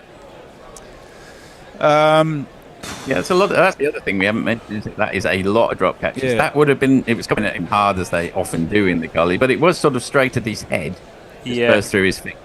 Oh, he almost like has it and like flicks it down or something. Yeah, I mean, if you're a goalkeeper, you say that's a great save, but unfortunately, you're not a goalkeeper. You're there to catch it, and I think it goes into kind of one hand. It almost looks like he knocks it out with the other, kind of. But I think, to be fair, it was going at a terrific velocity, that one. And I think he's probably a bit closer than he normally would be as well, because obviously it's not really been carrying that much. But if you kind of think, I mean, obviously England needed a lot more runs, as you mentioned. But if Stokes catches Khawaja in the last over and Labuschagne goes there, then it's a bit more nervy. I mean, with Australia's tail and lower order, you'd still obviously think they'd get there. But we are due a change. We do a change, yes. Okay, then. Very good. I'll do one last Enjoyed message your from company. Kyrgios saying, I don't really disagree about the centuries, Jez. Bethell was fabulous.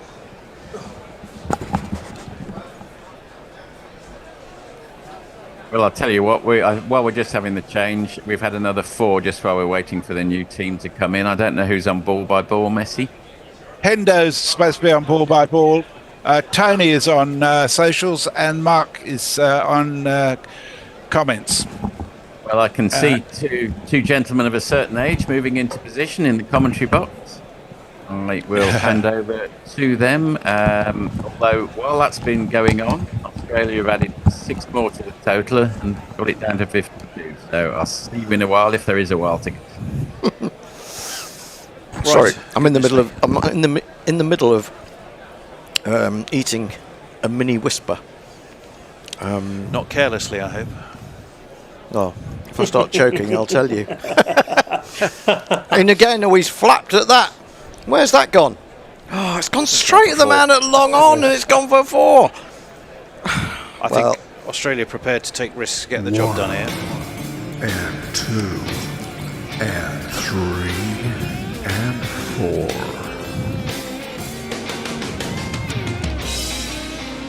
4. He dragged that really. I don't think he was aiming to long on. I think he was aiming at over mid-off. Crawley still couldn't get round. He's too wide. Jackson again, another reverse sweep, but he's toe-ended it. He's still going to get a run because there's almost nobody in the offside. He's going to get 2, would you believe? It's pain to the last for England. Fast forward mode. Yes, just looking at this, Australia has had a long history of stuffing up these small titles, and ever since they decided just to go attack them, they've been more successful at them. So that's why they've really been going fast forward at the small target. Yeah, you're absolutely right. But I mean, I think that one of those could have gone to hand. For sure, the Stokes one, risky, and the one to Bethell.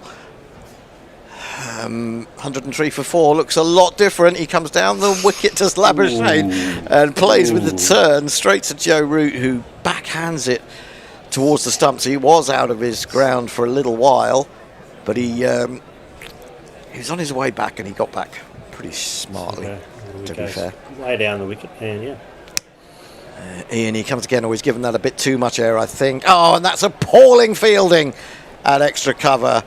That really shouldn't have been 4 runs, but it is. And Australia are nearly home, as we will be soon.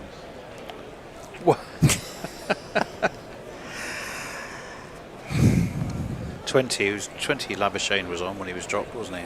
I know, so what's he hit? About 3-4 since then. Yeah. Who was that in the field? Yeah, you can see the reactions of Stokes' body language on his face. That really should have been stopped. You can't add pressure if you're going to do things like that. No, exactly. 41 required. Khawaja 37 now. 17 runs since that drop at the end of Tung's previous over. 17 in 6 deliveries. Small targets disappear quickly. I do wonder, I mean, you know... I do now, yeah. I do wonder whether going with spin a bit earlier would have been the right move. I mean, we did say it at the beginning, didn't we? Oh, he's chopped on! He's chopped on! Khawaja, in his final test match, has chopped onto one from outside his off stump. He's got to go. He's got to go. It's 119 for 4. It's probably too late for England, but you never know. Tung 3 for 34.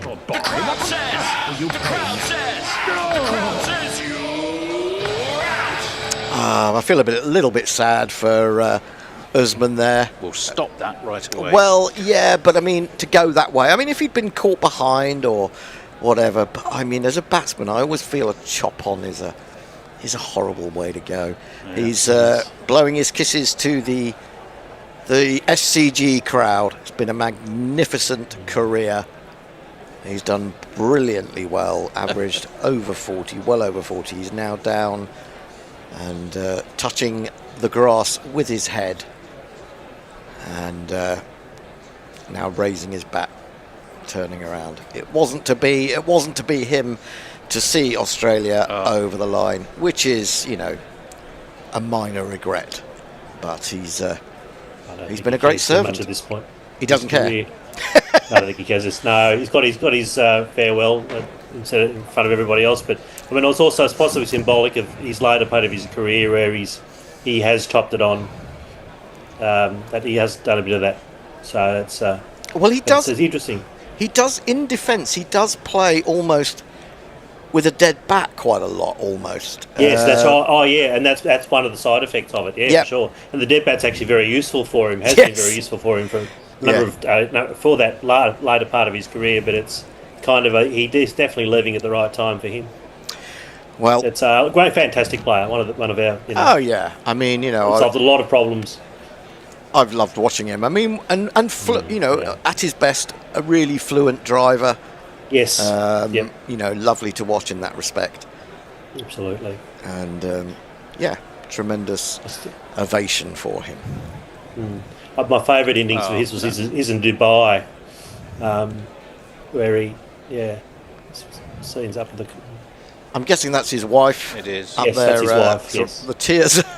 The tears are running down her cheeks. The emotion, his daughter there, perhaps even his mother-in-law, possibly alongside them.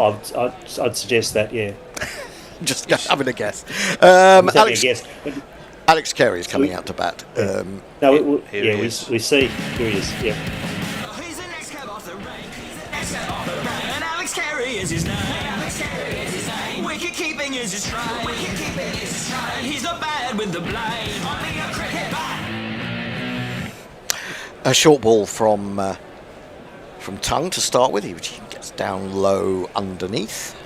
No real problems. One would imagine that Carey is thinking very much about the leg slip now. Yes. Which I'm just presuming that Stokes has positioned there. Yes, he's almost he's quite deep actually. This is forced off the back foot, and he's going to get a couple of runs. A root slides to field, hurls in, and Carey is up and running. 39 required. England requires 6 wickets. It's unlikely it would have to be a collapse of incredible proportions. But, you know, we're here and we still have 1%, maybe 0.75% of hope. I'm sure that's about probably what, what's it called? Wind predictor, WinViz, whatever it's giving it. Full from tongue and forced up to mid-off by Carey. So I think we might get the drama if one of these get out and we have Cameron Green come out and see what he does. That will be a little bit of drama for a lot of certainly Australian people, especially if he gets out. Do you think in the circumstances that they might put Webster up above him? I personally think they should, but whether they would is another question. I think it would be a very good move. Tongue onto the leg stump, looking to see if he can get Carey to flick in the air behind square, but he plays it straight. Obviously very aware of that man now, having been caught in the position 3 times. Yes, so Australian fans of a long time will always be a bit nervous around chases like this ever since South Africa in '94. So it's I don't think anything's guaranteed yet, but I think that certainly when they've come unstuck against England, it's been generally probably against better bowling attacks from England. This is driven up to mid-off and there is no run. I'm trying to think, was it when Tuffers took 7 for at the Oval when they were only chasing 125, something like that? We have 2 super chats, by the way. Jay Grover, twice. Twice? Why has Mark become a Swedish asylum seeker? That was the first one. Don't know why he does look like one, but apparently he does. And the second one is just for Osman because he's mint. Also, another message from Jay was, Jesus fucking Christ, Tony.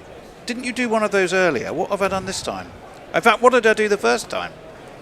Yeah, well, we never know. We never know what we get up to. Seems a bit harsh, to be honest. We spend so many hours in these seats, we can't remember what we did 10 seconds ago. Aaron Skinner, 9-year, Y9R. I thought it was 9 years old, I thought he was going to say. Aaron Skinner, 9, of wherever Aaron's from, says England not playing tongue from the start is crazy. Well, it's looking that way now, isn't it? Yeah, absolutely. But hindsight's a wonderful thing. Well, he ended the summer very well, didn't he? So you'd have thought he might have had a go. Root's coming into the attack. Oh, he's taken off Jacks now. In he comes, bowls, and it's driven by Labuschagne, who's come a long way down. He's going to be run out. He's run out. The throw came in from mid-off. Oh, my word. Labuschagne can't believe what he's done. And I have to tell you that every good collapse has a run out, a crazy run out. And that could be another one. And of course, that's Labuschagne. It has to be him. Oh, how tragic. How tragic, how tragic, how tragic. Peak Marnus. Well, Marnus is so distraught he can't. He's going to have to be wheeled off the pitch. What are we waiting for? Oh, don't tell me it's a no ball, please. Well, you can get run off a no ball anyway. So of course you can. Issue. Yeah, that's true. Oh, it's well out. Well out. Yeah. Don't even know why they're waiting. They had to wait. I mean, I wouldn't have thought so, but the square leg umpire. Well, no, he was. I was thinking he was trying to see around the short leg, but the short leg wasn't really in his eye line, actually. That's staggering. That's staggeringly stupid. Well, he's gone for 37. He could have been gone for 20, but he's gone for almost double that. And Golden Arm Joe Root has produced the ball. It's Stokes. It's Stokes at mid-off. Brilliant work. He's a man with a broken groin. No, it isn't Stokes. Who is it? Stokes is limping from slipping in celebration. Who was that? It looked like Stokes. Gonna have to check that out. It was Potts. It was a man from Durham. So well done. Potts has played his part. He batted well this morning. Hasn't had a bowl in this innings. What's he doing? Carey was kind of ball watching, wasn't he? Well, because it wasn't a run, innit? Yeah, probably because it wasn't a run. I don't blame Carey for that one. Labuschagne had a brain fade. Well, Amana's fade, let's call it that, because that's what he has. Here's your man, Cameron. Well, Cameron Green Yes. has come in. He's got an edge. Oh, he's got a... Well, not an edge. He's got a booming inside edge that has maybe hit pad and then ballooned behind square. I mean, come on, England. Attack! Yes. You know. Fielding decision. Especially against Green, you could just crowd the bat, because goodness me, he's under enormous pressure. And he pushes quite hard at the ball, generally Well, speaking. they are. Well, Yes, now he they've does. brought a man in, but it's too late, and this is pushed out into the offside. And they'll take the single. He's off the mark. I do want to say that people who talk about Ben Stokes as a great captain, I personally can't agree with it. I mean, No, I don't see the evidence. He does a based lot. on- He changes a lot. He does a lot of things. He appears to be busy. Reactive. But he's reactive, and he's also... I mean, he's either reactive or he goes for the funky fields that make very little sense. Although you've got to give him credit for the leg slip plan that he's had to carry of late. That was really good. Yep. Root round the wicket to Carey, who's well forward in defence. Surely you put someone in front of the wicket catching now, don't you? We've got a leg slip more pressure on. and a slip. I just...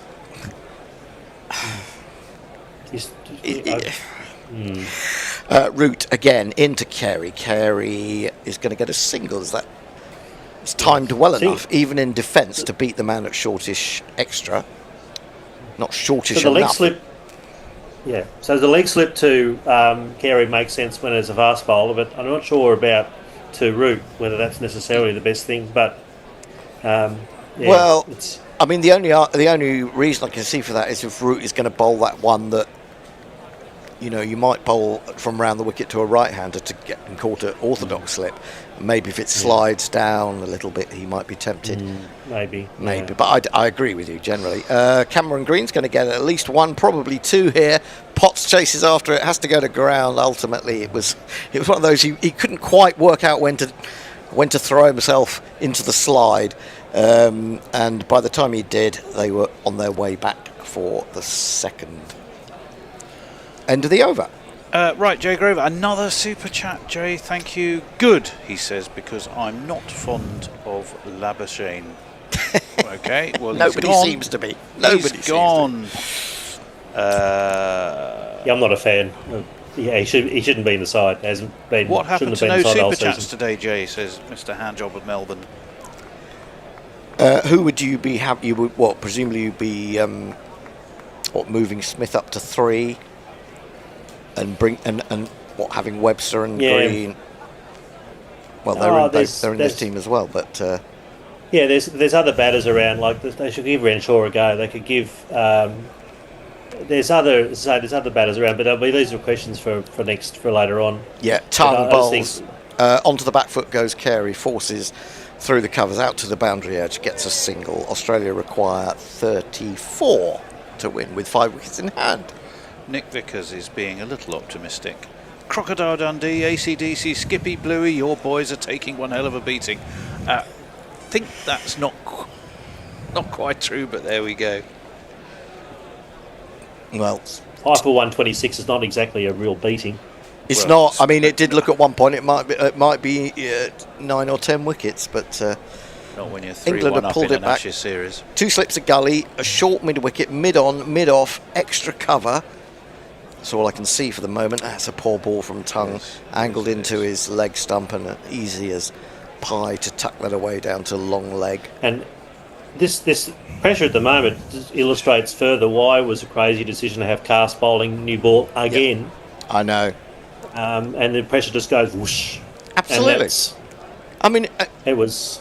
You know, like Stokes being his captaincy. That's one of the issues. It's right through the season.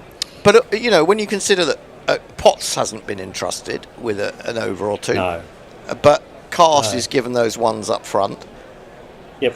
Australia require 33. In comes Tongue to Carey, who meets that with a full blade. He's going to get a couple very straight indeed. It couldn't have missed the stumps at the bowler's end by very much. 2 more to him. It would be kind of fitting should Carey see Australia over the line, because he has been so impressive. He has. there's a lot of discussion in Australia at the moment who should get man of the series or player of the series, and Carey's pretty close to those names as well. Well, I suppose it's got to be Mitchell Stark, hasn't it? Yeah, well, that's probably the way it's going to go. Say that. Looking to try and get him to flick to leg slip again, but he just eases it off his legs out to deep mid wicket. Another single. Yep. But this is pretty much. Sorry, go on, Mark. Oh, so sorry, that's what I was just actually. What the reason why I was a bit late, I actually got the timing wrong, and apologies for that because the lunch threw me. But I was listening to Stuart Broad on local commentary, and he's very interesting. But he definitely said Stark. Yeah, I mean, I think 31 wickets. I mean, and the runs. And the runs, 250s, yeah. Yeah, the runs. Tongue in, again onto leg stump. It's just straying in the line as he bowled too long a spell, maybe. But what alternatives can you do when have? Yeah, that's right, exactly. He's taken 3 for 42. They've got another run down to long leg. And look at this over, 1-1, 2-1-1. And this is what Carey does. If he's not hitting boundaries, he's so busy that he picks off singles all the time. It's a great accumulator, like a lot of the better wicket keepers in Australia's history. Yep. Those annoying accumulators, as English fans would call them. Yeah, like I mean, if you feel as if every Australian wicketkeeper has been against England for about 30 years, and maybe before. They always stand up, don't they? Not literally to the bowler, but they stand up and be counted. England, well, they have been, yeah.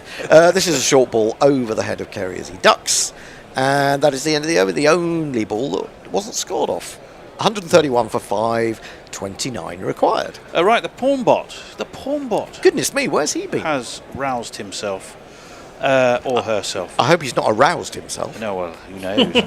Am I too late for the reveal of Bishop's favourite position? Well, I can state my position on any number of things if you like.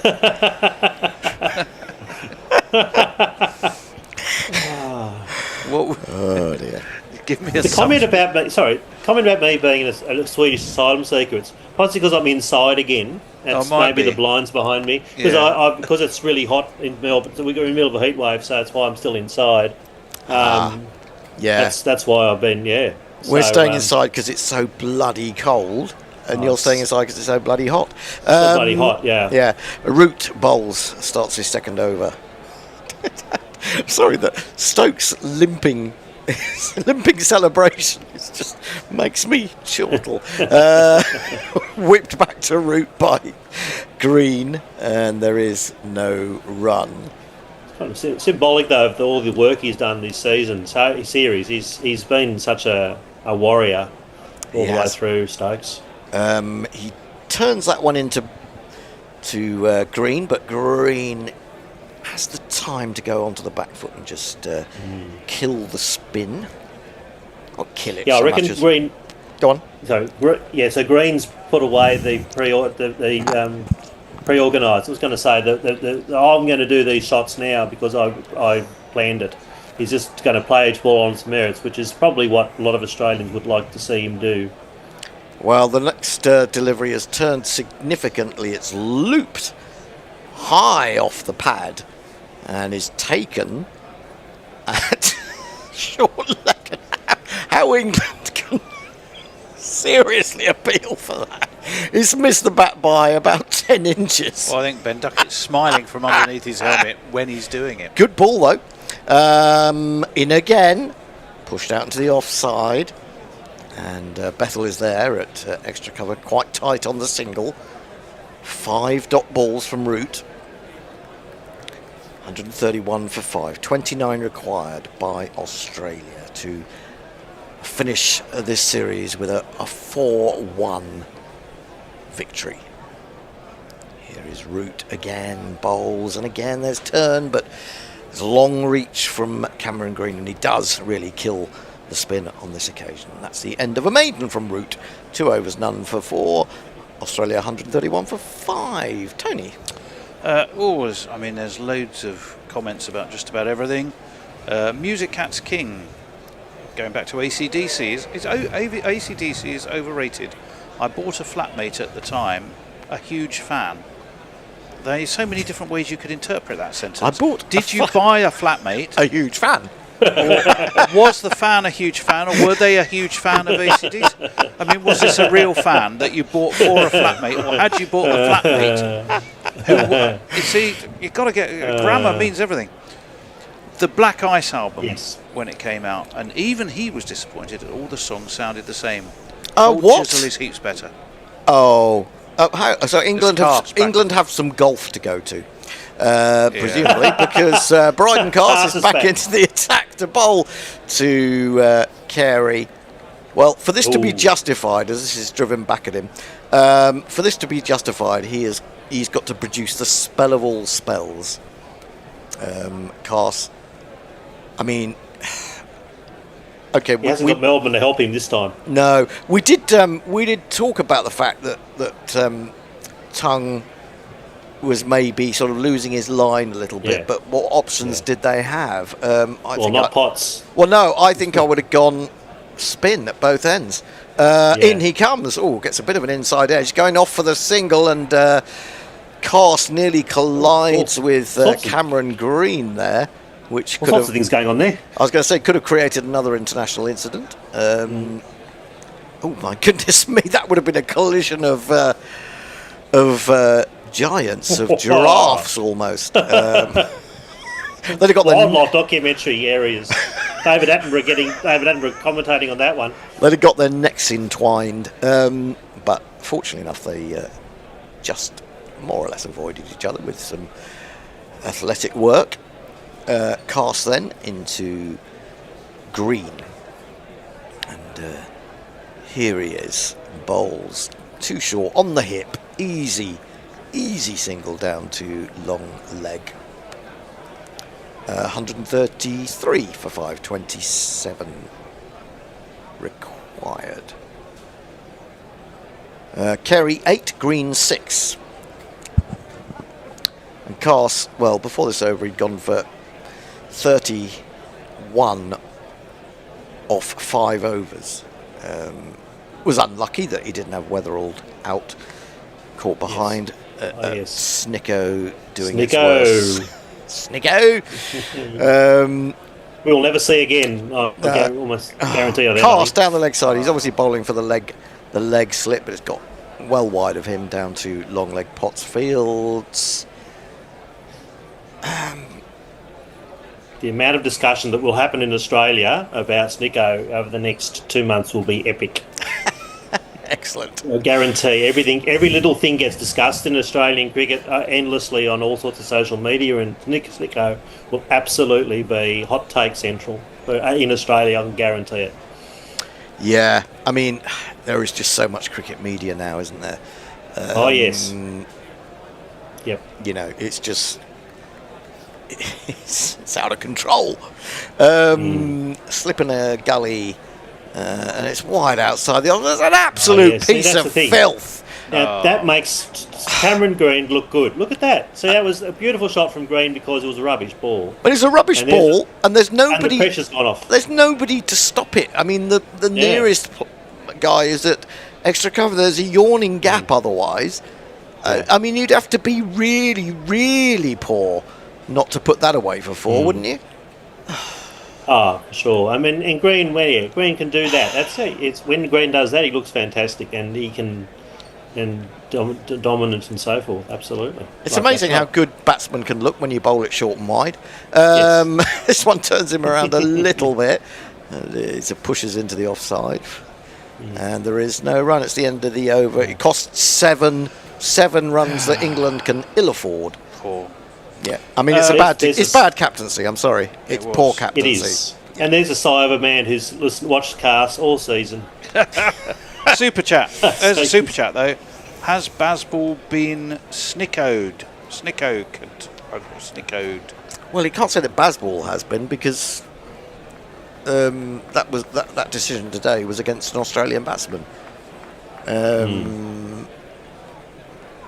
Final series, the attendance for this Ashes series, despite the fact that it's only lasted how many days? We've had 2 5-dayers, haven't we? We've had 2 5-dayers, and we've had a two 2-days. 2 2-days, that's 4. 17 days out of 25. Onto the back foot goes Carey, pushes through the infield, will take a single. I think the SCG was on for a record, but they needed so many in today, and I can't remember how many it was going to be. No, they only needed 10,000, they got 20,000, so they have got the record in Sydney. Well, 859,000 people. So, I mean, I'm pretty sure if it had gone the full whack, we'd have had 1 million, wouldn't we? Yes, Root if you in again, defended by Cameron Green, the right-hander on if the it front went foot. if it went to day 4 in Melbourne, then you'd get the million easily. Oh yeah, that would have sold out. Yeah, that would have sold out. There was one of those off-air laughs from Messi Jez that it's very, very unnerving. Onto the back foot goes Green. He'll take a single out to deep backward point. 140 for 5, 20 required. It makes you think. That laugh might have been me. Oh, was it? Yeah. Oh, I thought it was Messi. I was reading a message from Emperor Demetrius. Oh, right. Okay. Belcher. Sorry, Messi. I've traduced you unnecessarily. There's a username. Left alone by Carey outside the stump as it turns away from him. Well, I'll tell you what he said very quickly. I feel like I'm watching the Hospice Channel, although a very, very entertaining Hospice Channel. The Hospice Channel? Oh, cheers. That's made me feel a lot better. Root bowls are defended. Do you know we were in our 20s when this series started? 140 for 5. Good stuff from Root, though. And, yeah, underused this series. Really slinging that one in around about leg stump, and Carey has to be very watchful because he's worried about the fact that it's going to turn across him. It's the end of the over, just 2 runs from it. Root has bowled 3 overs, none for 6. He also had a role in that run out if you consider the fact that he bowled the ball from which the run out occurred. Farong, hello Farong, says get on Patreon and you too can follow all the BPL action exclusively to GC Radio. Okay. BPL? Well, there we go. The BPL. We're not covering that. No, we're not covering the BPL. I can tell you that. No, it's the Ashes for wrong. Right. A super chat is from Glimmer Twin. Thank you so much for that. Thanks so much, GC. See you all again soon. Well, thank you for being with us. We like that. Well, I think that's it from me for this series. Oh. Emperor, probably. The Emperor Demetrius clarifies Hospice Channel not because of us, but because of the game. I think you're just trying to get out of it now. I thought that's a relief. On that note, I'll cheers, Mark. Cheers. Thank you. Thanks, we Mark. do a change. Thank you, Mark. We are due a change. Do we want to do anything slightly different, given that the end is almost nigh? What do you mean, like? Well, I'll draw attention to the latest poll that has gone up is how should the Bear be rewarded for his service to Guerrilla Cricket's Ashes coverage? Okay. And it says more drugs, more alcohol, more time at home for chores, or all of the above. So get in on that. Should be William Messers and Forthy if he's there. Okay. Yep, there we go. He is. I will disappear then, and you will call it home. Cool. The 3 of you. Right. Hopefully a couple more wickets before then. Well, hopefully 5 more. Well, yes. I was thinking actually, when Joe Root was initially onto Cameron Green, I do remember, I think it was Moeen Ali bowling him in the series in England through the gate, and I think we kind of almost saw first we got the inside edge, and I was like, could be in here, but it kind of just seems to settle down a bit. Just seeing here the replays of the Smith wicket, but I'm a little mystified we haven't seen Bethell bowl, but I dare say you might be agreeing with me in the studio, I don't know. Yeah, how many overs did he bowl? Don't know. Let's have a look. So he bowled 3 overs for 16 runs. I think he was possibly seen as a bit too expensive. Are you talking about Bethell here? Yes. Yes, yeah.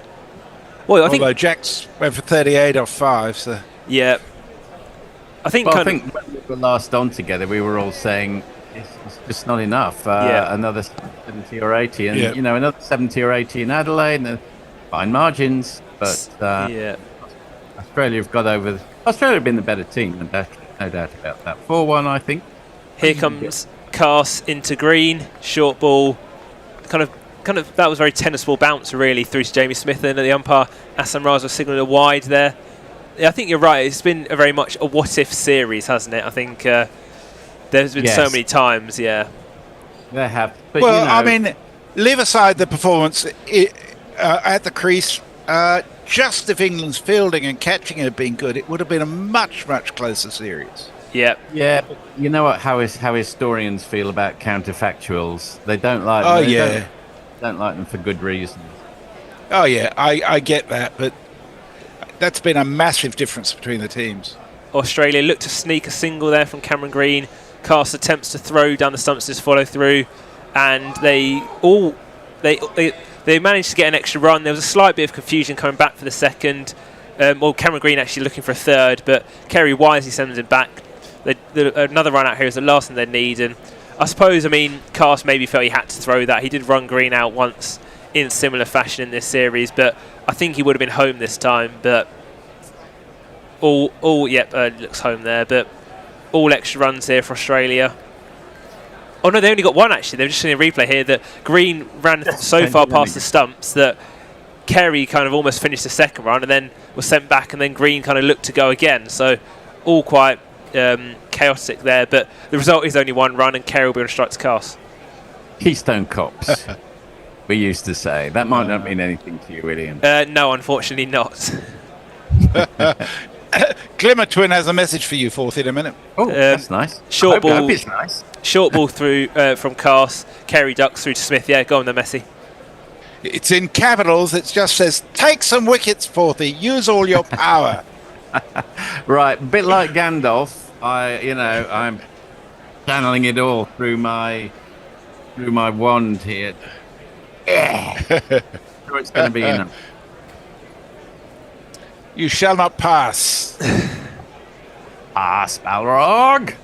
Yep. I'm going to say, I was going to make a semi-serious point, but I'll do it after this ball. Yep.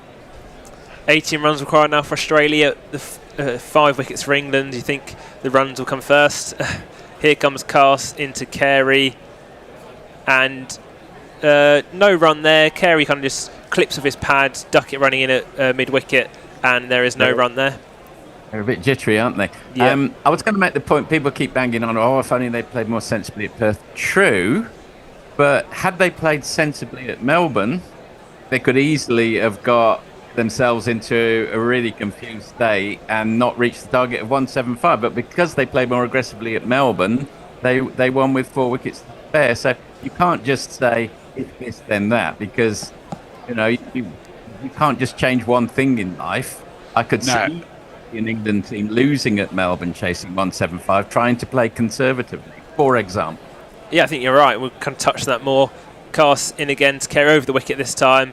Good short ball there, but Kerry still managed to evade. I think, and if we kind of thinking at Perth as well, I suppose the game-changing innings was Travis Head, who obviously he's not exactly no, I suppose that calm in his innings. I know maybe not to the extent of England, but I think that's right. And I think the thing is that in the last couple of tours, certainly in the last tour, an excess of timidity has led to, and that has a knock-on effect psychologically of feeling you're beat before you get on the field in Australia. Yeah. And I think if you want to go to counterfactuals, the truth is it's the Second World War that's cost England this match.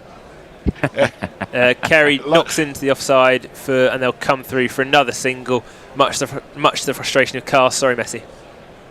Oh, well, the lack of training for 6 years, all that time ago, has impacted English cricket ever since. It's clear, Yes. Well, the old joke about what are the effects of the French Revolution. It's too early to tell. It's very hard to sort of pick a moment in history and say, if this, then that. Other people would say there's no such thing as free will.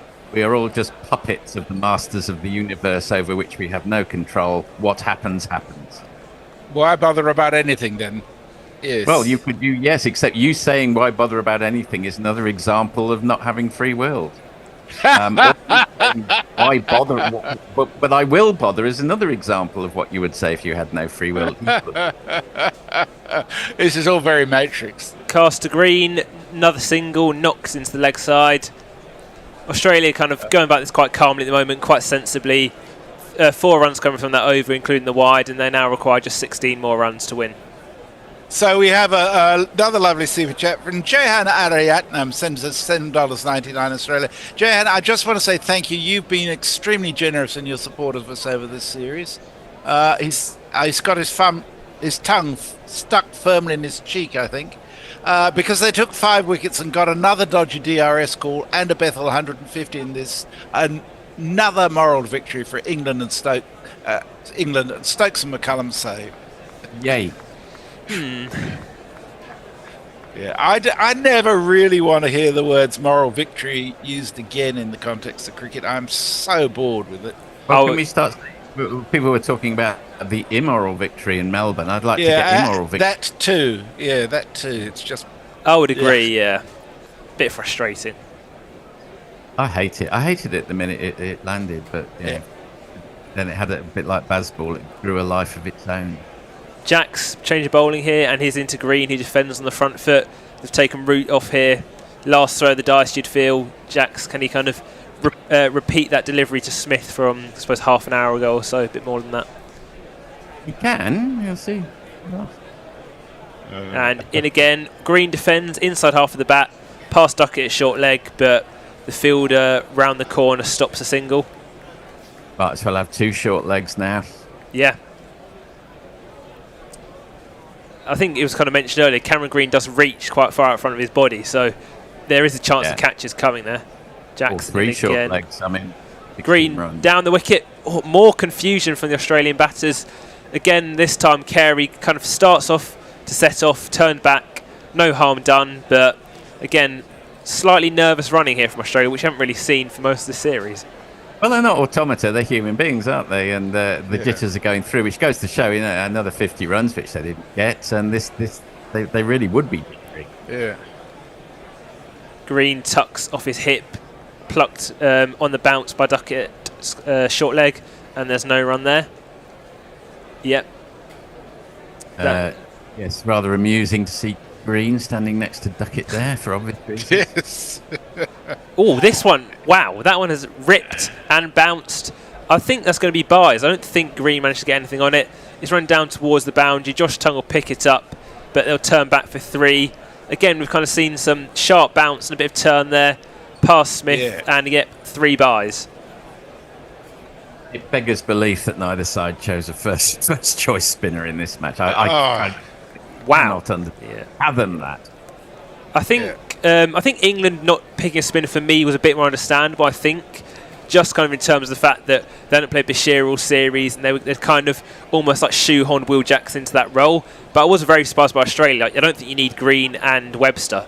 They would essentially perform the same role. Final ball, this Jacks over into Carey. Reverse sweeps with good control over the top of it, but it's a dot ball. Well, Greystoke 666 sends us another 2 Aussie dollars, and he says England would have won if only they'd come by boat. Nice one. Yeah, there's a lovely account, or used to be on Wikipedia. They've taken it off of the England tour of 1963, I think it was, when they came by boat. And all the shenanigans going on the boat and during the tour itself. They were paid a total fee for the tour of, I think it was £50 for expenses. So they were looking for any way they could to raise money in the meantime. Everything from signings to speaking fees. It was basically a 4-month trip all up. No, 6 months trip all up. Gideon Haig's written a good book on one of those early tours and all this kind of. The very first series of All has got all sorts of stories attached. Cast running in here to Green. Knocked into the offside by Green for a single. Required runs is down to 12. I can't remember the details, but at least the first choice wicketkeeper didn't arrive because he went on shore leave in Hong Kong or somewhere, and fell into the arms of a local lady of the night, made it to Australia, all that kind of thing. I can't remember the details, but some great stories from those early tours. Ryan Daly was asking for the results of the dud poll. I can tell you that it was. Sorry, I'll go back.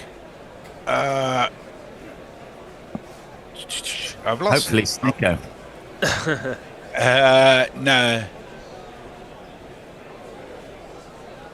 Carson running in again to Carey, and Carey knocks off his hip, half stopped, and then stopped by Duckett at short leg, and there's no run there. Yeah, Snicko did get a very creditable 17% as in the player of the series poll. But the dud of the series was Ollie Pope 37%, Brendan McCullum 30%, Cameron Green 20%, and Jamie Smith 13%. I think we're just looking now for Carey to be either man-cadded or out of obstructed fields. Yes. Or an appeal. If he just says, is it okay to pick the ball up? Is it okay? He picks the ball up and then they appeal. That would be fun too. Cars running away from us again.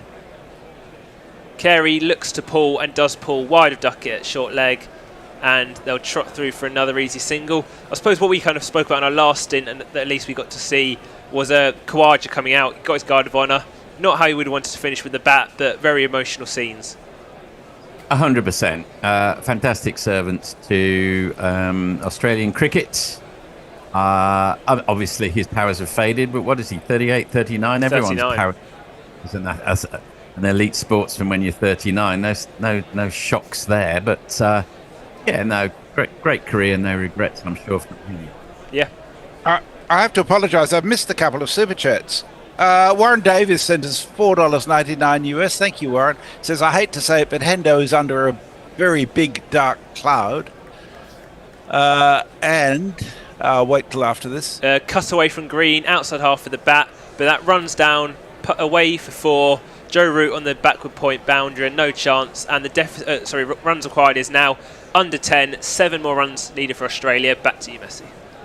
The Pornbot sends us $1.99. Says, is Forthy role playing as a hobbit again? Am I? And the Pornbot also said, Bessie, I'm thinking you've sent me to Coventry. That was another $1.99. That was what alerted me to the missed messages. I'm sorry. Oh, and he also sends us another $1.99, and Coventry is flintoffing shit. Love you, Forthy. Yes. Love you too. There was a joy to hear from our friends around the world. Looks like Carter's going round the wicket now to Green, and he is. Short ball theory you'd expect, and there he goes, and it looks like Green's left that hit him on the shoulder, but harmlessly through to Smith behind the stumps. Just warned that one there. Now, do we reckon? We've got one very generous super chat I need to read out now. It's from Sully BV8WK. I don't know if I'm missing something there. Who sent us $30.99 Australian. Ooh, thank you, Sully. Wow. It says thanks for the commentary, chaps. Thank you. It's been great fun. Very much. That is very generous. Thank you. Yes. Now, the other observation is I think the last 2 tours, England have 3 maybe, they've collapsed in a heap in Sydney and just wanted to go home. That has not been the case in this. No, that is definitely true. No, they salvaged a draw in Sydney when they were 9 down, remember? Cut away, and that is 4 more. Cameron Green knocks it down. A bit more control. They're down to third man for 4. But I think, as you mentioned, actually, Sydney was the 4th test, wasn't it, last time? That's right, so yeah, it was. They did crumble in the last test, but that was the one at Hobart, I think. So, yes. So that is the end of the over. Australia need 3 more for victory, and it looks like they'll get over the line with a lot more control and calm than maybe it did about half an hour ago. I think that I will hand over to Hendo, who has appeared in the studio, and just to say, you can stay, Forthy. Stay and chat. Can I? Yeah. Oh, okay. Yes. I will do. Yeah, okay. Extra Fluffer says Green times the ball better off his shoulder than the bat.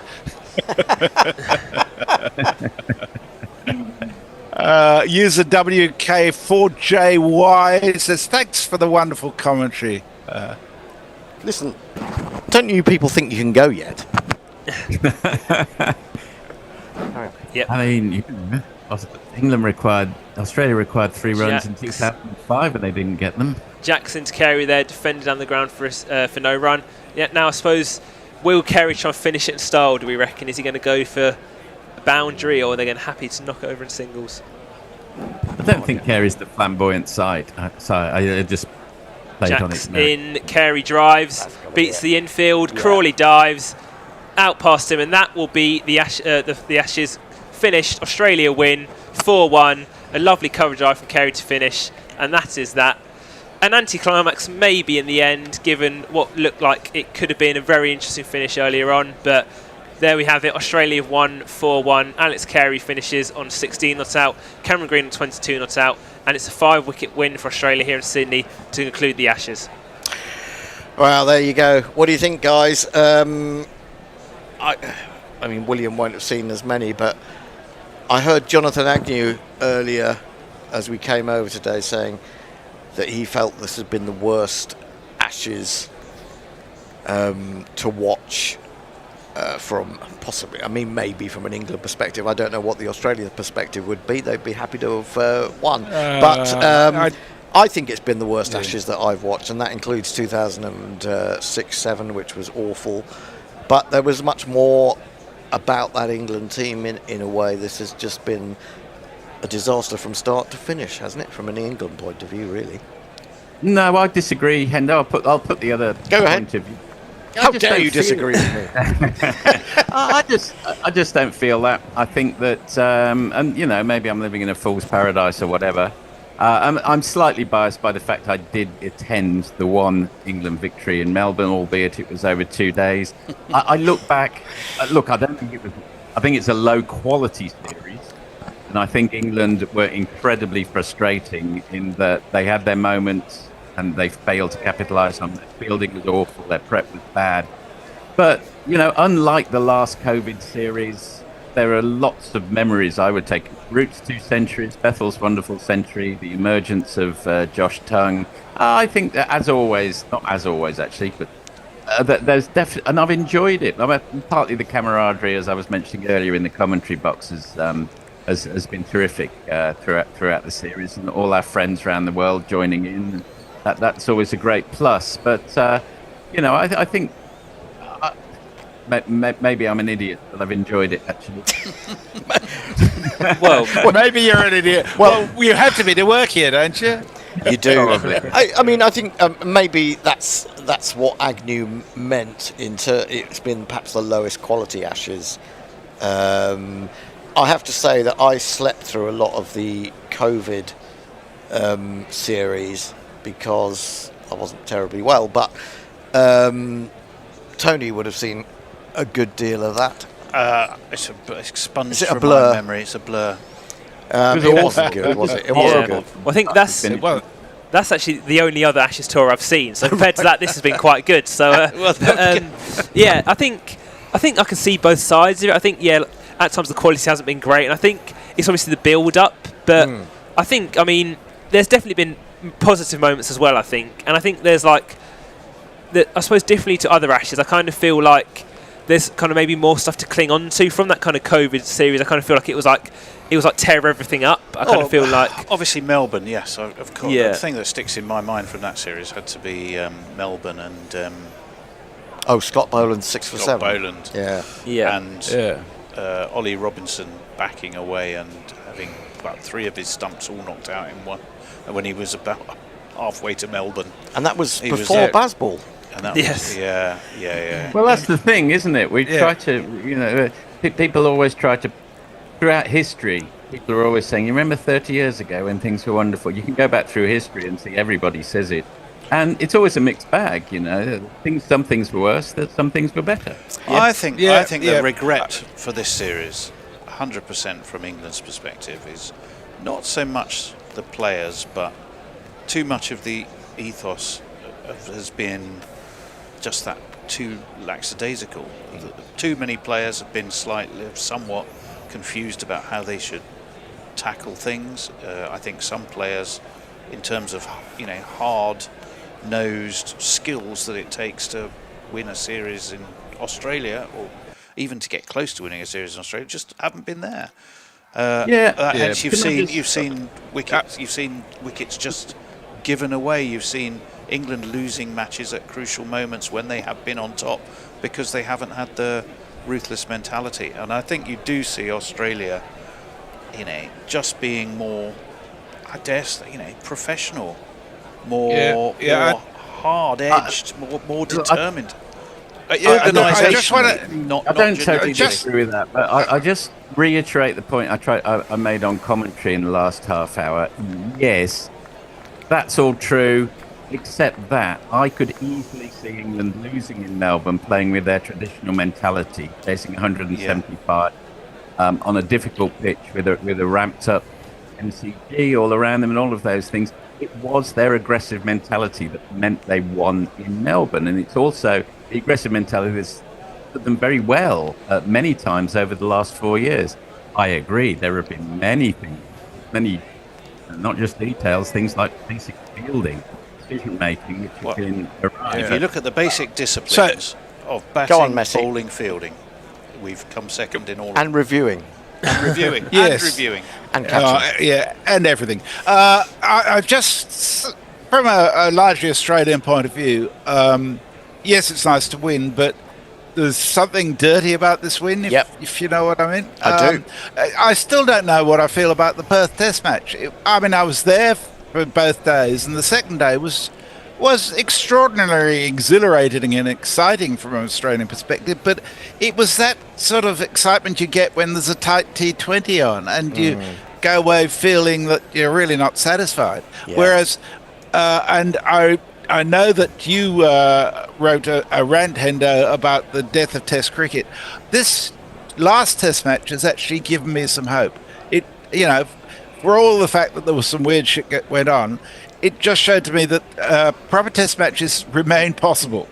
And I think there are so many lessons to be learned from the way in which the best players conducted themselves in this. Root and Tongue and Bethell for England, and Stark and Nisa and Smith. It was old-fashioned Test cricket in many ways, probably faster than originally, but I just think that the doom over death of Test cricket is not borne out when you've got a record crowd of the SCG watching this Test match. Certainly in Australia, there is a tendency, I think, to say that Test cricket is doomed in England. It was England who said they were saving Test cricket. It wasn't. It was actually saving English Test cricket. Was it? I don't know, because in certain circumstances, England most circumstances, England still fill up the ground.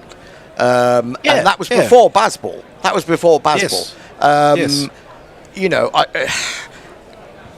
I don't think that, it's massively overplayed, this idea that they were saving Test cricket, but it became a nice thing to talk about in a way.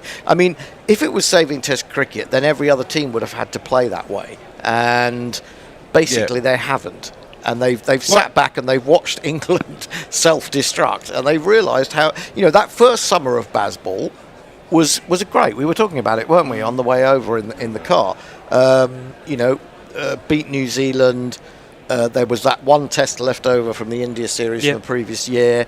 Won that and beat South Africa, I think it was. So a tremendous first summer, but it couldn't last. And I have to say that Bazball in India or Pakistan on turning pitches is just impossible, because it's actually harder to hit the vigorously turning delivery than it is to hit pacemen, because you've got you've got to make the pace, and you've got to be, if you're coming down the wicket, you've got to be right at the pitch of it to have any chance. Well, also you could argue the same on bouncing wickets, which is when you look at England's recent performances, you'd say they've done well against some teams. They haven't won a home test. They haven't won a 5-test series under Brandon McCullum, and they haven't beaten Australia, and they haven't beaten India. in a series. No, they've had Guys, I hate to interrupt, but we do have 5 super chats, which I think. Let's go for it. Priority. We should wrap after that. Yep. Yeah, Graysake666 has sent us $2 and he's been very generous in his support over the series. Yes, he has. He says, Cars equals shit. Number 1 in being flattered by stats. Thanks, Gorilla Cricket. Thank you. The Pornbot sends us $1.99. Says, is Hendo going to reveal his favourite position? Oh, I know that one. It's prone. I do like that one. Lockie6 sends us $2 Thanks for the show and good night, Irene. Thanks, Lockie. Jay Grover just says for £2, 40 is wise. Yes. And Don Ring sends us €5. Thank you, Don. He says, thanks, guys. Very entertaining and insightful stuff. Keeping me awake when I have to get up to teach school in about 3 hours. Oh, God, you're going to take some flack, aren't you, from the class? Yeah, well, just show a video. You know how it works. Yes, absolutely. Absolutely. And lots of other messages of thanks. There's too much to go through them all. I just want to say thank you to everybody who's been part of this. It's been a massive amount of interaction with our audience this series, and that's what makes it fun. As Forthy said, we have a lot of fun in the connection with the other commentators, but also with you who are listening to us. And it's what makes it worthwhile. Well, absolutely. You could be in the mainstream, but would you have as much fun? Probably not. It's been fun. It always is. We have to evoke gallows humour on a regular basis because what else would we do? And let's say we've had brilliant support in this series from our Brighton University sports journalist students. So and all have really contributed a lot to the programme. Have been absolutely perfect for it. Have got the idea, which a lot of people we've had in don't get. So thanks to them as well. It's not easy coming up from Brighton and sort of giving up your night. So thanks to Will, thanks to Ed, and who are the other guys? Ed and Arnav we've had. Ed, Arnav. Yeah. Was there one other? No, there's just 3. Yeah, just the 3. Yeah. The 3 Musketeers. Yes. And there was also we had Luke coming in the other night, didn't we? A listener. Yeah. The first time, which was great. There's loads more I could say, but I'm not going to because I know that you all want to get away, and Tony especially wants to drive me home. So I think just to mention that Will and I will be recording the roundup very shortly. Oh, right. And that'll be up on YouTube in about 90 minutes' time, I hope.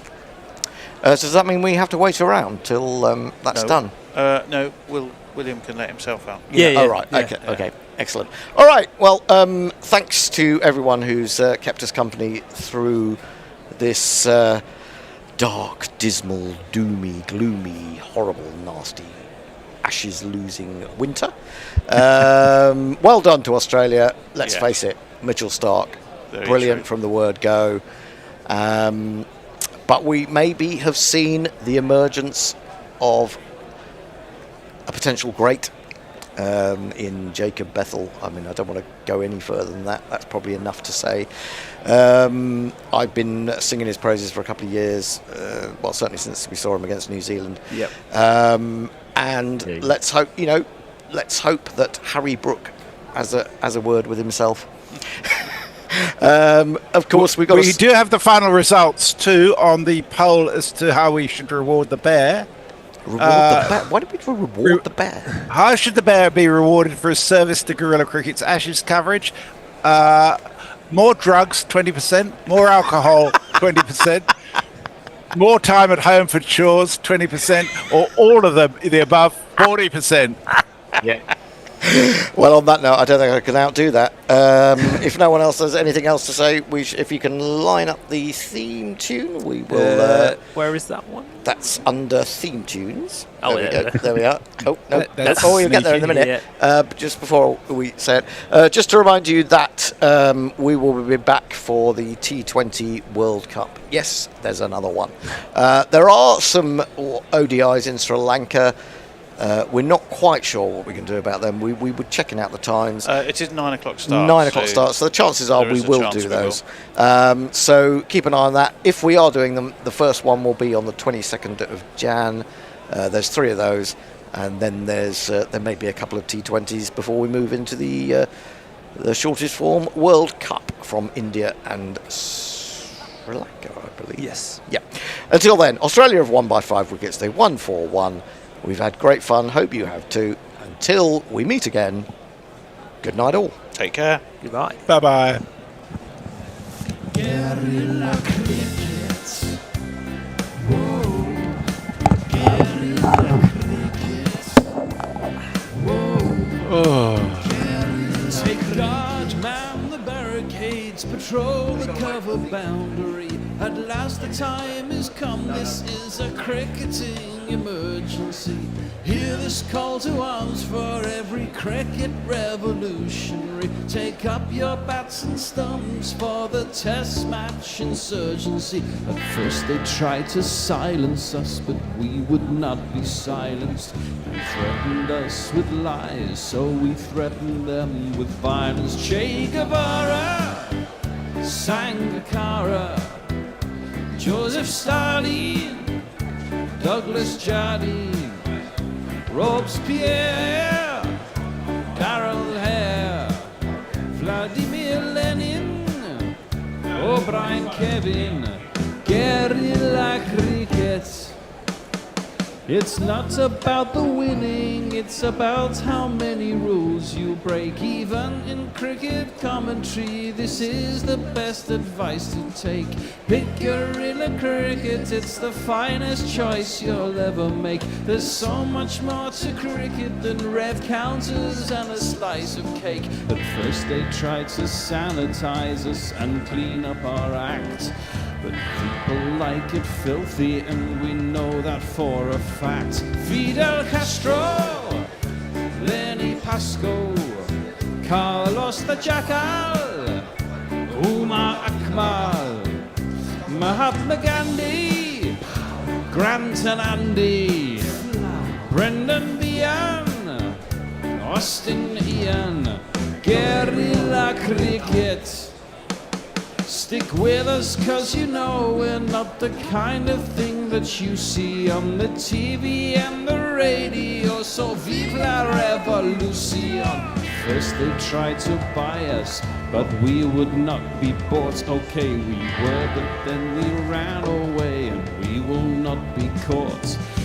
Would not give up the ghost when they left us all for dead.